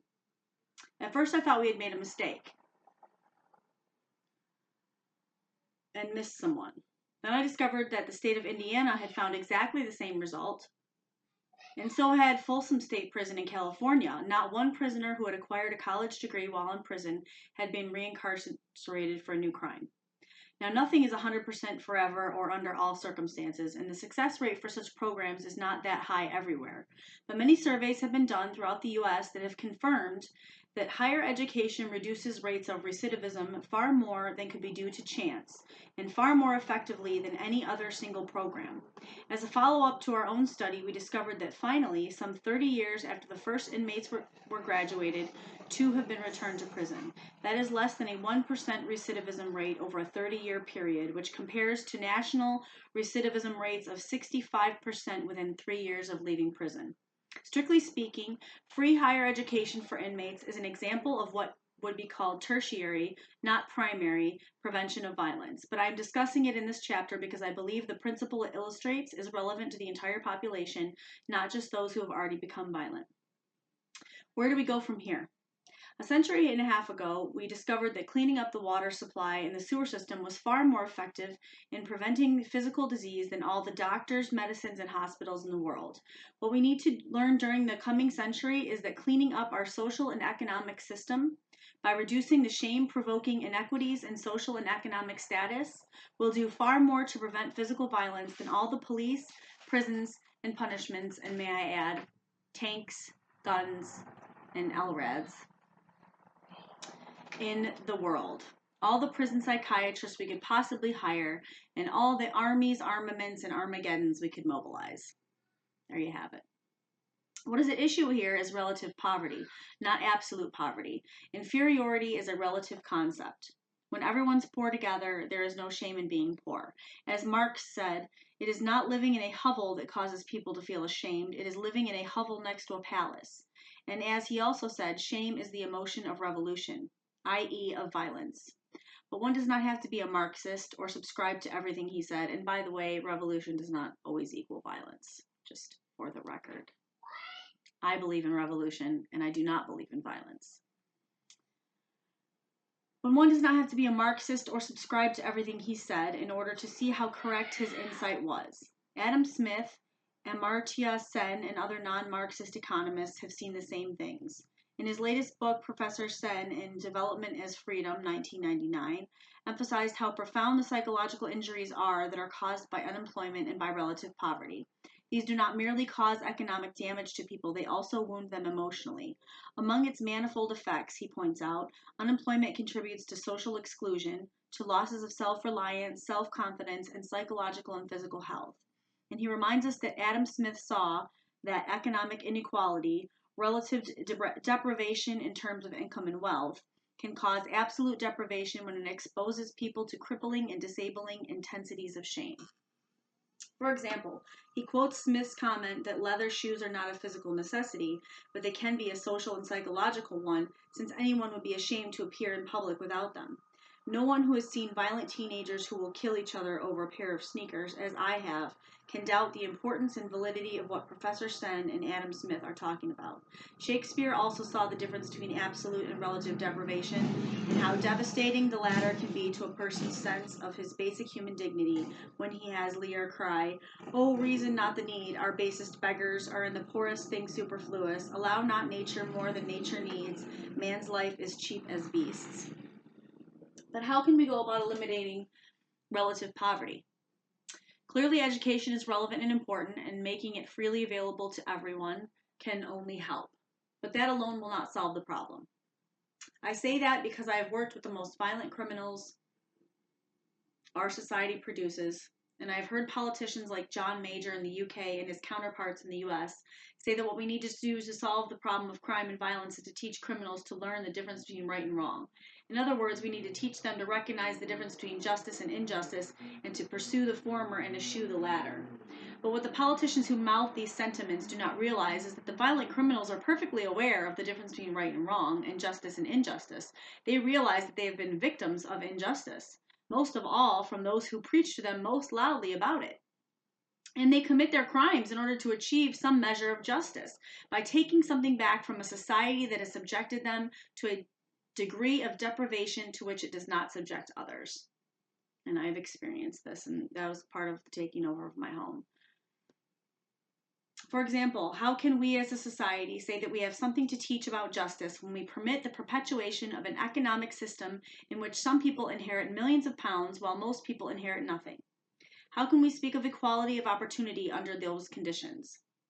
Violent criminals are not violent because they are dumb, out of touch with reality, or unable to recognize hypocrisy, dishonesty, and injustice when they see it.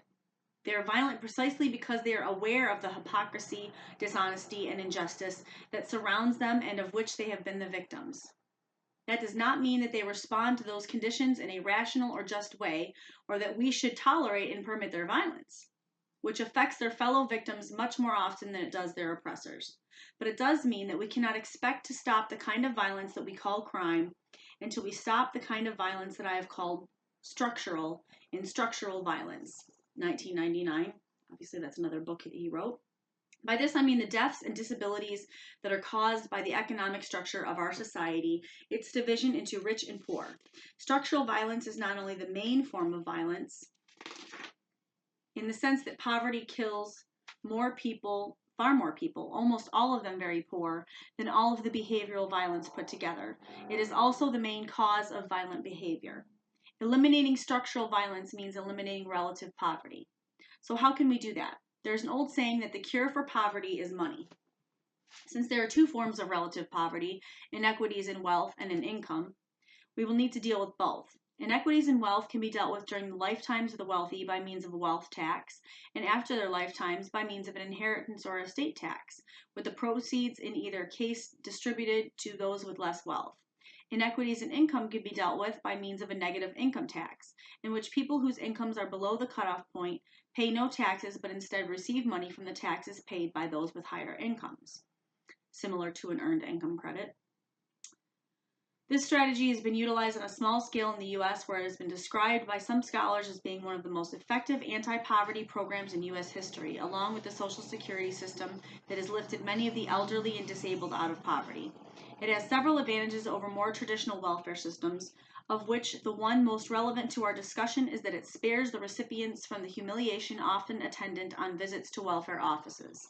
My point here is not that those are the only or even necessarily the best ways to alleviate the inequities in income and wealth that create feelings of injustice, envy, inferiority, and hostility, but simply to point out that there are ways to do it. They have been tried, and some of them seem to work. In principle, there is no limit to the degree to which income and wealth could be equalized. The degree to which we choose to equalize them could be decided on in part by another principle, which is that the more they were equalized, the lower the level of violence we would expect as a result. Ultimately, then, we would be left with the same question with which we started this discussion. How seriously and completely do we want to prevent violence? And how high a price are we willing to pay in order to do so? The choice is ours. There would, of course, be many objections to such a plan, especially from the wealthy. But there is one objection that might be worth discussing here, namely, that the more we equalized income and wealth, the more we would destroy people's incentives to work. That is an argument which, if you examine it more closely, is applied only to the poor, not to the rich. The traditional defense of class stratification and the existence of a leisure class, ever since the rise of civilization, from both Plato and Aristotle, as well as from the more recent social thinkers, is that a leisure class is needed in order to have the time and energy for the specialized intellectual development and technological skills that are necessary preconditions for civilization. And leisure class has always meant a group with a guaranteed income, i.e., those who did not have to work for a living. Then you see this in the fact that when we're stuck in survival mode, we're literally stuck in the reptilian brain, which is a block to higher thinking.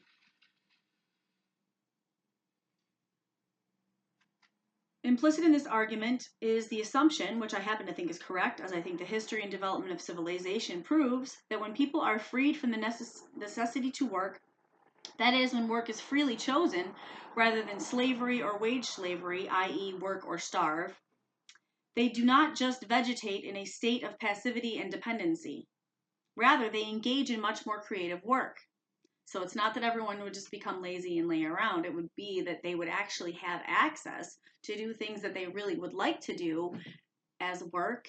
And of course, they'd apply themselves much more thoroughly and passionately because they would be doing something that they really wanted to do.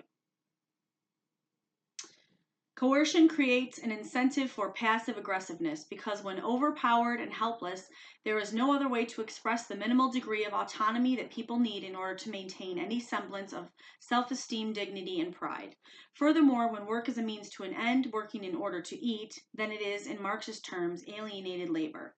Labor can only be liberated from alienation when work as an end in itself entered into freely as the expression of spontaneous and voluntary creativity, curiosity, playfulness, initiative, and sociability.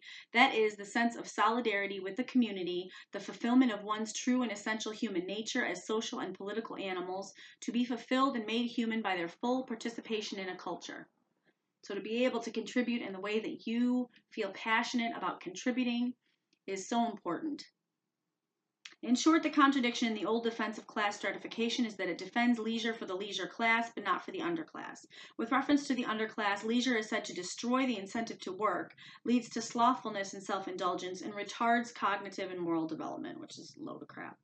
When applied to the leisure class, the concept evokes an image of Plato and Aristotle, whose leisure was based on slave labor, creating the intellectual foundations of Western civilization. Or patrician slave owners like Washington and Jefferson laying the foundations of American civilization, or creative aristocrats like Count Leo Tolstoy or Bertrand Earl Russell, or even closer to home, of our own sons and daughters, or of ourselves when we were young adults, being freed from the stultifying tasks of earning a living until well into our adult years so that we could study in expensive universities to gain specialized knowledge and skills. As we enter the new millennium, perhaps it is worth reflecting on the fact that this could be a turning point in the evolution of civilization, for our technologies have evolved to the point where there is no longer a need for an underclass of slave serfs and wage slaves. This division of society into a hierarchical order of upper and lower social classes did not exist until civilization was invented. The low level of technological development made this necessary to allow a class of specialists, mathematicians, inventors, poets, scientists, philosophers, the leisure for the creative work that is a prerequisite for the creation, maintenance, and further development of civilization. But slaves and underclasses are no longer needed in order to free up enough leisure time and energy for the elite to do work that is creative rather than alienated. Therefore, we no longer need social classes and their concomitant relative poverty and economic inequality and their concomitant violence. If we permit ourselves, and by ourselves I mean all of us, all human beings, to enjoy the fruits of the creative labor that has preceded us, we could create a society that would no longer need violence as the only means of rescuing self-esteem. Implicit in this argument is the idea that money is neither a necessary incentive,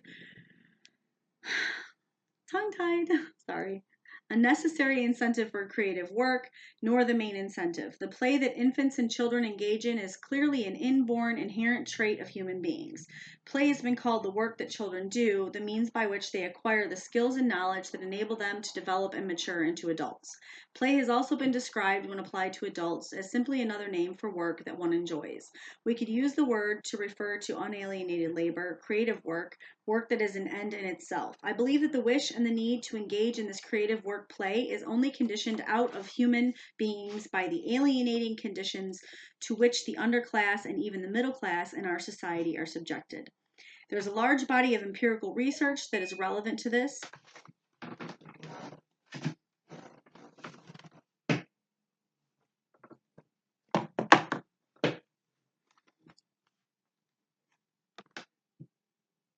One category consists of psychological experiments reviewed and summarized by Cohn in Studies Find Reward 1987 that call into question the widespread belief that money is an effective and even necessary way to motivate people.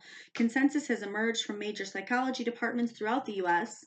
that creativity, interest, subjective satisfaction, persistence, and overall productivity all decline when a task is done for the sake of an external, extrinsic reward. The only sphere in which material rewards do seem to be necessary is that of the dull jobs that make very little use of their abilities. But that is precisely the type of work that is much less necessary now that technology has created robots and servo mechanisms. The time may have come to ask whether the price we pay in violence and unhappiness is worth the reward of keeping some groups of people in menial jobs that we could easily do without.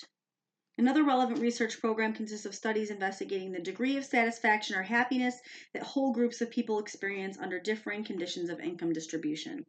The consensus is that people located at every point on the status scale in the unequal income communities, whether at, above, or below the average, reported less personal happiness and subjective satisfaction than those in communities in which income was distributed equally.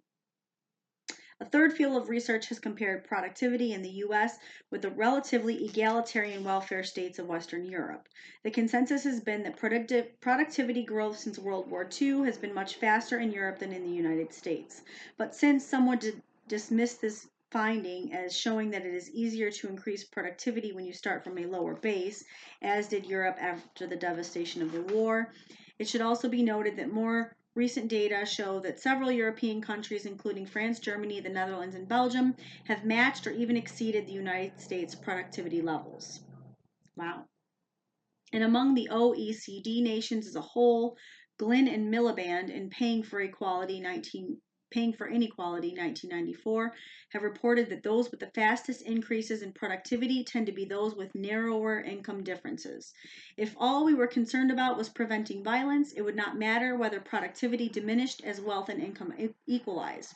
We would feel that preventing violence was so important that it was worth the sacrifice of some growth in overall gross domestic product. At least we would all be poor together and suffer less shame and less violence. But it is relevant in the real world to ask how high the price will be to society if we become more egalitarian. Violence is not all that people care about, though if it increases as much in the next century as it did in the last, preventing violence will turn out to be so important as to make all other considerations irrelevant. And as I read this, Trump is sending troops to Detroit to crack down on crime. So there's going to be a lot more people sitting in cells in the next weeks to come. Thank you. The most extreme evidence for that might be the experience of the third world countries. So as not to shame these states, they are now conventionally referred to as developing countries rather than undeveloped ones. This is little more than a cruel euphemism for many of them. The sad reality is not only that they are not developing but are actually underdeveloping, getting poorer. Is that because they are too egalitarian? On the contrary, by far the greatest degree of both economic inequity and violence in the world is found in the third world countries, whose populations typically consist of a tiny oligarchy of extremely wealthy rulers, a vast majority of starving peasants, and no middle class. In comparison, even the United States looks like a peaceful social democracy. If economic inequity were a prerequisite for economic growth, one would expect these countries to be growing by leaps and bounds. Instead, they are regressing, and that is because our country sets up puppet dictators, and the people are forced to work for slave wages in order for riches to be sent to our country and resources. And the people who live over there, their property is held carrot and stick from them. And how are they supposed to get it back? By being slave wage servants? No, it's not right. If we look at the group as a whole, we would have to conclude that the higher the degree of economic inequity in a society, the lower its productivity and rate of overall economic growth. Unequal societies are not only the most violent, they are also the least productive. Chapter 6, Secondary Prevention, Early Intervention. The secondary prevention of physical illness consists of identifying the individuals who are at increased risk of becoming ill, such as those with high blood pressure or elevated serum cholesterol levels, and intervening to remove, diminish, or neutralize the risk factor before they become ill. Exactly the same principles apply to the secondary prevention of violence. In this chapter, I will briefly summarize a variety of such programs that have been adopted and found to be effective. Secondary prevention, like primary, is more effective in absolute terms and also more cost effective, more benefits per money spent than punishment after people have already committed an act of serious violence. Even more importantly, the most significant help we can give victims is to prevent their being victimized in the first place. This is partly why it is so, in other words, if everybody wasn't so desperate and they had the basic things they needed, they wouldn't probably feel the need to stick anybody up for their life. This is partly why it is so important to shift the emphasis of our public investments concerning violence away from the current wasteful and ineffective overemphasis on police, prisons, and punishments, and toward early intervention before people have become violent.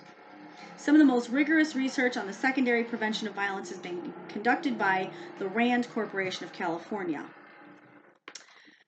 And the reference is Diverting Children from a Life of Crime, written in 1996. For example, they have been able to document the effectiveness of 2 programs designed to prevent the development of future violence in a demographic group that was statistically at increased risk, children of mothers who were young, single, and poor. The first program consisted of training for parents and psychotherapy for families with young children who have shown aggressive behavior in school. The second was a program of providing cash and other incentives to induce disadvantaged high school students to graduate. They then compared the arrest rates of these children over the years as they grew up with those of control groups that had the same demographic characteristics in order to calculate how many crimes the interventions had succeeded in averting. Finally, they compared the effectiveness of these programs with that of the 3 strikes law in California, which mandates a life sentence in prison for anyone who is convicted of a 3rd felony. What they concluded was that the 2 prevention programs reduced the crime rate by approximately the same amount that the 3 strikes law had, about 20%, but at only about 1/6 of the cost, and of course without having to imprison anyone. That brings us to another extremely important method of secondary prevention, governmentally provided support for parents with young children. One of the most powerful reasons that being born to a single mother in the United States leads to higher arrest rates later in life is because that family situation is so likely to be associated with poverty. For example, in the U.S. in 1994, 59% of children in single-parent families were living and all too often dying in relative poverty, as compared with only 13% of those living with 2 parents. Relative poverty is defined in this study as having 50% or less of the national median adjusted disposable personal income, which includes the benefits received from government welfare programs. That neither of those levels of child poverty is necessary can be seen by the fact that the U.S. rate of poverty among single-parent children is exactly twice as high as the average among 14 countries of Western Europe, including the UK, where it is at 29%. For that matter, the U.S. rate of poverty among 2-parent families is also almost twice as high as it is in Western Europe, 13% versus 7.5%. Why is this? One major reason is because virtually every Western European country provides family allowances for families with children, whether they have 1 or 2 parents. The effect of this policy and of all the other governmental redistribution programs is that the European social democracies succeed in reducing the rates of relative poverty among children by an average of 48% from what it would be without these programs, whereas the U.S. reduces child poverty rates by only 13%. Preschool educational programs such as Head Start and the Perry Preschool program have also been shown to reduce later delinquency and crime, as well as having many other desirable effects. Some studies have indicated that taxpayers save $4 for everyone spent on such programs because of the rates of future arrests, imprisonment, unemployment, welfare dependency, and so on are so much lower among those who have attended preschool programs. Aww. They make them into good tools for the state. Good followers. Pardon me. Education's a good thing. Once children are in school, programs teaching them how to resolve conflicts peacefully appear to reduce the rate of future violence. And despite the fact that some politicians apparently believed that the high-risk youths who live in the poverty-stricken inner-city ghettos were beyond salvation and therefore ridiculed the provision of supervised after-school recreational activities as so much midnight basketball, implying that they were a waste of taxpayers' money, the fact is that such programs have been among the most dramatically successful in reducing the rates of teenage crime and violence. Most criminal behavior among school-age youth occurs, not surprisingly, in the hours following the end of the school day, from 3 p.m. on. So targeting those hours as the time to provide supervised activities, coaching, and teaching in sports, music, art, drama, and so on was not only logical, it has also been successful. Children who witness violence in their families or neighborhoods are also at increased risk of becoming violent themselves. In order to prevent this from happening, a group of child psychiatrists and psychoanalysts at the Child Study Center at Yale, under the leadership of Donald Cohen and Steve Morans, have entered into a partnership with the New Haven Police Department, under the terms of which the police notify the center whenever a violent or traumatic incident has occurred to which a child was exposed day or night. When that happens, a member of the center staff immediately goes to the site of the incident, interviews the child and other family members, and arranges for follow-up consultations and interventions as needed. The program is still being developed, and it'll be some time before it's possible to evaluate its success, but it certainly exemplifies a logical and innovative response to a type of situation that's well known to predict future violence. That program also exemplifies another innovative development in violence prevention, in which the New Haven police were among the first to implement community policing, i.e., training and encouraging police officers to develop ongoing relationships with the neighborhood residents for whom they work, getting to know their problems and learning how to help solve them proactively rather than simply waiting for a crime to occur and then reacting by arresting someone. There you go.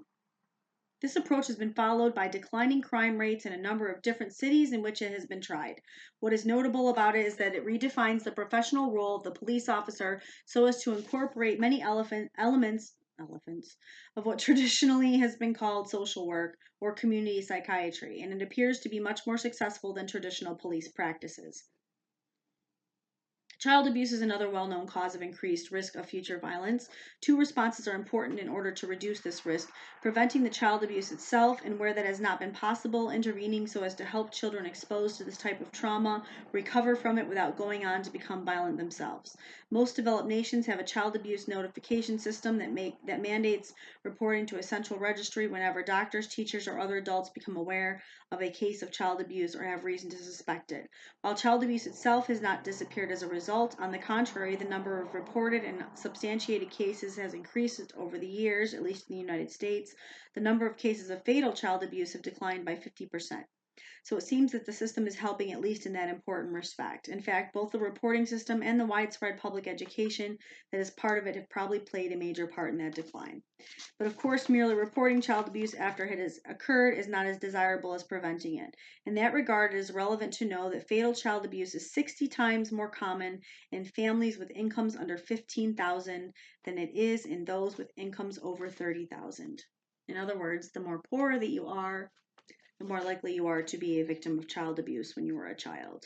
And virtually every other variety of child abuse appears to be much more common in the poorer families than in the more affluent.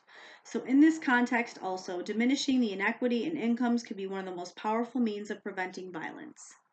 providing home visits from nurses, social workers, etc., to mothers who are at increased risk of abusing their children, single, poor teenage mothers, to help them learn how to understand and raise their children, has also been shown to bring about significant decreases in the rate of child abuse. Mothers who have been abused in the past or are currently being beaten by their husbands or boyfriends are also at an increased risk of abusing their children.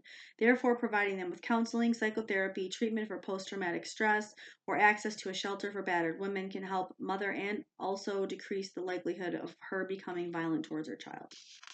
Drugs and violence. The last risk factor predicting increased likelihood of violent behavior is substance abuse. However, the reason for that correlation is widely misunderstood to mean that illicit drugs themselves cause violent behavior through their psychopharmacological effects on brain and behavior. In fact, the opposite is true. The source: Alcohol, Drugs of Abuse, Aggression, and Violence, and Understanding and Preventing Violence, 1994, Rice and Roth. Two of the most widely used illicit drugs actually inhibit or prevent violence. Their names are marijuana and heroin, and other opiates. People under the influence of these drugs are actually less likely to engage in violent behavior or otherwise identical conditions than people who are not under their influence. The effect of stimulant drugs, cocaine and the amphetamines, and crack on violent behavior is more complicated, but can be summed up by saying that they stimulate violence in some people, especially those with pre-existing borderline psychotic personality disorders who may become paranoid under the influence of these drugs. Inhibit it in others, such as children and young people with attention deficit disorder with hyperactivity and other problems, and have no discernible effect one way or the other on violent behavior for most people. And I would say that crack probably has the worst effect on violent behavior, because I believe that it directly does cause violent behavior because the person is in such a desperate, hyped up state trying to seek more, and I have seen it destroy. I know from personal experience, having a father who was on it for 30 years, that it is very destructive, and that it basically shuts down a person's conscience. Violence is not really a significant part of the problems created by the hallucinogenic drugs such as LSD or mescaline, nor do they cause a significant amount of the violence associated with drug use. Most of the violence associated with the use of illegal drugs is caused by the fact that the drugs have been made illegal, as a result of which their economic value has been greatly enhanced. One could even say subsidized by the government. And in countries where drugs have been legalized, it shows that the rates of usage actually go down, as does the crime level. So, there's an enormous and extraordinarily lucrative market in these drugs, which, since they are illegal, cannot be regulated in the normal, peaceful way that markets for illegal commodities are regulated, that is, by the government. As a result of this, the drug dealers engage in extremely violent wars with each other to gain control over as much of the market as they can. That is what causes the vast majority of the violence associated with illegal drugs. The drugs themselves are not causing the violence. The legal system is causing it. The war on drugs is causing it by precipitating drug wars between drug dealers. That is why the most effective way to prevent the violence associated with the use of illegal drugs would be to treat them as a problem in public health and preventative medicine, which they are, and provide treatment for those who are addicted to them and stop treating them as a criminal problem. Most of the violence associated with the illegal drugs would end tomorrow. The Colombian drug cartel and the inner city drug gangs would go out of business if we decriminalized those drugs today. Ironically, the only drug that has been shown to stimulate violent behavior, and study after study after study, through its psychopharmacological effects on brain and behavior, is the one that is legal: alcohol. And the most dangerous drug of all, without any close competitors, the drug whose very use is an act of violence, since it kills both those who use it and those whom they expose to it, and kills incomparably more people than are killed in the gang wars precipitated by the illegal drugs, is another legal drug: tobacco. So the net effect of the drug laws has been to outlaw the drugs that prevent violence, legalize the ones that cause violence, legalize the other one whose use is an act of violence, precipitate violence over the sale of the illegal but violence-preventing drugs, subsidize an illegal drug industry, which as a result is powerful enough to destabilize several fragile third world countries, exacerbate the AIDS epidemic, and so on. Clearly, repealing these laws and providing treatment rather than punishment would be one of the most important and effective steps we could take in the secondary prevention of violence. The Rand Corporation, for example, found that the treatment of heavy users of drugs reduced serious crimes against both persons and property 10 times as much as conventional law enforcement did, and 15 times as much as mandatory minimum sentences. So treating it as a public health problem, and studies have shown that treating it as a public health problem is much more effective. And not surprisingly, treatment was also vastly more effective in reducing cocaine consumption than either conventional law enforcement or mandatory minimum sentences. And I'm going to stop here at chapter 7. And I will continue on with Violence Prevention Educational 9 at a later date. Thank you very much for your time and listening.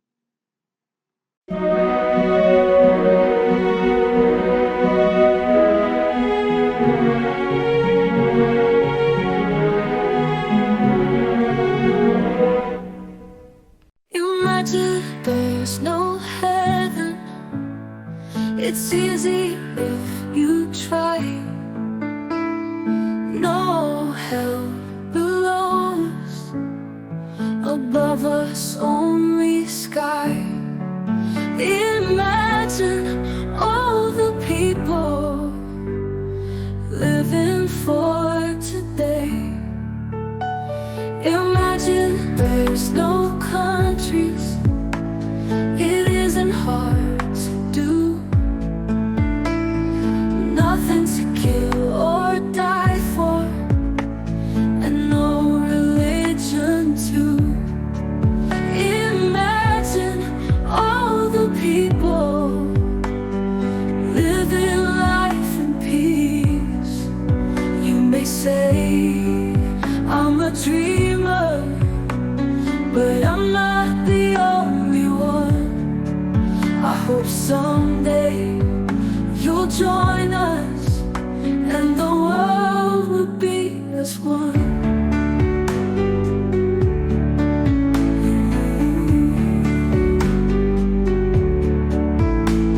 Imagine no possessions. I wonder if you can. No need for greed or hunger, a brotherhood of man. Imagine all the people living for today.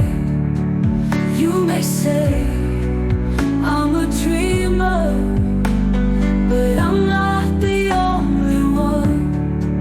I hope someday you'll join us,